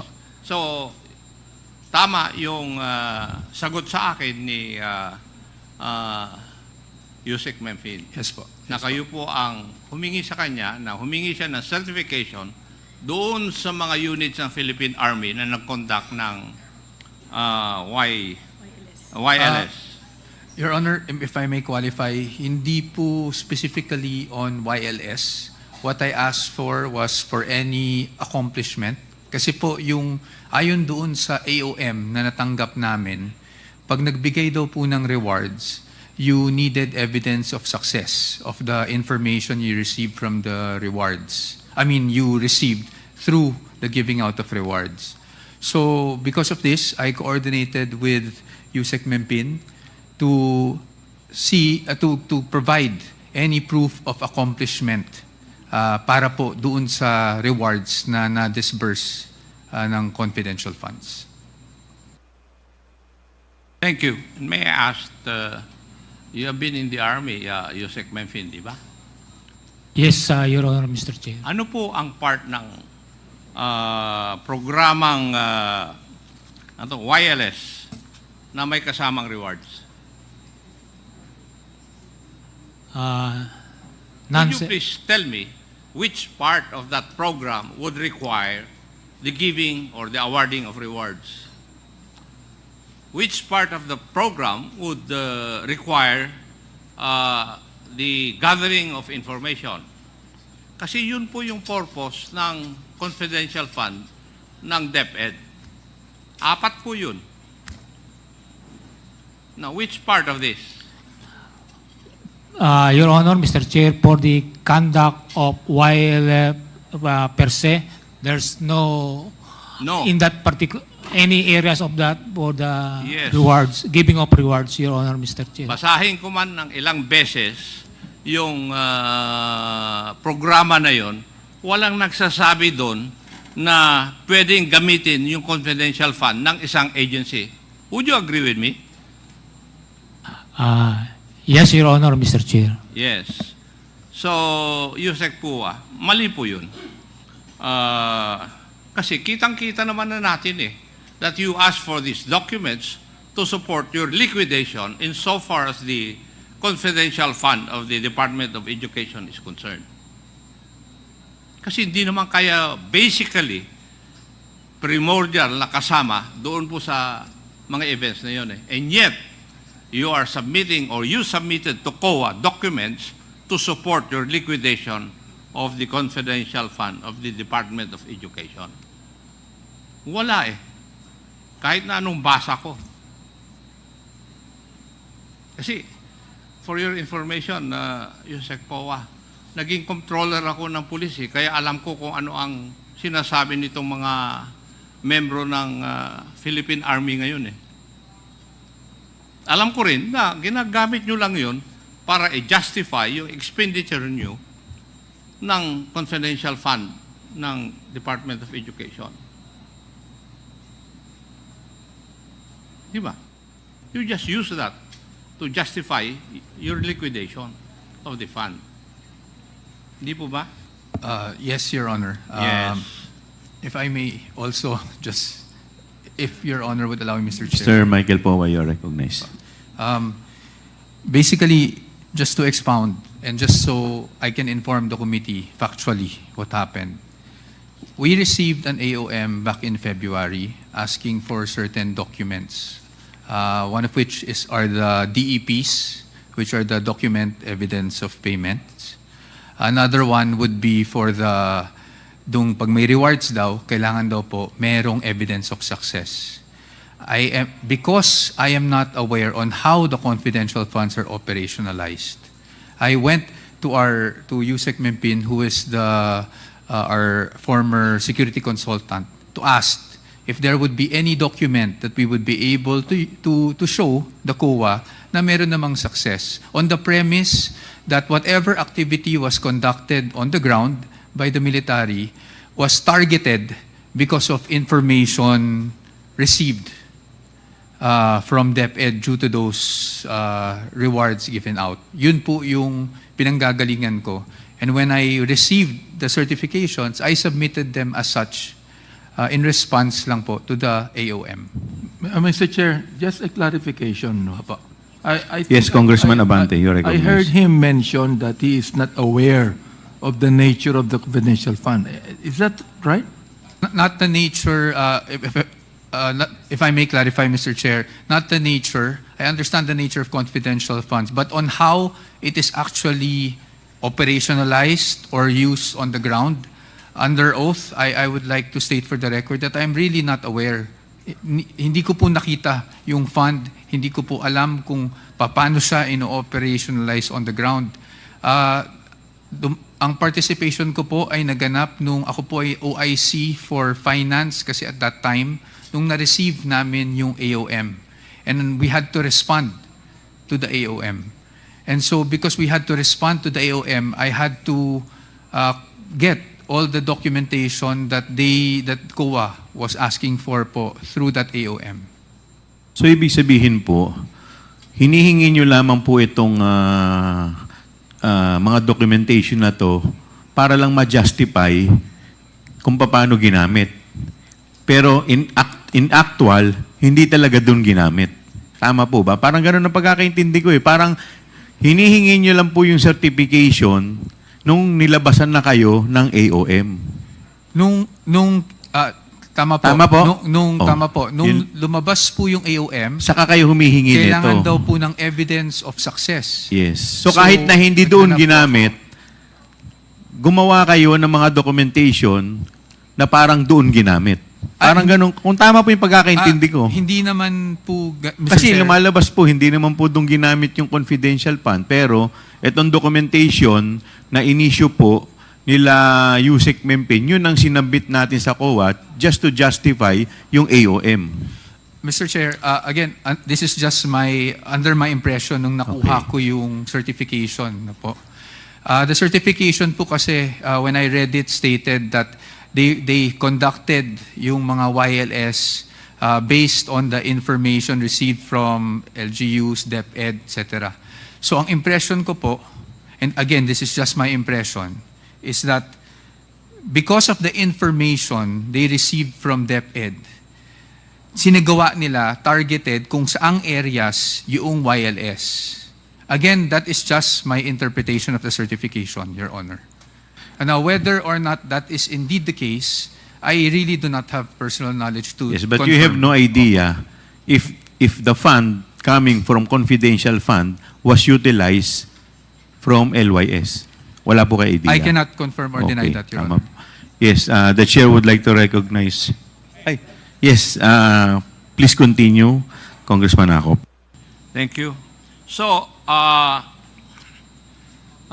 Yusek Mempin, wala pong ibinaba na pondo sa Armed Forces of the Philippines or sa Philippine Army units. Wala. As para sa akin, sir, wala po daw po, sir.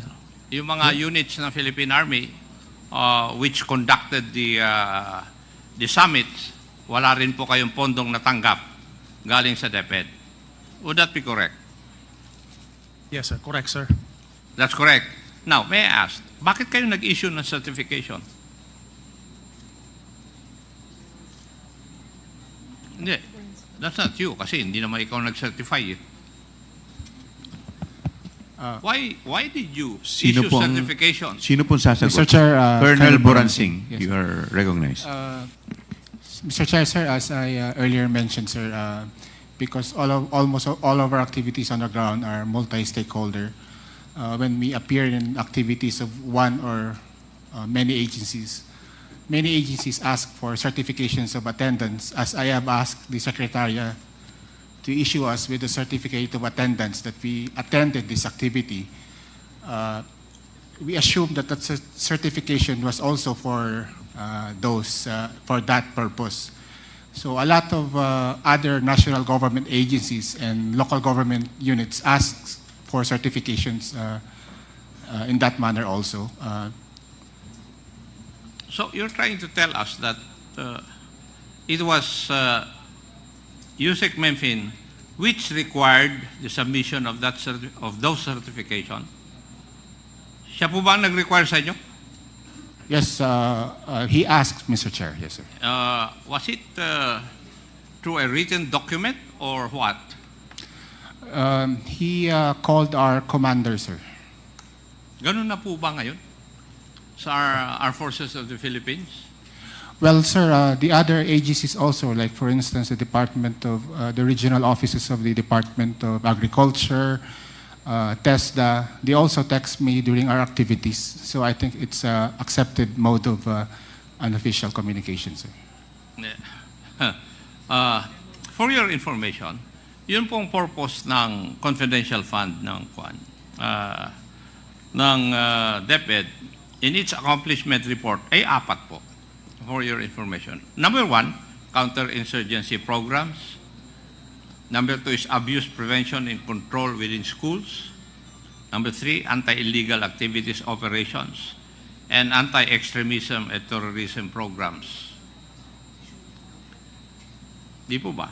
Nowhere could I find dito po sa accomplishment report na sinabmit ng Office of the Department of Education, would I see na yung activity ng Armed Forces of the Philippines is enumerated.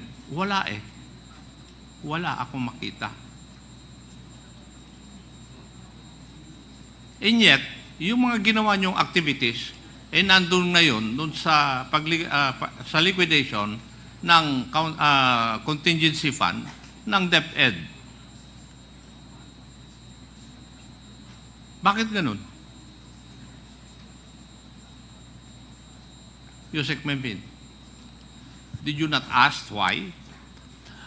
When you were asked to get certifications or to secure certifications from those units of the Armed Forces of the Philippines which conducted the YLS, hindi mo tinanong bakit?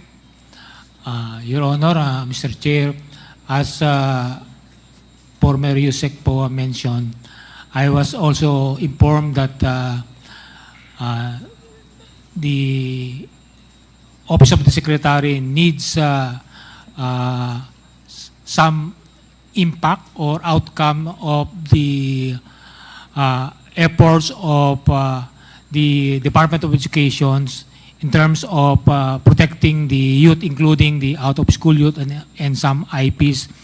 So I was not aware of that is the purely justification for the confidential fund. So I coordinated with the Philippine Army commanders, my former colleagues, to give feedback or in terms of certification that they have conducted YLS in coordination with various stakeholders to include Department of Education. So yun po yung parang pinaka-basis ng coordination ko po sa mga Philippine Army units na nandito po ngayon. Kasi maski sa certification, Yusek, wala rin akong nakitang na amount na nakalagay doon sa mga certifications ng mga unit commanders ng Philippine Army. Wala. So, may ibang purpose lang yung pagkuha nyo ng certification na yun. And as I've said, it is used to justify yung expenditure ng or pag-spend ng confidential fund ng Department of Education. Now, COA, would it be true na nagbigay po kayo ng CN o credit notice doon sa first 2 quarters ng use ng confidential fund ng DepEd? Attorney Camora, you are recognized. Yes po, Mr. Chair. May I know the basis why nagbigay po kayo ng credit notice? Kasi what I know is if you give credit notice, everything is proper. Yes, Mr. Chair.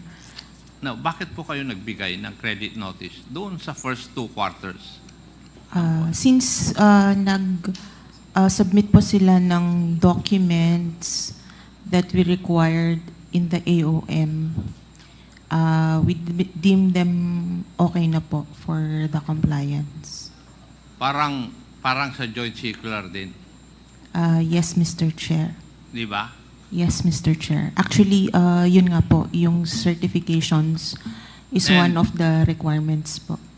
When I say parang sa joint circular, you do not do anything to find out whether the data or the certifications given you would be reasonable or true? Hindi nyo tinitignan, di po ba? Mr. Chair, since dun sa certifications, nilagay po nila na due to the collaboration between the DepEd and the Philippine Army, wala pong mga batang recruited. Okay na po yun sa amin. Okay na sa inyo. Pursuant to your, shall we say, circulars. Yes, Mr. Chair. Ganon. Yes, Ganon po Mr. yun. Chair. Ay, paano nga natin mababantayan yung kwan? Kung pag ganyan ang inyong pag-iisip. Di po ba? Now, Mr. Chair, please allow me to come up with my parochial concern. Because I heard a while ago that Yusek Densing was in charge of the allocation of the BEFF or Basic Educational Facilities. Tama po ba? Mr. Chair, if I may. Yusek Densing, you're That's correct, sir. recognized. Correct. Pwede ko bang malaman bakit walang napunta sa Antipolo na school building? Sir, During your term or the term of VP Sara? ang nahawakan ko po actually is 24. Hindi, tinatanong Opo. ko. Sagutin mo muna ako. Pero sir, ang sa Antipolo kasi, Antipolo, Taytay, tinanong ko rin kasi yan dun sa technical working group, wala na pong buildable space. Yun pang binanggit sa akin. Walang buildable space. Opo. There's a fund with the DepEd na pambili ng spaces. Di po ba?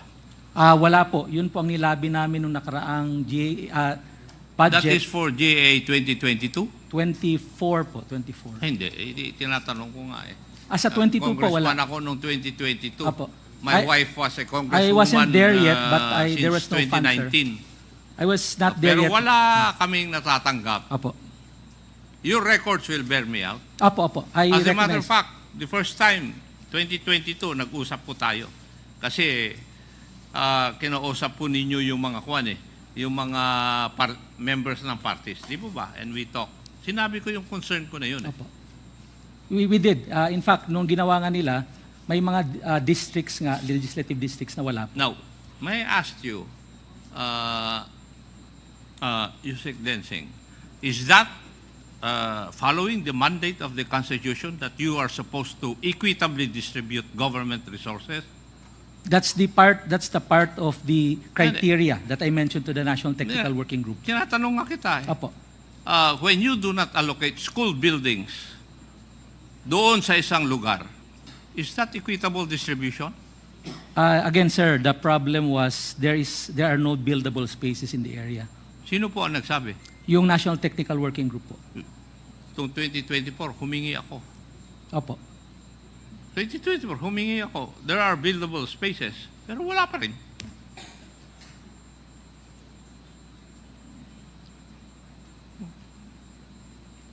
And you cannot explain that to me. Well, sir, I could not answer because the fund was really small at the time. Originally at 9.7 NEP. So what you're trying to tell me, Yusek, is that hindi po priority doon yung distrito ko po. No, sir. Priority po inyo dahil mataas po ang shortage sa Antipolo. Kasi meron pa kami 3 shifts eh. Opo. Kaya po, priority kayo, Taytay. Pero wala pa rin kami. Kung priority kami sa mata ninyo, bakit hindi kami nabibigyan? Baka tama yung sinasabi ni Johnny Pimentel. Hindi po tama yan. Hindi po tama yan. Thank you, Mr. Chair. Thank you. The Chair would like to recognize the Honorable Jonathan Kate Flores. Thank you, Mr. Chair. Yusek Mempin. Yes, Your Honor. Mr. Sir, Chair. is there any other person, is there any other USEC who has been given the same designation to oversee the YLS programs? O ikaw lang, from DepEd? Actually, I was not the one in charge of the wireless. I was just tasked to coordinate with the Philippine Army with regards to the report of their conduct of wireless. But in Department of Education, the Operations Strand is the one who has the mandate of under po sa kanya yung program ng wireless but hindi po sa administration staff. So are you saying na as far as these certifications are concerned, ang only parang role mo or designation mo was to collect them? Yes po, yung To collect them? to coordinate po. To coordinate with them? Yes. Okay. And the Yes, Your collection was for the purpose of liquidating the expenses, or hindi mo alam for what purpose? I was not exactly aware, but I'm made aware of they need some to see the impact of the collaborations of the Department of Education with the Philippine Army and other stakeholders that resulted through the wireless that resulted to the prevention of recruitment through violent extremism and other sir, threats po, sir. You said impact, no? Impact of the wireless conducted by the AFP? Ang ibig mong sabihin? Yes, sir, which is the prevention of recruitment. Yes. So what then is the role of DepEd when it was a purely AFP event? Because if not all, majority of the participants are also coming from the Yes, school. but other than them being students, it's as if DepEd is claiming an activity that was not theirs in the first place. Tama po ba? Yes, sir, with just purpose of coordination. What coordination? You just ask for the certifications. What coordination are you talking about? Tapos na yung activity eh. You just ask for a certification. What coordination are you talking about, Yusek Mempin? Coordination for the certification because... For the certification, but not for the activity itself. Tama ba? Yes, sir, because Yes, that my but then you are claiming that the impact was because of the DepEd activities. You're asking for certifications, claiming that this was the impact of the activities of DepEd by spending their confidential funds on this and that, etc., etc. Your Honor, that be correct. It's not DepEd initiating, but the activity of, because the conduct of wireless is primarily the activity Kaya or nga, program of... you're the asking Philippine for a certification that they conducted this and they included this number of young persons, and the only contribution actually DepEd has was that most of the students there were enrolled in DepEd. But actually, wala kayong actual participation in the wireless. Tama po ba? That's correct, right?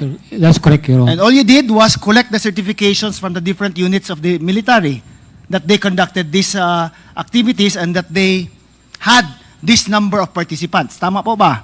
That's correct, Your Honor. Okay, now Mr. Poa, who directed you to secure the certifications? Mr. Powa, you are recognized. Thank you, Mr. Chair. Sir, no one directed me. No one I was directed the you. one who coordinated. So initiative mo lang na mag-secure ako ng certifications kasi may kailangan akong justify na expense. Tama po ba? Opo, but yes, sir, but not necessarily for YLS. Because if I may be very candid and honest, hindi naman po ako familiar sa YLS to begin So with. why did you ask Mempin to secure the certifications? Your Honor, because we needed to secure not certifications but evidence of success for any purchase of information gathered or rewards given in exchange for information. Okay, now So- what information was purchased in the conduct of the YLS by the AFP? Your Tell Honor, me. I honestly wouldn't know exactly. So why would you ask for certification like that? I asked Yusek Mempin, being our former security consultant and the Yes. one that has coordination with AFP, to see if due to the information given by DepEd, they were able to have targeted programs wherein we can respond to the AOM and show that there was in fact success in Now you just heard Yusek Mempin say that his only participation was in securing the certification. Yes, Your Honor. Now, why would you ask him for certifications? Ang sabi mo nga, that this is the impact of the rewards that you've been giving. This is the impact of the information that you have been rewarding. Di ba, what is the impact there? Tell me, Mr. Poa. In my impression, Your Honor, Mr. Chair, is that if the AFP were able to target, kumbaga, hold not just YLS but hold programs, targeted groups because of the information provided by DepEd, then that would show that it was successful. Okay, what information was provided by DepEd? And to whom was this information provided? Your Honor, I really, Yes. I am under oath. Yeah. Hindi ko talaga alam. O kaya kung nga, anong hindi mo alam, operation. hindi niya rin alam, yet you're just using these certifications to justify something. Your Honor, Hindi mo, hindi mo alam ano ang rewards, ano ang i-reward mo. Hindi niya alam ano ang information na binili ninyo. Di ba? Yet you ask USEC Mempin to secure certifications.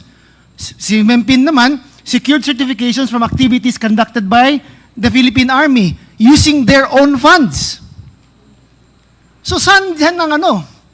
Tell me, explain to me, Mr. Poa, where is the connection of the justification for this expense with the certifications issued by them and in relation to supposedly the rewards for the information that you gathered by using confidential funds?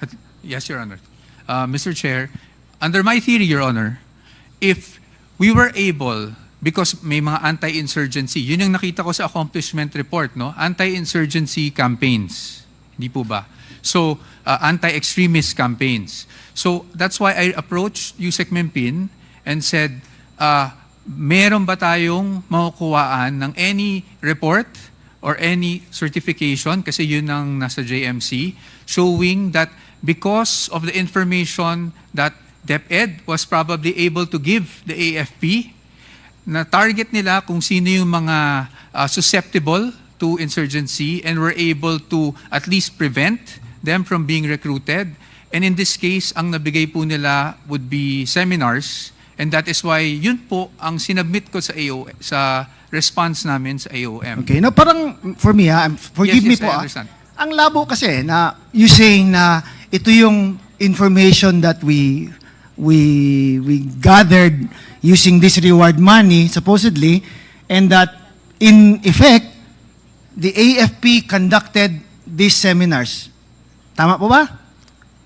Yes, Your Honor. But from the testimonies that you've heard, walang connection whatsoever ang activities nila sa yung activities na sinasabi mo. Yes, Mr. Chair. Yes, Your Honor. Although at that time, hindi ko naman po alam na ganun yung sinasabi nila. No? Yet you're using the certifications to justify an expense of your office? Parang Your mali Honor, po ata yan, di ba? You just testified now na hindi mo nga alam anong connection nito whatsoever, yet you used these certifications issued by them to justify an expense with COA. Mr. Chair. Please continue. Respectfully, Your Honor. Ang confidential funds, hindi naman talaga sa pagkakaalam ko, no? Theoretically, hindi naman pwede ibigay ng isang ahensya sa kabilang ahensya yan. That is something that you can only use as per the JMC for purchase of information so that you can have Can I progress, stop you etc. there for sorry, Mr. Poa? Pero, yun na, paulit-ulit tayo na it all boils down to the fact that you are using a certification of an activity of a different agency who never spent any single peso coming from your office to justify your expense. Tama po ba? Mr. Chair, again, respectfully, the justification is not that they spent the money of DepEd. The justification that, under my You impression- attached it to justify your expenses nga, di ba? Yes, so tell me where's the connection there? Mr. Chair, Please continue. respectfully, the connection, Your Honor, is if they were able to hold yung seminars nga, which in the beginning, hindi ko man lang alam na seminars yung ibibigay na certification po, just to be clear.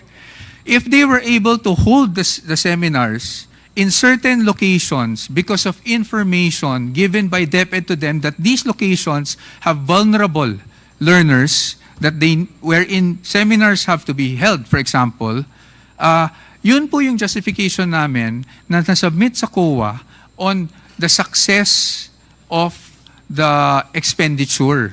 But not success meaning binayaran po namin ang AFP. That was never the impression, Your Honor. So ang sinasabi mo is that AFP conducted these seminars because you gave them the information that this sector is vulnerable. Not me per se, but that is the theory, Your Honor. Yes, Okay. Your Honor. AFP. Colonel Buransing, sir. Colonel Boransing, you are recognized. Yes, thank you, Mr. Chair.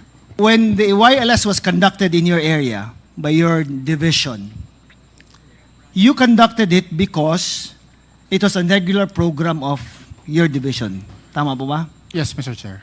Yes. Now, how about you, Colonel Panopio? Did you conduct a YLS in your area with your division or with your battalion because it is a regular program of your battalion or of the FP? Yes, Your Honor, Mr. Chair. See? Mr. Poa? Do you want me to ask the others? Oh. They will still be giving me the same answers po. Yes, Mr. Chair. Your Honor, I am not in a position to really tell you kung talaga ba Then who is in following position to permit. tell me that? Your Honor, Sino? it would probably be the Secretary, Your Honor, or the ones that are responsible for the confidential funds. Kasi wala naman po talaga, and again, I'm under oath, wala po talaga So kaya, akong... who is responsible for the confidential funds?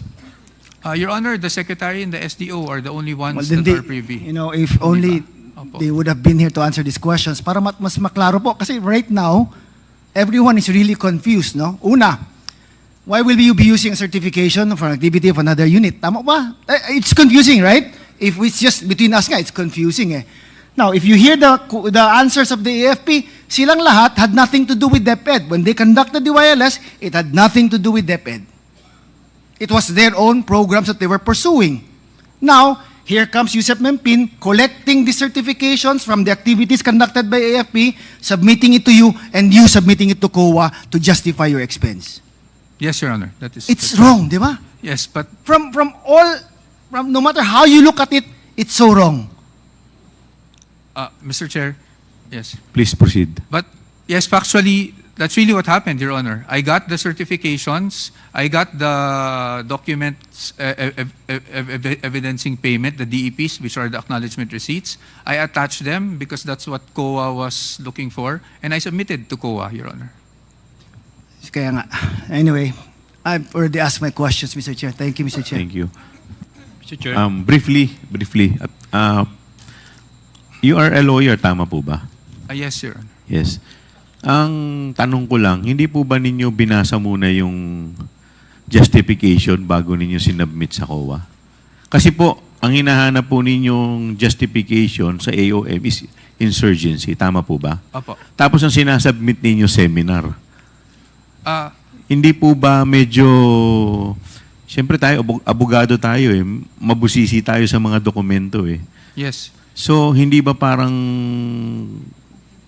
Well, ako, napapanood ko po kayo. Napakagaling po ninyong sumagot. Very articulate po kayo. Very sharp po kayo as a lawyer. Pero dito po, parang hindi ako makapaniwala na nag-submit kayo ng isang dokumento na iba yung intention. So, yun lang po yung comment ko. Yes, Congressman, with the indulgence of Congressman Valeriano. Yes. With the indulgence, okay po ba na may tatanong lang daw po siya? Sige po, Mr. Sige po. Chair. Yes, Congressman Yes, thank you, Mr. Chairman. Thank you, Mr. Gonzales. Chairman. May tanong lang ako sa DepEd. Did DepEd coordinate with the Philippine Army during the entire year? Hindi po yata sila gumastos ng fourth quarter ng 2023. DepEd? Nag-coordinate po ba yung DepEd sa Philippine Army? Sino po sa DepEd ang po pwedeng Mr. sumagot? Poa? Ako, Your Yes, Honor, Attorney Poa. Ako, Your Honor, I wouldn't have any personal knowledge on coordination except I cannot tell you the date. I don't remember now, but there was at least a parang MOA sign, dapat MOA na fina-formulate ang operations team namin with the PNP during my time as Chief of Staff. Pero hindi na-conclude yun while I was still there, Your Honor. May I know if Maybe Yusek Escobedo, who is the Undersecretary for Operations, may I know if babae ba ito? Rebsi. May I know if she is present? Wala po. Wala po. Well, I will just continue, Mr. Chairman. Yes, please continue. Maybe I will ask the commander if the program lasted up to the end of the year. meron po kayong programa sa mga commander sa from DepEd from this fourth quarter of this CF?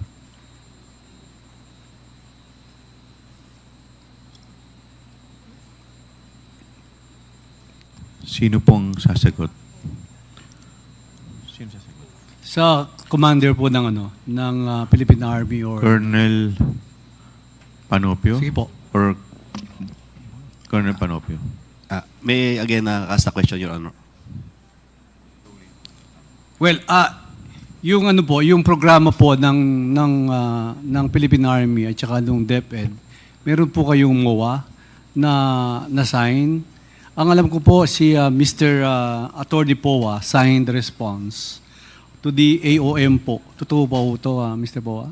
Yes po, na ako po yung nag-sign ng response to the AOM po. That's why kailangan po ang sagot regarding these certifications, Mr. Poa. Apo, yung certifications naman po, sir, if Yes, Mr. Chair, please proceed. the reason why at that time I thought that it was, at least yan kasi yung natanggap ko and I thought appropriate na rin to isubmit, is because based on the wording of the certifications, nakasulat naman po doon that these YLS seminars were conducted in coordination and from information gathered from DepEd amongst one of the agencies. So, since yun po yung certification at yung wording, at least at that time, I thought it was appropriate na po. Now, whether or not it is appropriate for COA or for this committee, at that time po, I just submitted what was available. Okay, thank you. So, yun po, is Commander, if the program lasted until the end of fourth quarter, Yes, Your Honor. We have the last report dated 30 December 2023, Your Honor. so meaning to say, may disconnection na yung paggastos ng confidential fund ng DepEd up to the fourth quarter. Tama ho ba? I am not aware of that confidential fund, Your Honor. But from day one po, wala kayong ginastos. Yes, Your Honor. We spend our own resources from the Philippine Army and respective participants from the PNP, LGUs, and other stakeholders, sir. Is this the infantry division commanders po? Ito po yung sinasabi niyo? Yes, Your Honor. And this is the YLS also, the Youth Leader Yes, Summit? sir. The Yeah. Youth Leadership Summit is a multi-stakeholder engagements under the EO70, sir. Okay. Thank you, Mr. Chairman. Ang tanong po kanina ni Senior Deputy Speaker, kung meron daw po bang MOA o Memorandum of Agreement between DepEd and the Philippine Army with respect to this program. Yun po yung tinatanong kanina ni Senior Deputy Speaker. MOA. None that I'm aware of Wala na po may kayo. MOA. Okay. Wala po akong So kayo alam po, na MOA. aware, meron po ba kayong ano? None that we are aware, Your Honor. So, okay. Mr. Chair, Yes, just want to clarify. Congressman here, Abante. Yusek Mempin, Yes, why were you appointed as Undersecretary when you are in the armed forces? I was already retired by January. Yes, you're retired already, but why were you appointed? I was Being in the armed forces, why were you appointed? Are you an expert in education when you were in the armed forces? no, sir. Oh, why were you appointed? I was recruited by the former secretary and vice president, and I'm not aware of the reason why I was recruited, except maybe for the trust and confidence, Your Honor, Mr. Chair. Okay, would you think that because the secretary has a confidential fund that it should be used with the agreement of the members of the armed forces? Pinag-uusapan kanina yung MOA, ano? Hindi ba dapat yung MOA yan ng agency, for example, dapat kung magmo-MOA, ang Department of Education, dapat ang MOA niyan would be between the DepEd and DND. Am I right? That's correct, Your Honor, Mr. Meron ba? None that I'm aware of, Your Honor, Mr. Chair. So, ibig sabihin, hindi nyo ginawa ang dapat yung gawin. Your Honor, I was not the one in charge of wireless. I'm not referring if you're in charge. What I'm saying is this. That is between departments in the executive branch of government. The MOA should have been between the DepEd and the ND. The question is, why was not it done? Your Honor, Mr. Chair, as mentioned by Yusek Poa, our operation strand is on the process of the engagement with Department of National Defense with regard to wireless, but I think it's not yet been consummated. Or, Yes, but there should be a MOA. Am I right? that's correct. And that Your was not done. Am I right? Yes, Your Honor. Therefore, it is improper. Am I right? It is improper. Am I right? Yes, Your Honor. Okay, thank you, Mr. Chair. Mr. Chair. Yes, SDS, Dong Well, Gonzales. yes, sir. Mr. Chairman, the point is useless because gumastos ang DepEd even from the first and to third quarter, but no impact on the YLS, other military operation. Yun po yung point ko. Parang useless ang ginawa ng DepEd na hindi naman nag-serve yung purpose ng YLS division. Tama ho ba, Mr. Chair?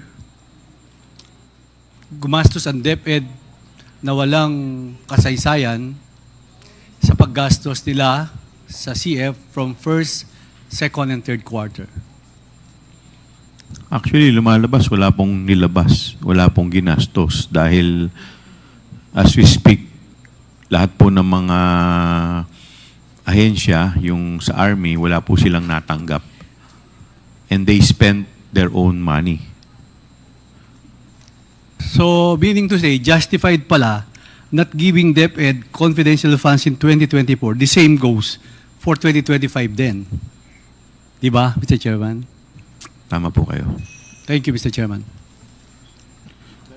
Yes, the Chair would like to recognize the next interpellator, the Honorable Congressman Rolando Valeriano.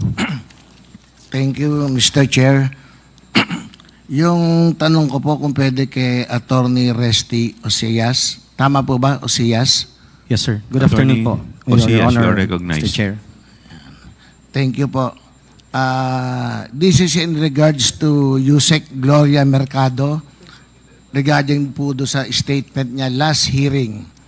According to her, nag-lunch kayo sometimes in October 2023 sa Linden Suites. Do you confirm that? Good afternoon again, Mr. Chair. Yes, sir. I confirm that. There was an activity. I think it was a training on procurement. And I'm just not quite sure about the date, but there was such an activity. October. And, Yeah. October, sir. October. Yes. Apat yata kayo. The two is in DepEd consultant. Tama po? Initially, sir, we were not just four. We were a group, including our staff. And then, but we were in one long table. And yes, with two others, me, Yusek Law, and some other staff, sir. And during that meeting, according to Yusek Gloria Mercado, nung last hearing po, nilapitan daw siya ni Asik Munsayak at nagsabing mag-usap-usap na lang kayo tungkol sa bidding para sa DepEd Computerization Program for 2022. According to her, that statement was made to her in your presence. Totoo po ba to? I recall in that meeting that then ASEC Reynolds Please Munsaya. answer. Yes, sorry. Please Totoo be po ba? responsive to the question. Yes, yes. Yes, sir. Yes, sir. Yes, sir. So, totoo po. Sa pagkakaalala niyo po, ano ang sinabi talaga, yung talagang salita ni Asik Musayat? Ano po ang naintindihan niyo ron? Um, ASEC, we were discussing, I think it was about the utilization of the funds for the procurement, sir. And it was a discussion like there was something like there is a need to be able to utilize the funds immediately. And there was some kind of a remark that, you know, something like maybe pwede naman na lang pag-usapan ng kung paano maayos, basta importante ma-utilize yung fund because the fund for the procurement was about to lapse in December of 2023. I understand this fund was 2022, sir. By the way, sir, just for purposes of background, no, I was quite new in the department. I just joined the department sometime in January of that So, year. bago lang po kayo lang. Yes, sir. At that time, you were already familiar with Mr. Monsayak. Kilala niyo na po siya as Assistant Secretary?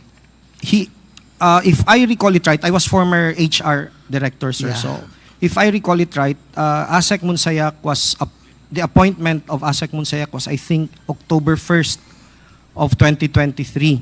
So, he was presented as one of the new officers of the DepEd, I think in that flag ceremony of that week. So that was the first time I saw him. And I think the very first interaction with him was on that So, lunch. nung marinig niyo po yung statement niya ni ASEC Monsayak, what is your reaction? Well, I was a bit surprised, but at the same time, I was also amused, sir, because as a lawyer, I thought it was just a joke, no? The offhand remark on something like talking about it. I thought it was some kind of a joke. It was just nothing. I didn't really mind it that much. Thank you, thank you. Yes, sir. So, Mr. Chair, mukhang totoo nga na may naging pahayag si Mr. Monsayak kung saan sinabi niya kay Yusek Gloria na noong panahon na yon as head of procuring entity na siyang nagre-review ng dokumento ng mga bidders, pinagsabihan niya nga na ituloy na lang.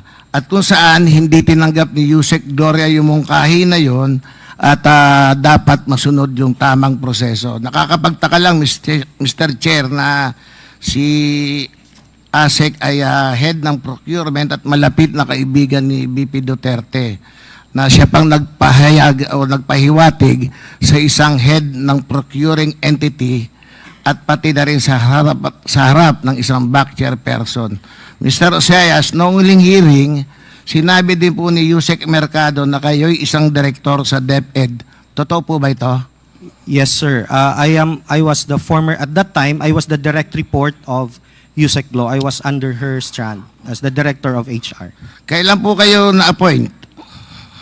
I was appointed January 12, I think, but I reported January 17 of 2023, Your Honor. 2023? Yes, sir. Yeah. Ano po yung posisyon niyo talaga? Director 4 ho. Hanggang ilang director po pa daw? Director 6, 7? Hindi ho. Ang pinaka-highest po na Director director is Director 4 ho. Sa Director DepEd. 4. Yes, sir. Ano po yung responsibility ng Director 4? Depende ho sa assignment, Mr. Chair, Your Honor. Kayo po, Mr. Osias. Ano po Yes, sir. yung- My responsibility is primarily on HR, Human Resource and Organizational Development. So, kami po yung in charge ng mga programs natin with respect to teachers, and then the non-teaching personnel, and then yung kami rin po ang in charge doon sa organizational effectiveness and the benefits that we can probably give our teachers through our offices. Aside from that position, meron pa ho ba kayong ibang hinawakan sa DepEd? Well, sometime November of 2023, sir, I was designated as the chair of the BAC 6. No? BAC 6 is the Early Procurement Activity designated BAC. BAC? Yes, sir. Bids and Awards Committee. Sige. Na-mention niyo po na BAC member noong panahon na yon. Sino po ang BAC chair at that time? Sir, noong November, Back chair ho ako. Naging back chair ho ako ng Naging back back 6. chair kayo? Ng back 6 ho. Yung back 6. But, yun ho. Sige po. Hindi ba po pagka ganyang malaking government agency, especially yung DepEd, sometimes maraming mga box assigned for the procurement of particular category. In the back that you specifically belong, ano pong mga bagay yung procurement ang kailangang dumaan sa inyo? Particular. Yes, sir. As far as I recall, ang dumaan sa akin ho ay laptops. Laptop? Yes, sir. Laptops for teaching, non-teaching, and yung DCP project ho. So, kabilang po dito yung procurement relating to DepEd Computerization Program. Yes, Tama sir. po? Yes, sir. Yes, sir. 2024 ang original ko ho. Noong back member kayo, naging party po ba kayo ng October and December 2023 bids for the DCP? Yes, sir. I was also, before the 2024, before the November designation as back chair, I was also part of the DCP 2022, which was bidded in 2023. Yes, sir. Na-mention nyo rin po na naging back chairperson. Kailan kayo naging chairperson po ng back? I think if I'm not mistaken, around November na po ng 2023. November ng 2023. Or is it December? Something November or December, sir. Kasi my memory is not really at this point. Na-recall nyo pa po yung mga project na dumaan sa inyo as back chair? Yes, sir. Originally, since I was handling the back 6, it is supposed to be the early procurement activity back, no? The back in charge for early procurement activity. So, kasama ho, yung nare-recall ko ho is the DCP project for 2024 ho sana. For 2024 DCP project. And laptop for teachers, laptop for non-teaching personnel. Ganun ho yung aking nare-recall na So, up to dadaan now sa po, akin. are you still working with DepEd bilang director at back chair? Not anymore as back chair, sir, but I am still working with DepEd. Yes, but I am no longer connected with the HR. I have been reassigned under the new administration. I have been reassigned to the office of the Undersecretary for Procurement. So, pwede kong sabihin, ranking official pa rin kayo ng DepEd? In terms of the fact that I am an appointed director, sir, yes. And you play an important role kasi kayo parte ng back before, di po ba? That oversees yung DCP, yung computerization, a flagship program of the DepEd. Is that correct? Yes, sir, as far as I am concerned at that time, yes, sir. Tanong lang po, would you also receive envelopes from Ms. Shine Paharda? Parang ikinuwento ni Yusek Mercado, envelope containing cash. All right. Your Honor, Mr. Chair, no, I must be candid about this. I must say I did, but I didn't know because I was new in the department. I thought it was a practice of the department. I thought, the very first time I encountered that matter, sir, was sometime in April of 2023. I didn't know I was summoned to the office of ASEC Shine, and then I was given an envelope, and it was later on I found out that there was money in it, but it was not because I was a back member or whatever yet, because I was not at that time. At that last hearing, sabi ni Yusek Mercado, kung natatandaan ko, 9 envelopes yung natanggap niya amounting to 50,000 each. Sa inyo pong pagkakaalala, hanggang kailan kayo nakatanggap na envelope? Ilan? It started April. I think it was until September of that year. Up to September 2023? Yes, sir. But if I recall it right, I was only summoned about 4 times to the office. 4 times? Yes. Up to September 2023? Yes, sir. So yung last quarter po, wala na kayo natanggap? Wala na po. Wala. So in other words, wala na kayong envelope na natanggap ng 4th quarter ng 2023. Tama po? Yes, sir. Mukhang sumakto Sa panahon na hindi na ginamit ng DepEd yung confidential fund for the last quarter nang pumuputok na issue ng confidential fund. Anyway, Mr. Osias, I think this was also mentioned by the BP in a press conference na magkano po pala yung laman? Magkano po laman ng envelope? I think it was something like between 12 to 15, sir. Hindi ko na ho matandaan yung laman talaga. 12 to 15,000. Very minimal amount, yes, sir. Okay. Mr. Osias, last week din po, after nung nandito si Yusek Mercado, meron din pong press conference si Vice President. According to the Vice President, nag-solicit daw po si Yusek Gloria from private companies using the name of the BP, which is supposedly the reason why she was let go. Kaya siya tinanggal. So, based po sa dokumento na inilabas, ito ay patungkol sa programang DepEd Guro. Are you familiar with that project? Yes, sir. I am familiar with the DepEd Guru project because I am supposed to be the project owner of that program, sir. Mr. Chair, can you explain to us briefly what this project is about?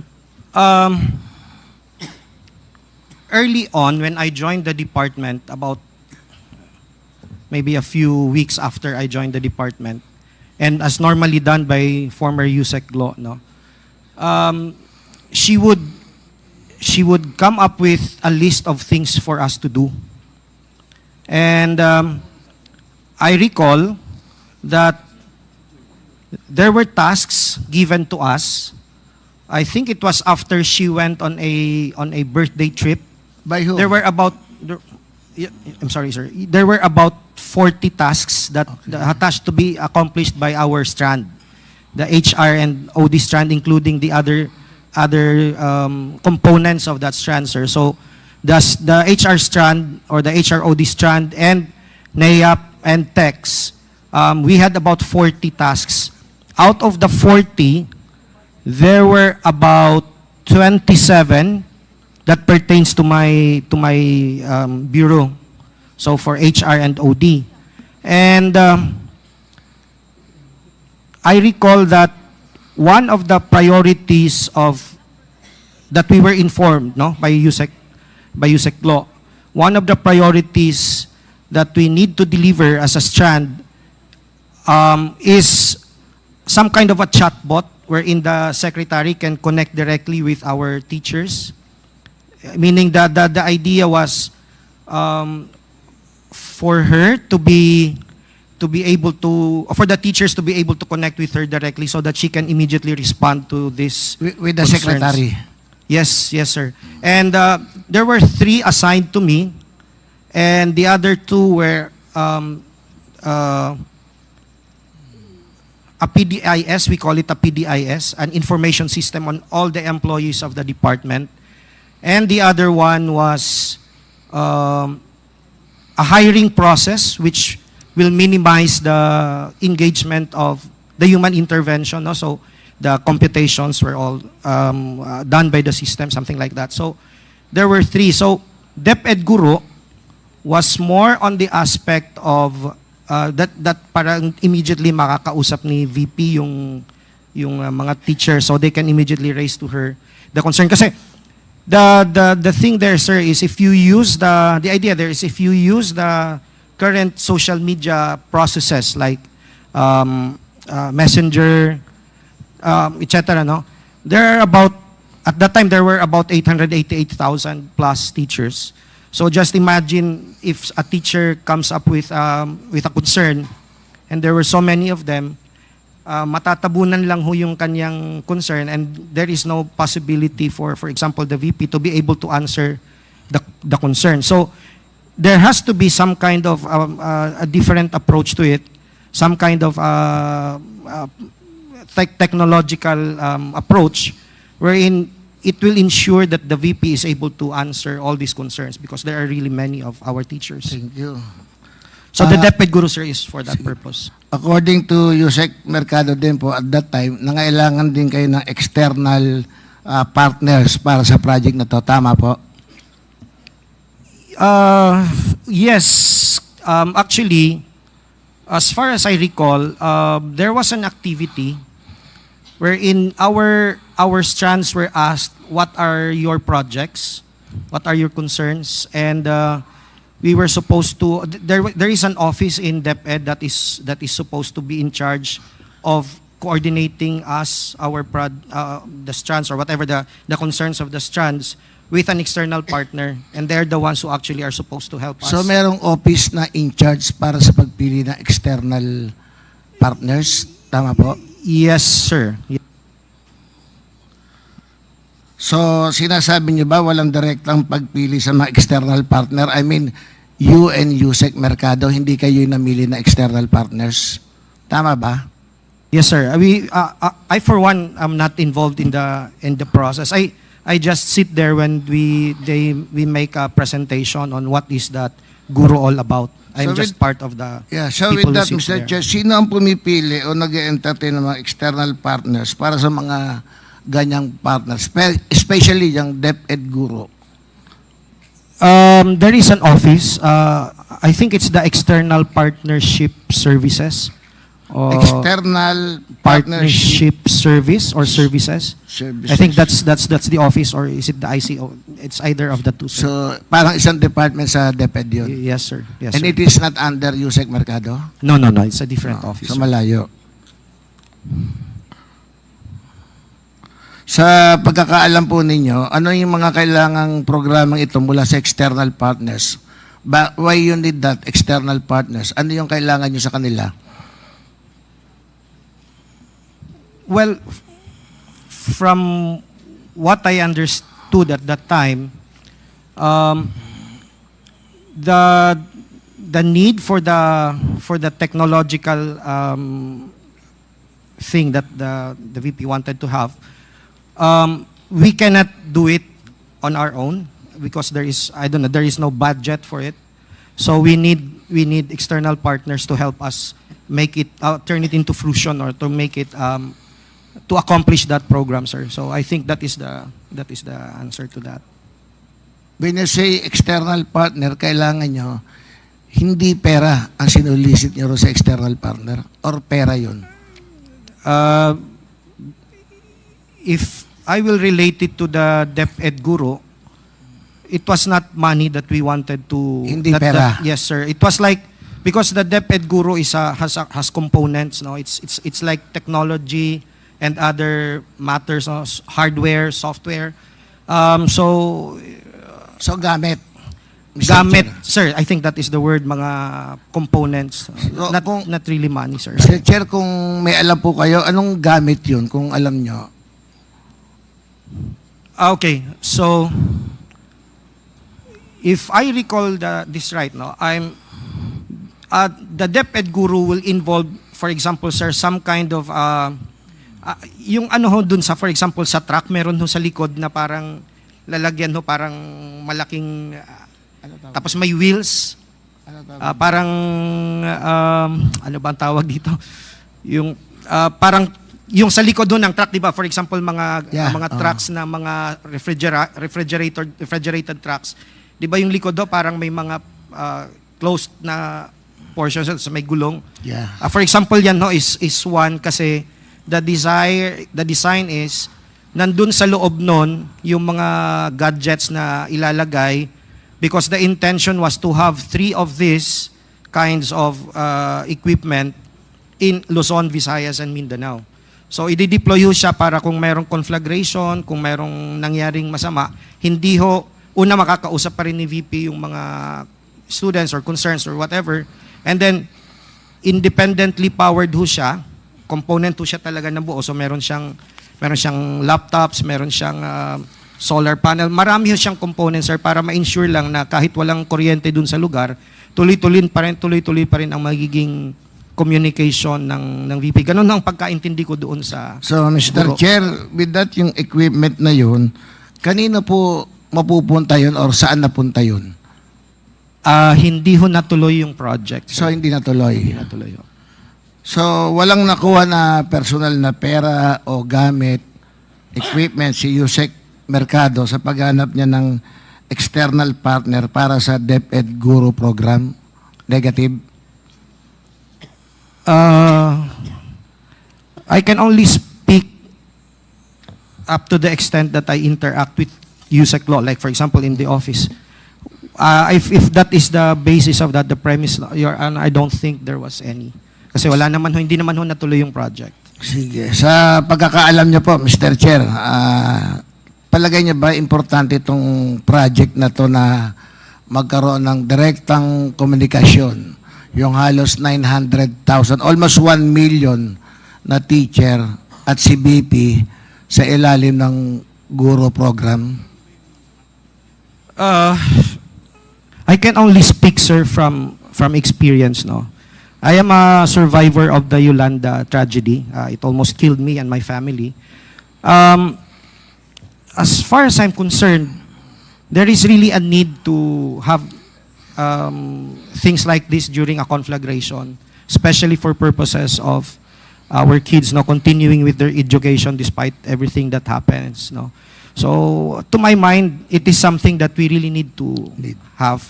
But, of course, the program did not push through, so it's not something So, in short, ito yung naging priority project ni BP Duterte sana.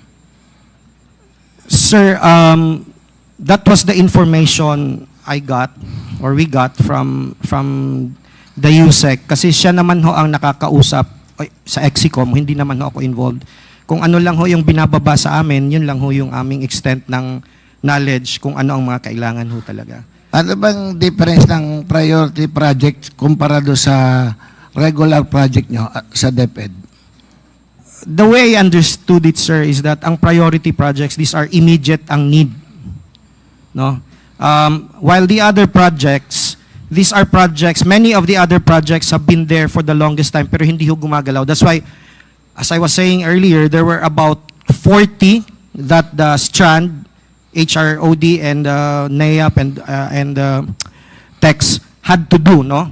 These were the 40 identified projects that we need to do, but out of the 40, 27 are for the BHROD, and out of the 27, there were about 3 that were priority projects of the VP, including yung chatbot nga ho, or itong naging guro ang aming pinag-usapan. Thank you po. So, in short, talagang alam niya to at priority project to ni Vice President Sara Duterte. Tama po ba?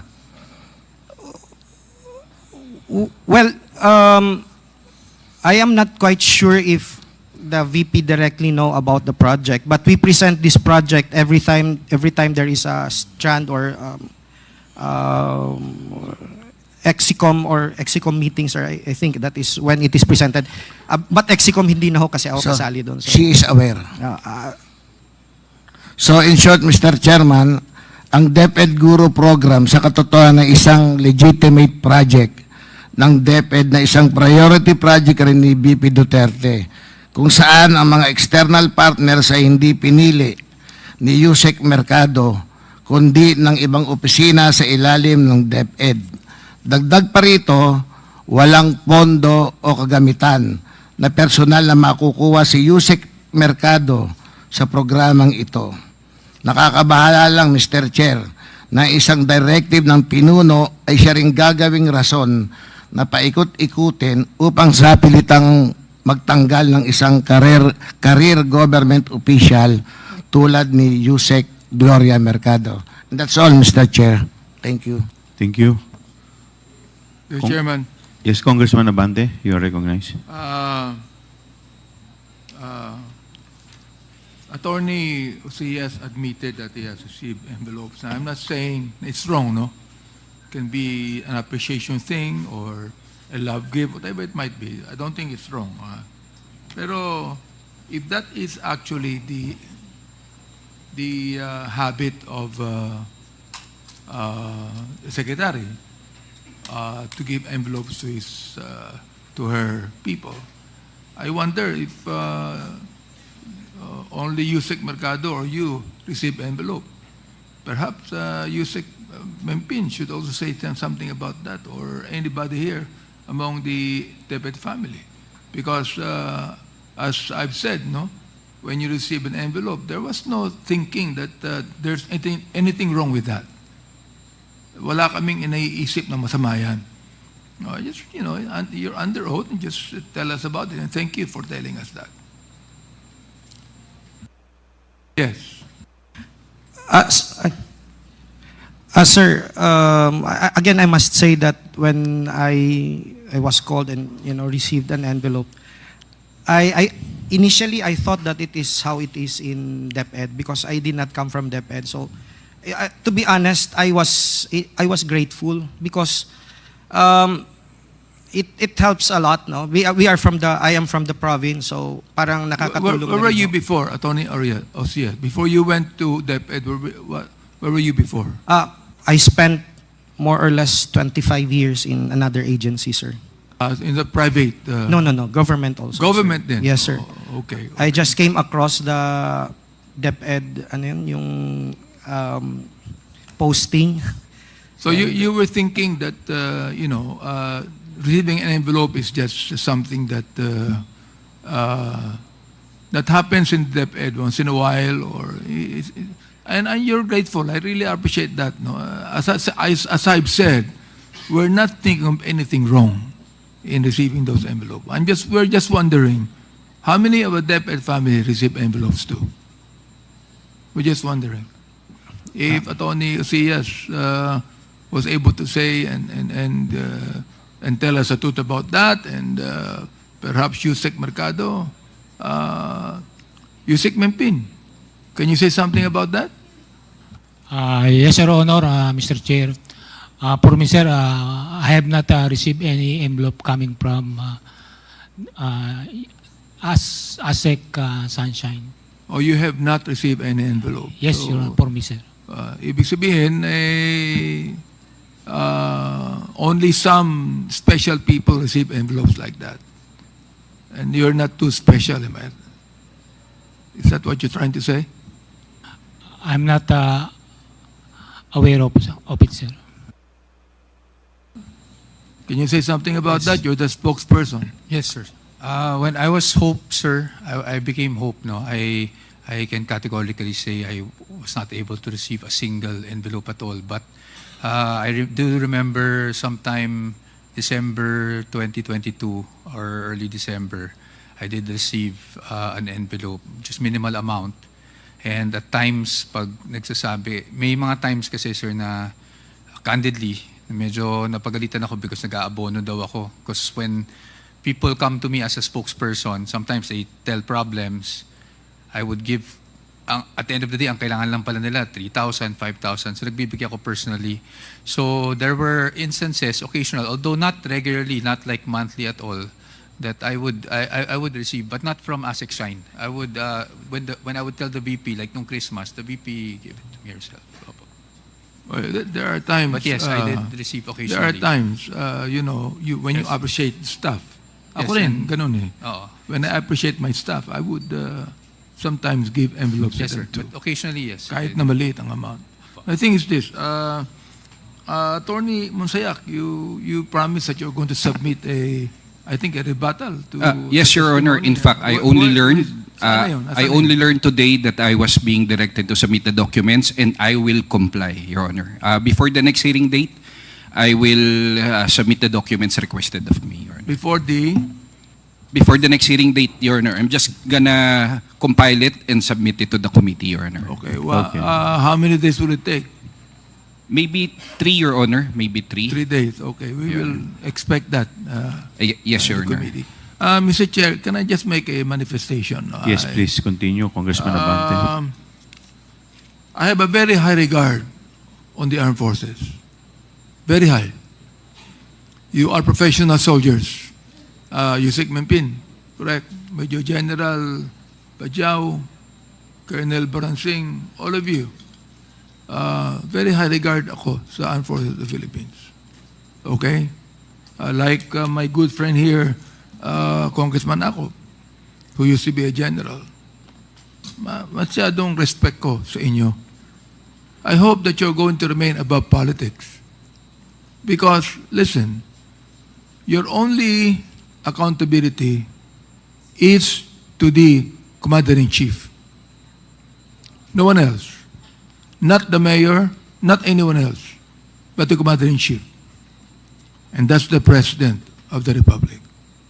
Of course, that includes the Secretary of the Public National Defense. So please, I'm asking you, sana ma-maintain ninyo yung high regard ko at high regard ng maraming tao sa inyo. Please be above politics. Yun lang po, ang manifestation ko.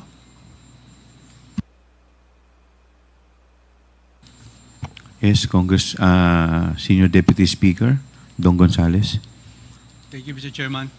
Meron lang akong gusto i-clarify. Yung Youth Leadership Summit, that's under DepEd po? That's under college students, di ba pa? Hindi po siya under DepEd as far as I know, Yeah. sir. Bakit narinig ko na YLS, the Youth Leadership Summit, palaging may gastos? That's under the our college students. Di ba? Hindi ako yung makasagot. Attorney, sino po ang sasagot? Kasi kanina pa natin maybe pinag-uusapan. Major General Bahaw, sir. Bahaw. Thank you, Mr. Chair, Your Honor. Well, kadalasan po, Your Honor, ang mga partisipante nito ay mga youth, high school students, and college students po. Kasama na rin po ang mga out-of-school youths and even yung mga IP youths natin. In the case of Mindanao, kasama dito yung mga Muslim youth po, Your Honor. So meaning halo-halo po sila, not only college students. Yes, Your Honor. Across all sectors, lalo na yung mga kabataan po, Your Honor, na walang access po talaga sa education, ito po yung mga inuuna natin sa ganitong klaseng mga summits. Salamat po, Mr. Chairman. Thank you. We will now proceed to our last interpellator, the Honorable Franz Castro. You are recognized. Maaga pa, Mr. Chair. Hindi ako sanay na maaga pa tayo, uuwi. Mr. Chair, wag mo namang gawing quadcom to, please. Unless, of course, may mga gusto pang mga follow-up questions. Okay, so seryoso kasi. Pero seryoso po ako, Mr. Chair. So napansin ko lang, Mr. Chair, dun sa paggamit ng confidential funds in three quarters, parang pare-parehas ang amount, 37,000 at 37.5 million. No? So talagang hinati, no? Inatado ng ano. In the first quarter, yung 37.5 ginamit ng 39 days. On the second quarter, 69 days. On the third quarter, 68 days. So dahil pareho yon, ano po ba yung kaibahan? Ito yung DepEd. Ay, by the way, Mr. Chair, pinatawag na po ba natin itong Edward Fajarda? Nag-motion na po ba tayo para ipatawag? Meron po tayong inisyu kanina na subpoena at testificandum. Okay. Kasi siya yung naglabas ng pera at by the way, sino po yung nag-prepare ng accomplishment report sa DepEd, Mr. Chair? Attorney Powa. Mr. Chair, I would assume it would also be the SDO at that point. Hindi po... SDO Fajardo? Opo, kung sino po yung nakapirma. Hindi po ako familiar kasi dun sa accomplishment report, but I think it's prepared by the SDO as per the rules. Okay, so siya yung naglabas ng pera, siya din yung nag-report nito? I think yun po yung requirement, Your Honor. I don't have a copy, but I can look for a copy of the accomplishment report. Hindi, yun nga. Yung accomplishment report, eto na lang, kung walang copy ang DepEd. So ang tanong ko lang po, eto ba, tatanungin ko ba kay Fajarda, bakit 39 days with the same amount? Yung other quarter, 37 million din, 37.5 in 69 and 68 days?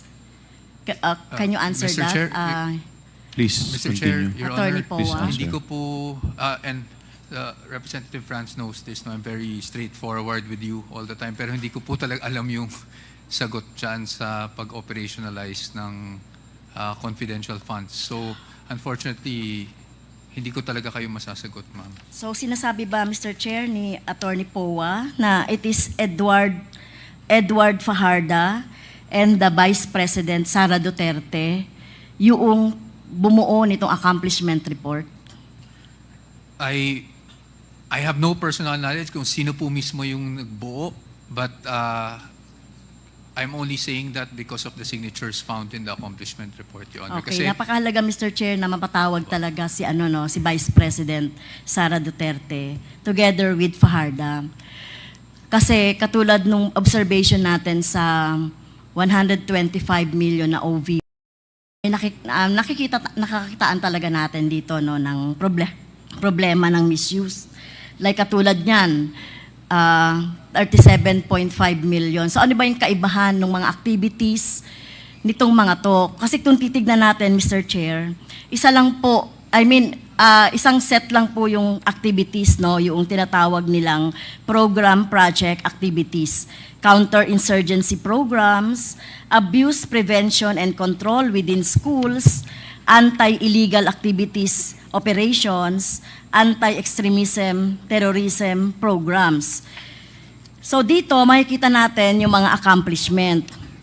So sa first quarter, second quarter, third quarter, Mr. Chair, pare-parehas ang sinasabi, prevention of recruitment by NPA and other communist leftist group towards teachers and students.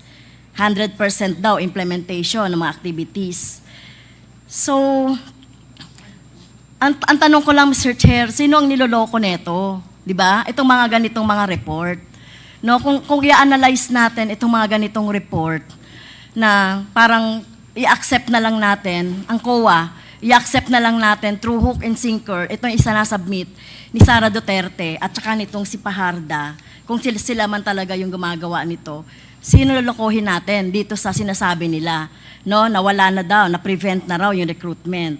Number 2, ito pong counter-insurgency programs na ito, Mr. Chair, itong abuse prevention and control within schools, anti-illegal activities, anti-extremism, ito po ba yung talagang pinaka-problema ng mga eskwelahan natin?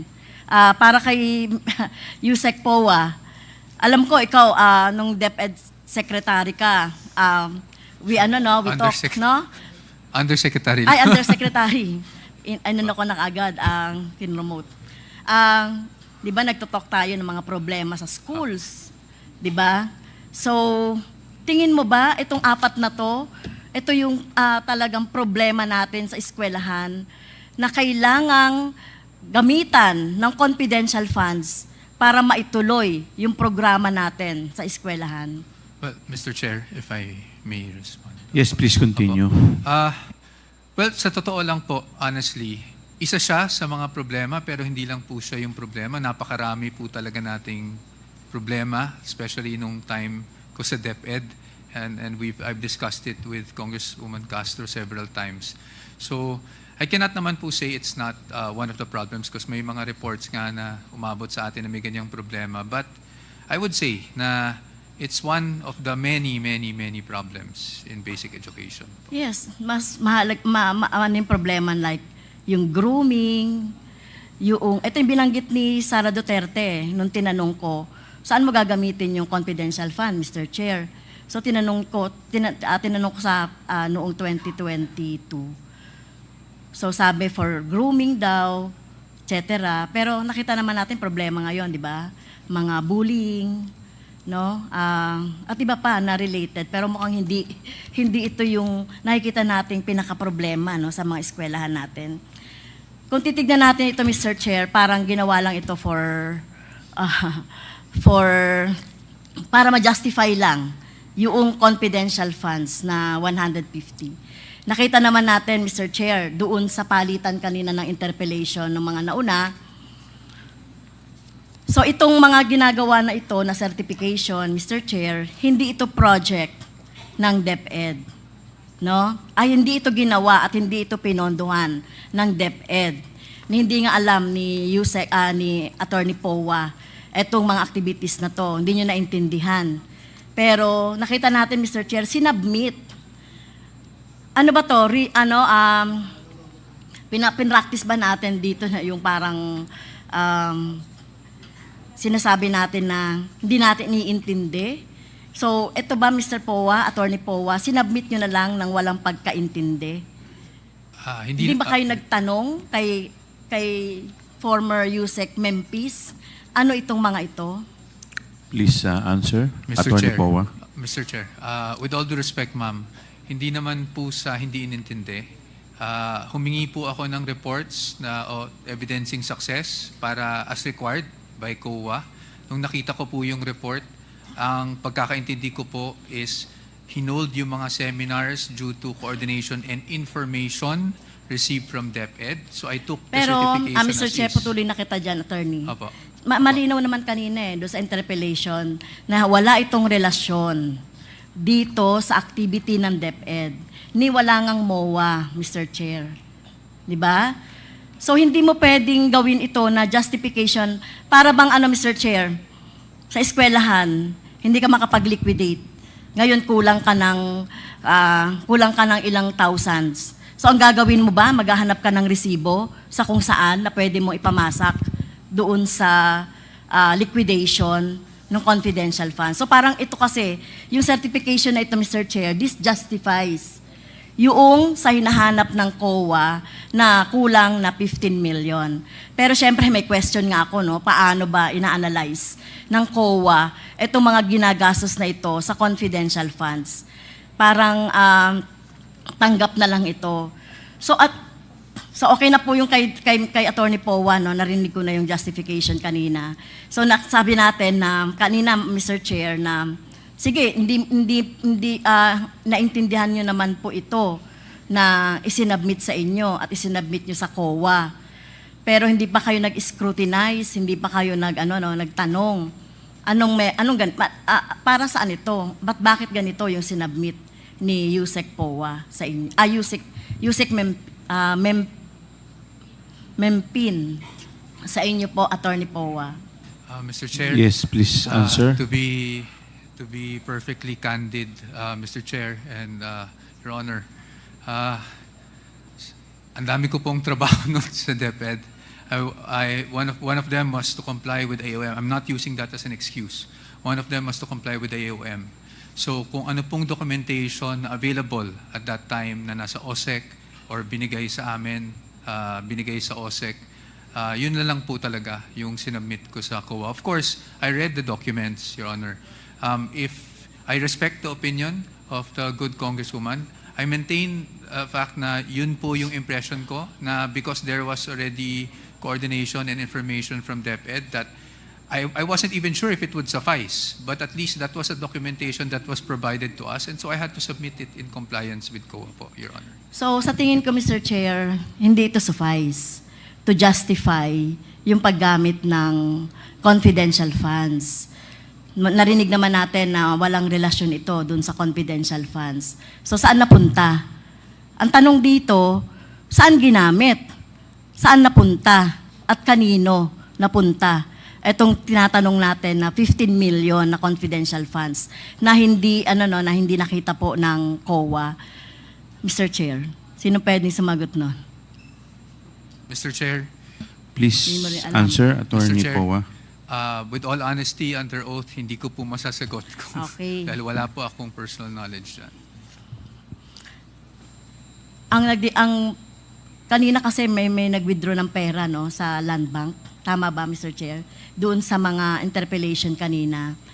At sino ba sa ating colleague na nagsabi na kung paano nabuhat itong 37 million? Ako, Mr. Chair. Mula, si SDS.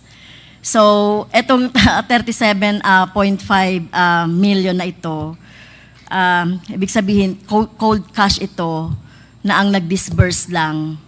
It's either si Fajarda o si Vice President Duterte. Sila lang talaga yung nakakaalam, Mr. Chair.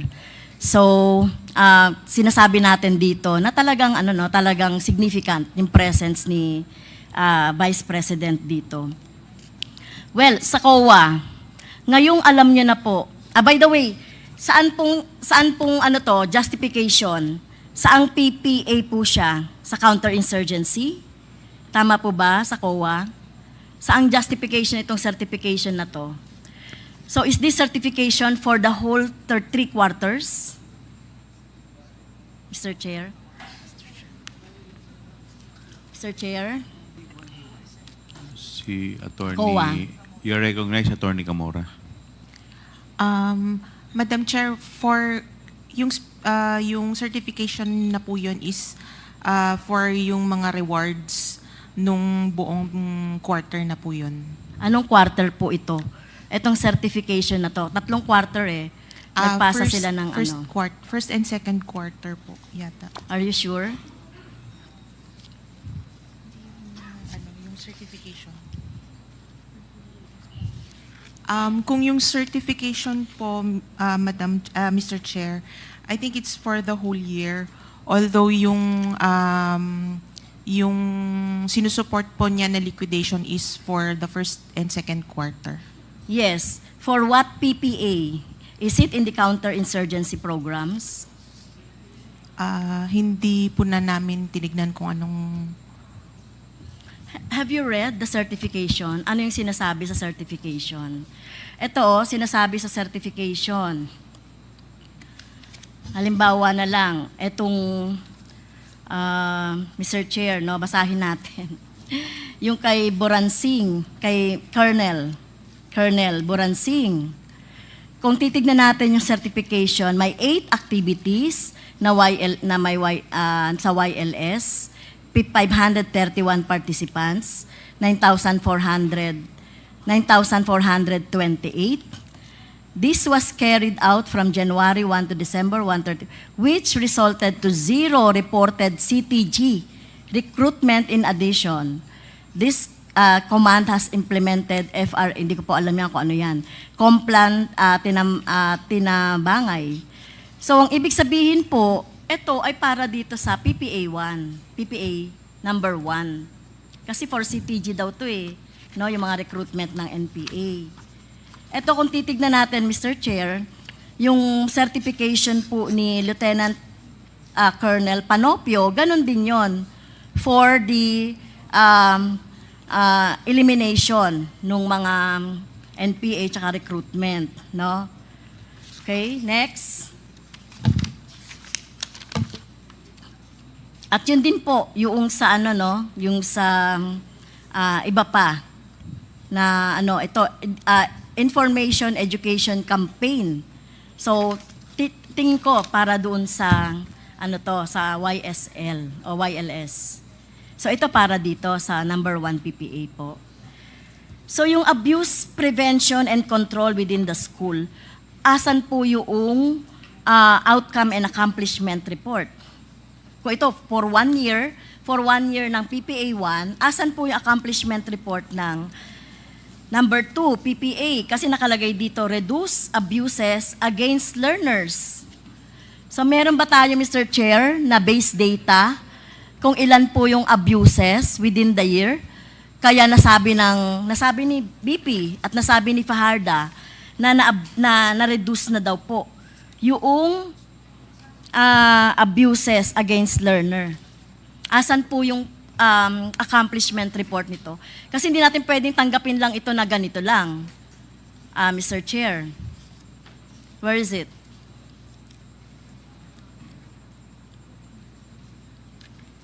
Mr. Chair, ito lang po yung na-receive namin. So, at that time po, na-deem sufficient na sa payment of rewards po. Ito, sufficient na? Sufficient na po ito dito sa 4 na PPA, Mr. Chair? I cannot accept that. Kasi nakalagay dito, reduce abuses against learners. Ano ba yung baseline? Paano na-reduce? Ilan yung number? Payment of reward, 2 million, 2.95 million. Purchase of supply, 2.69 million. Payment of incentives and traveling, etc. Makikita nyo dyan Mr. Chair. Purchase of information, 2.2 million. May 10 million dito, reduce abuse against learners. So, paano natin masusukat yun? Mr. Chair, ako po mathematics teacher ako. Gumagamit kami ng rubrics. At kami, yung mga teacher, sinusukat sa kung ano yung nagagawa nila. Pero kung ganito, alam niyo po, hindi to papasa as teacher.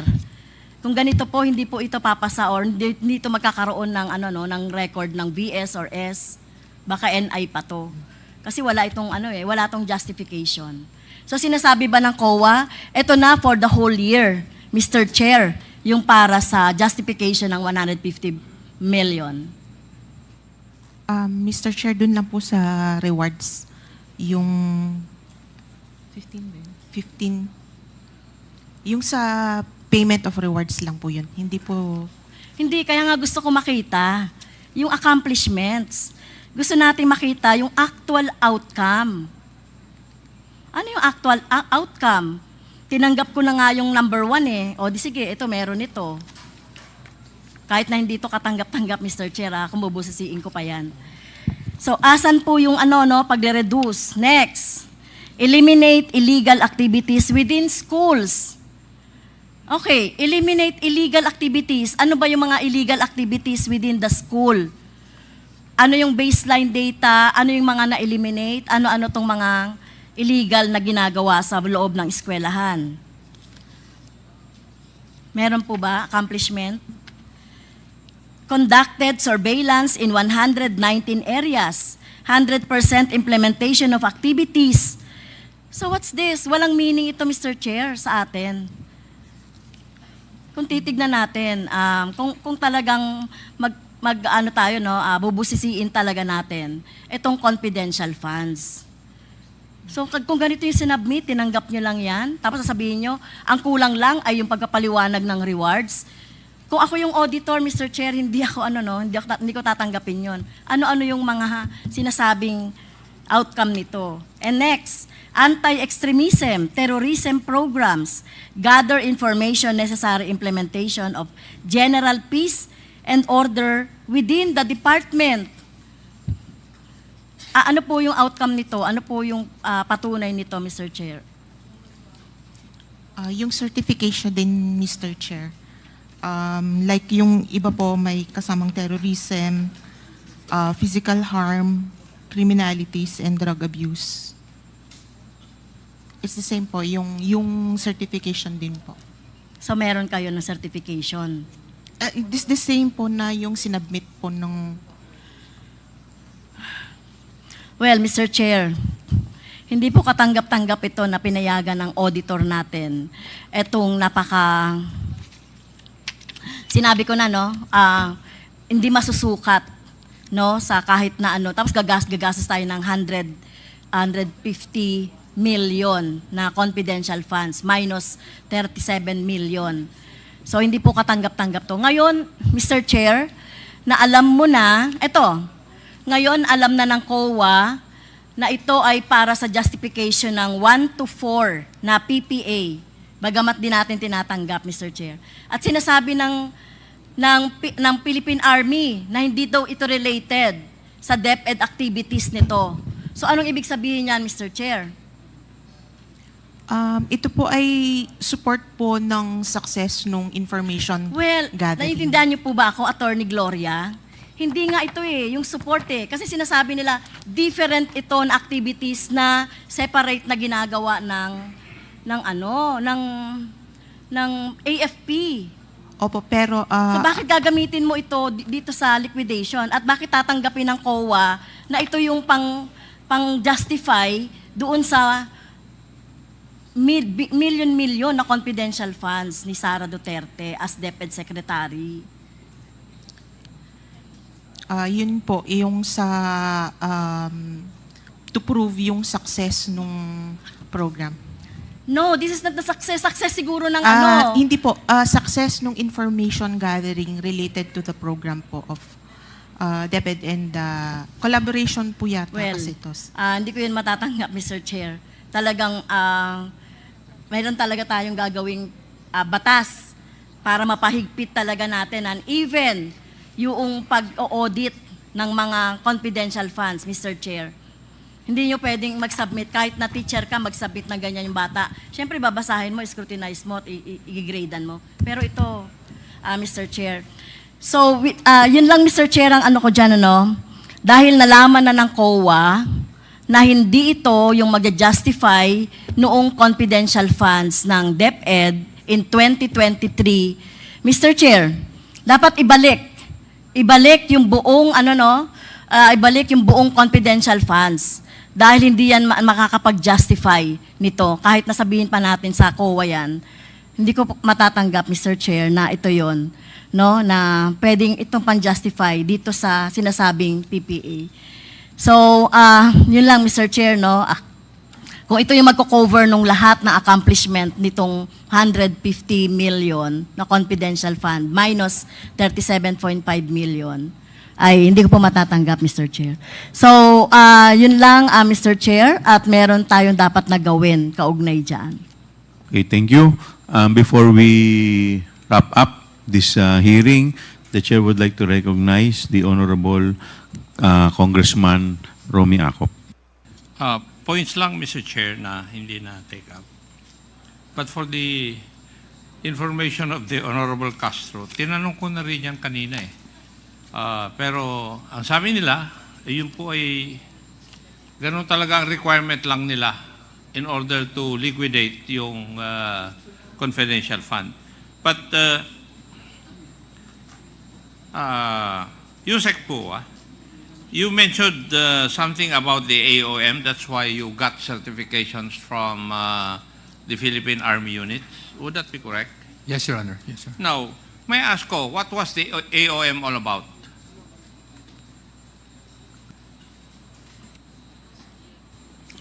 Ano po yung AOM na sinasabi ni Yusek Pua na basis niya para humingi ng certification sa Philippine Army units? Attorney Camora. Mr. Chair, yung first na AOM po na issue sa DepEd, which is AOM number 2024-015 po. What is it all about? Nandito po yung mga observations namin, yung for the yung first time po nila. Ano po yung in nag-liquidate. general, yung gist ng observation po ninyo? Yung first one, hindi po sila nag-submit ng documentary evidence of payment. Yung second one, meron po kaming, kasi hindi po, yung sa accomplishment reports nila, hindi pa po yung confidential activities or confidential expenses ang nilagay nila. Yung third one is yung sa kulang po yung supporting nila sa payment of rewards. Yung sa number 4 po, dun sa physical and financial plan po nila, hindi naka-indicate yung mga particular confidential activities. And then, sa item 5 po, hindi po properly accomplish yung DV. Ganun din po yung sa observation number 6 po. Saan pong observation, saan pong AOM, first, second, third, fourth, and fifth, nakalagay yung requirement ng certification ng Philippine Army units? For you to be able to give a credit notice, it pertains po to number 3, yung payment of rewards to informers. It must be supported with documents evidencing the success of the information gathering and or surveillance activities. Yun po yung... matanong ko po kayo, sa certification pertaining to YLS, nasaan po yung information gathering at saka ano pa yung activities na nakalagay doon? Sa certification itself, wala naman po. Ang na-pick up lang po namin is yung success nung activity nung sa YLS po. So, even if it is not a YLS activity, pwede nyo tanggapin yung certification. Basta't naging successful. Ganun po ba? Successful po siya. Basta't naging successful. Yung information gathering or surveillance activities po. Paano nagkakaroon po ng information gathering doon po sa activity ng YLS?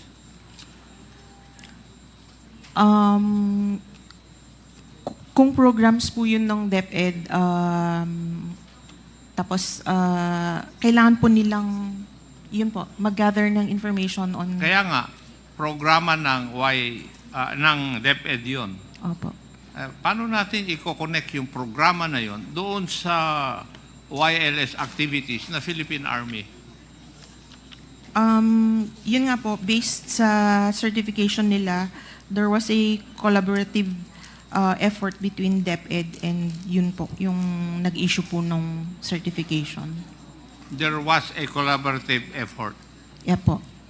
ng DepEd at saka Kwan. Yes, Mr. So Chair. that is enough to justify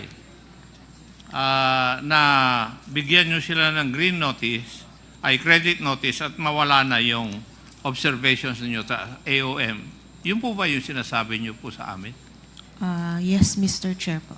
So, Honorable Castro, I will go with you in so far as your observation is concerned.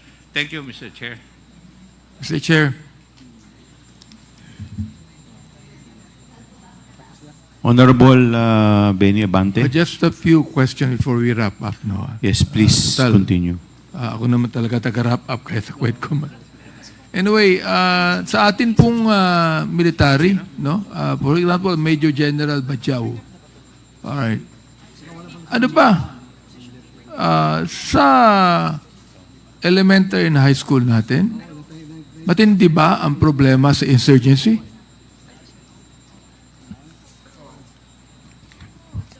Major General Bahaw, Mr. Chair, may I be recognized? Major General Bahaw, you are recognized. Thank you, Mr. Chair. Your Honor, ang problema ng insurensiya po ay nandyan pa. Although sa buong Pilipinas po, and I can only speak for Bicol region na nire-represent ko bilang dating commander, ay pababa na po to.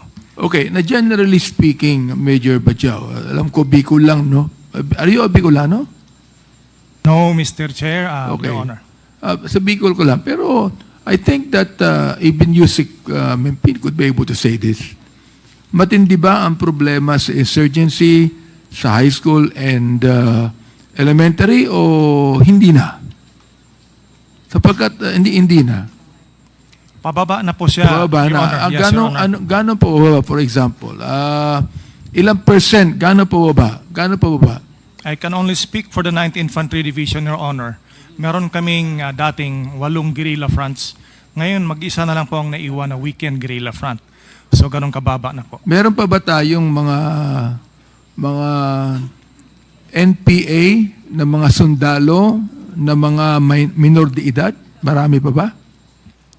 Sa pagkangayon po, Your Honor, wala po kaming na sasagupa sa aking kapanahunan po. Wala na. So ibig sabihin, mas mataas ang ang issue ng insurgency sa college. Sa college, correct? Yes, Your Honor, Mr. Chair. Therefore, hindi DepEd, dapat CHED. Tama ako mali? Your Honor, we categorize the youth po na 15 to 30 years old po. Kasama dito yung mga ibang high school students po. Ganito na lang yon. If DepEd would have a subject lang kayong mga DepEd family, please listen to me. I say this. Kung meron kayong subject sa high school for example, on anti-insurgency campaign, on the evils of communism and atheism, mas maganda, di ba? Tama ako, Mr. Monsayak. Yes, Your Honor. Hindi na kailangan pa yung youth summit na binabanggit ninyo na ginagastusan ng confidential fund ng DepEd. Oo. Ngayon, sa college pwede. Sapagkat meron tayong UP, meron tayong PUP. Oo. O meron tayong pamantasan sa lungsod ng Maynila na yan, pwede ba maging breeding place ng insurgency yan eh. Di ba? So therefore, it must be CHED. It must be CHED that should connect with the DND as far as the anti-insurgency campaign should be done. Am I right? Major Bajau? You're right, Your Honor. Okay, Yusek Mimpin, am I right? Yes, Your Honor. O, ganun na lang gawin natin, DepEd. Magkaroon lang tayo ng subject on anti-insurgency sa ating high school, communism and atheism, no? And let us just, siguro kinakailangan na rin natin na atin nang i-promote yung talagang for the love of God and country sa DepEd, no? Ganon din sa CHED. Siguro yan ang kinakailangan gawin natin ngayon. O ito naman, sa COA naman, no? Itong inyong joint circular is a joint circular that have been written na ang kasama dito, DBM, DALG, DND, Governance Commission for GOCC, and Commission on Audit. Am I right? Tama po, Mr. Chair. Yun. Walang DepEd dito eh. Tama po. Walang DepEd. So, ibig sabihin, kayong mga sa audit, Commission on Audit, should realize na wala ang DepEd dito. Hindi kasama. Ibig sabihin, hindi dapat magkaroon ng confidential fund ang DepEd. In the first place. Hindi dapat magkaroon. And that should have been made improper. Oo. Di ba? O nakalagay dito, the utilization of such funds is generally confidential and classified by nature, which requires not only strong internal controls in the release and utilization thereof, but also strict accounting and auditing rules to prevent mishandling or improper application of the funds, of which COA has neglected. Attorney. Mr. Chair. What is your comment on that? Attorney Camora. Mr. Chair, actually po we are... Binasa ko lang yung nakalagay dito. Opo, we are currently in talks with the same agencies po na i-amend na po ang joint circular. Oo. So, ongoing na po yung talks about the amendment. And I think subject na rin po ito yata. Kasama siya sa court case, so hindi po... Kayong mga nasa COA, Director,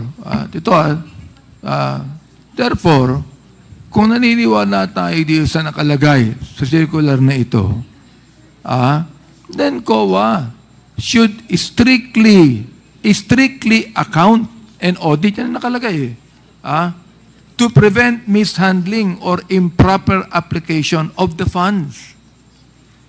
We are now requesting in this committee, Mr. Chair, na gawin nyo na ito. Attorney, Mr. Chair. Yes, Mr. Chair. Gawin nyo na ito. Opo, Mr. Chair. Di ba? Please, gawin nyo na yung nakalagay dito. Yes, Mr. Para maulit natin to, malaman po ng taong bayan to. Ito, nakalagay sa Joint Circular number 2015-01, January 8, 2015 to nailabas. Ito nakalagay. The utilization of such funds is generally confidential and classified by nature, which requires not only strong internal controls. Yan. Una yan in the release and utilization thereof. Number 2, but also strict accounting and auditing rules to prevent mishandling or improper application of the funds. And this is the work of COA. Am I right? Yes po, Mr. So, Chair. Mr. Chair, we are requesting that COA should now do what they should do to implement this joint circular right now. Because you have always been telling us that you're always mentioning the joint circular. And because of that, nakakalusot yung mga tinatawag nating rentals na yan. Nakakalusot. Walang attachment, walang particulars, hindi malaman kung paano ginamit yan. Bakit yung 78 days na yan, 5 million lamang, pero Bakit yung 11 days, 16 million?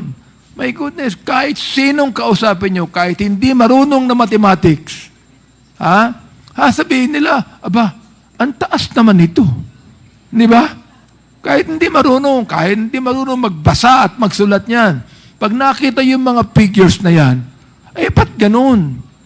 Bakit ganun? Listen, COA, lahat tayo rito, no, ha?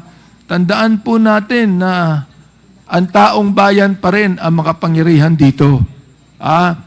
And the thing is this, no? We still would like to say this, that we are not a government of men, we are a government of laws. And therefore, every law must be implemented properly. And I would like to please suggest to COA, tingnan nyo na maigi ito, and please implement the ruling in the joint circular. Nakita ko at nabasa ko you're using it, therefore, gawin nyo ang dapat mangyari dyan sapagkat strict accounting and auditing. Yes, Tama ho ba ako? Yes po, Mr. Gawin Chair. natin. Maraming salamat po, Mr. Chair. Yun lamang. Mr. Chairman. Yes, Senior Deputy Speaker, Don Chairman, Gonzales. based on this joint circular, can I have my manifestations? The joint circular needs improvement in terms of evidence of payments and to allow COA to check safe houses, other agreements to ensure validity of the payments. And the joint circular is already 9 years old. Tama mo ba? 9 years old na? Yes, Mr. Chair. So, and needs to update at this point in time, Mr. Chairman. Thank you, Mr. Chairman. Thank you. Mr. Chair. Mr. Chair. Before I recognize Congressman Flores, COA, may tanong lang po ako. Since hindi po kasama dito sa joint circular ang DepEd at ang OBP, does it follow na hindi sila covered nitong joint circular? Hindi naman po, Mr. Chair. Ang covered po ng kung sino ang may confidential funds ay yung binigyan po ng Kongreso po natin. Okay. Ito lang po yung mga nag-craft ng Joint circular. may kanya-kanyang role po kasi like si DBM po, sila po yung sa grant. Tapos yung utilization, I think it's more on the ND and DILG since sila po yung involved talaga. And yung audit part po is yung part ng COA. Okay. The Chair would like to recognize the Honorable Jonathan Flores. Thank you, Mr. Chair. Mr. Chair, I'm just asking about the spouses Fajarda because they've been mentioned several times during the interpellation of other members. And I was informed by the COMSEC that there was a letter executed by Sunshine Fajarda declining the invitation of this committee, Mr. Chair, on the ground that her position has nothing relevant to contribute to the current investigation. But I think, Mr. Chair, that should be for us to decide whether or not it should be relevant or not. Now, so, with that letter declining our invitation, Mr. Chair, I move that we issue a show cause order, Mr. Chair, to determine subpoena ad despacando, Mr. Chair, to compel the presence of Sunshine Fajarda, Mr. Chair. Is there any second to the motion? Duly seconded. Second. Is there any objection? Hearing none, the motion is carried. May we request the COMSEC to issue a subpoena ad testificandum to Sunshine Fajarda as well as lookout inclusion in the lookout bulletin order request. Tapos na kanina eh. Thank you, Mr. Chair. Thank you. The Honorable Jervil Luistro is recognized. Mr. Chair, it was clearly established that the certification issued by the AFP was used by DepEd to justify the payment of reward to informers. I just want to have this last question for the AFP. When you issued the certification, were you aware that this will be used to justify the 15 million payment of rewards by the DepEd? Can we hear from Major General Bahaw? May I be recognized, Mr. Chair? Thank you, Yes, ma'am. Major General Bahjaw. Of all the letters or certifications issued to DepEd po for use. The question, General, is whether you were aware that the certification will be used to justify the 15 million reward to informers. We are by the not, DepEd. ma'am. You are not aware. Yes, ma'am. Can we hear from Colonel Panopio?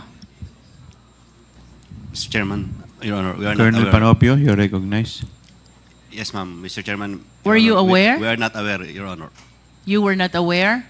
Colonel Boransing. Colonel Buransing, you're recognized. Thank you, Mr. Chair. We were not aware, Mr. Chair. Colonel Sandangan. Colonel Sandangan, you're recognized. Thank you, Mr. Chair. We were not aware, ma'am. In other words, Mr. Chair, without the knowledge of the AFP, the certification was issued to DepEd to be able to justify the 15 million that was used allegedly for the payment of reward. To this point, Mr. Chair, we're not even sure whether that money was indeed paid as reward to the informers. Mr. Chair, to call the attention of the COA, I just want to share this very enlightening jurisprudence, Jover versus Field Investigation Office. By turning a blind eye to the irregularities in the allocation and disbursement of public funds, petitioner condoned a practice that deprived many of her countrymen of funds which could have been used for projects to help improve their livelihood. It is not enough that we have submitted ourselves to the loose and relaxed requirement of the Joint Circular 2015-01. While we tolerate all these irregularities, we are causing deprivation of the basic needs of the so many Filipino citizens. I hope that COA realize that. And to close, Mr. Chair, I just want to stand corrected. What I shared earlier is not from Star Wars. It's from Spider-Man. Comes with a great power, is great responsibility. And when we have this public trust, it carries with it public accountability. Thank you, Mr. Chair. Mr. Chair, Thank you. Mr. Chair. Congressman Benny Abante, Vice Chairman. just would like to air a warning to the one that wrote a letter, no? I think it's the wife of Edward Fajardo, no? Questioning the jurisdiction of this committee, no? If she will not attend the next hearing, I will have a motion to cite her in contempt. Mr. Chair, thank you very much. Mr. Chair, Noted. I'm sorry, Yes, Mr. Chair. Congressman Flores. Just follow up to what Congresswoman Please Chinky. continue. No, not Spider-Man or Star Star Wars, Wars? Mr. Okay. Chair. Ang question ko lang po is with Colonel Buransing. Sir, if you were made aware that the certification that you were asked to issue was going to be used to justify the expenses of DepEd, would you have agreed to issue such certification? Colonel Bulanting. Thank you, Mr. Chair. Mr. Chair, since we were not informed, I was not informed, it's very hard to speculate on what my what I might have done if since it didn't happen. Okay. I'll rephrase my question. Kung alam mo na hiningan ka ng certification to justify an expense which never passed your office, which you never used, hypothetically, no? By any office, not just the office of the DepEd Secretary, would you issue a certification now knowing fully well that it would be used to justify an expense which you never had a hand on? As with all Army units and AFP units, for example, if there was a multi-stakeholder activity, Mr. Chair, and someone from another agency is asking for a certification, but he or she was not present, we would not issue the certificate of appearance or any certificate for that matter. It's standard practice for the armed forces, sir. Thank you. How about you, Colonel Panopio?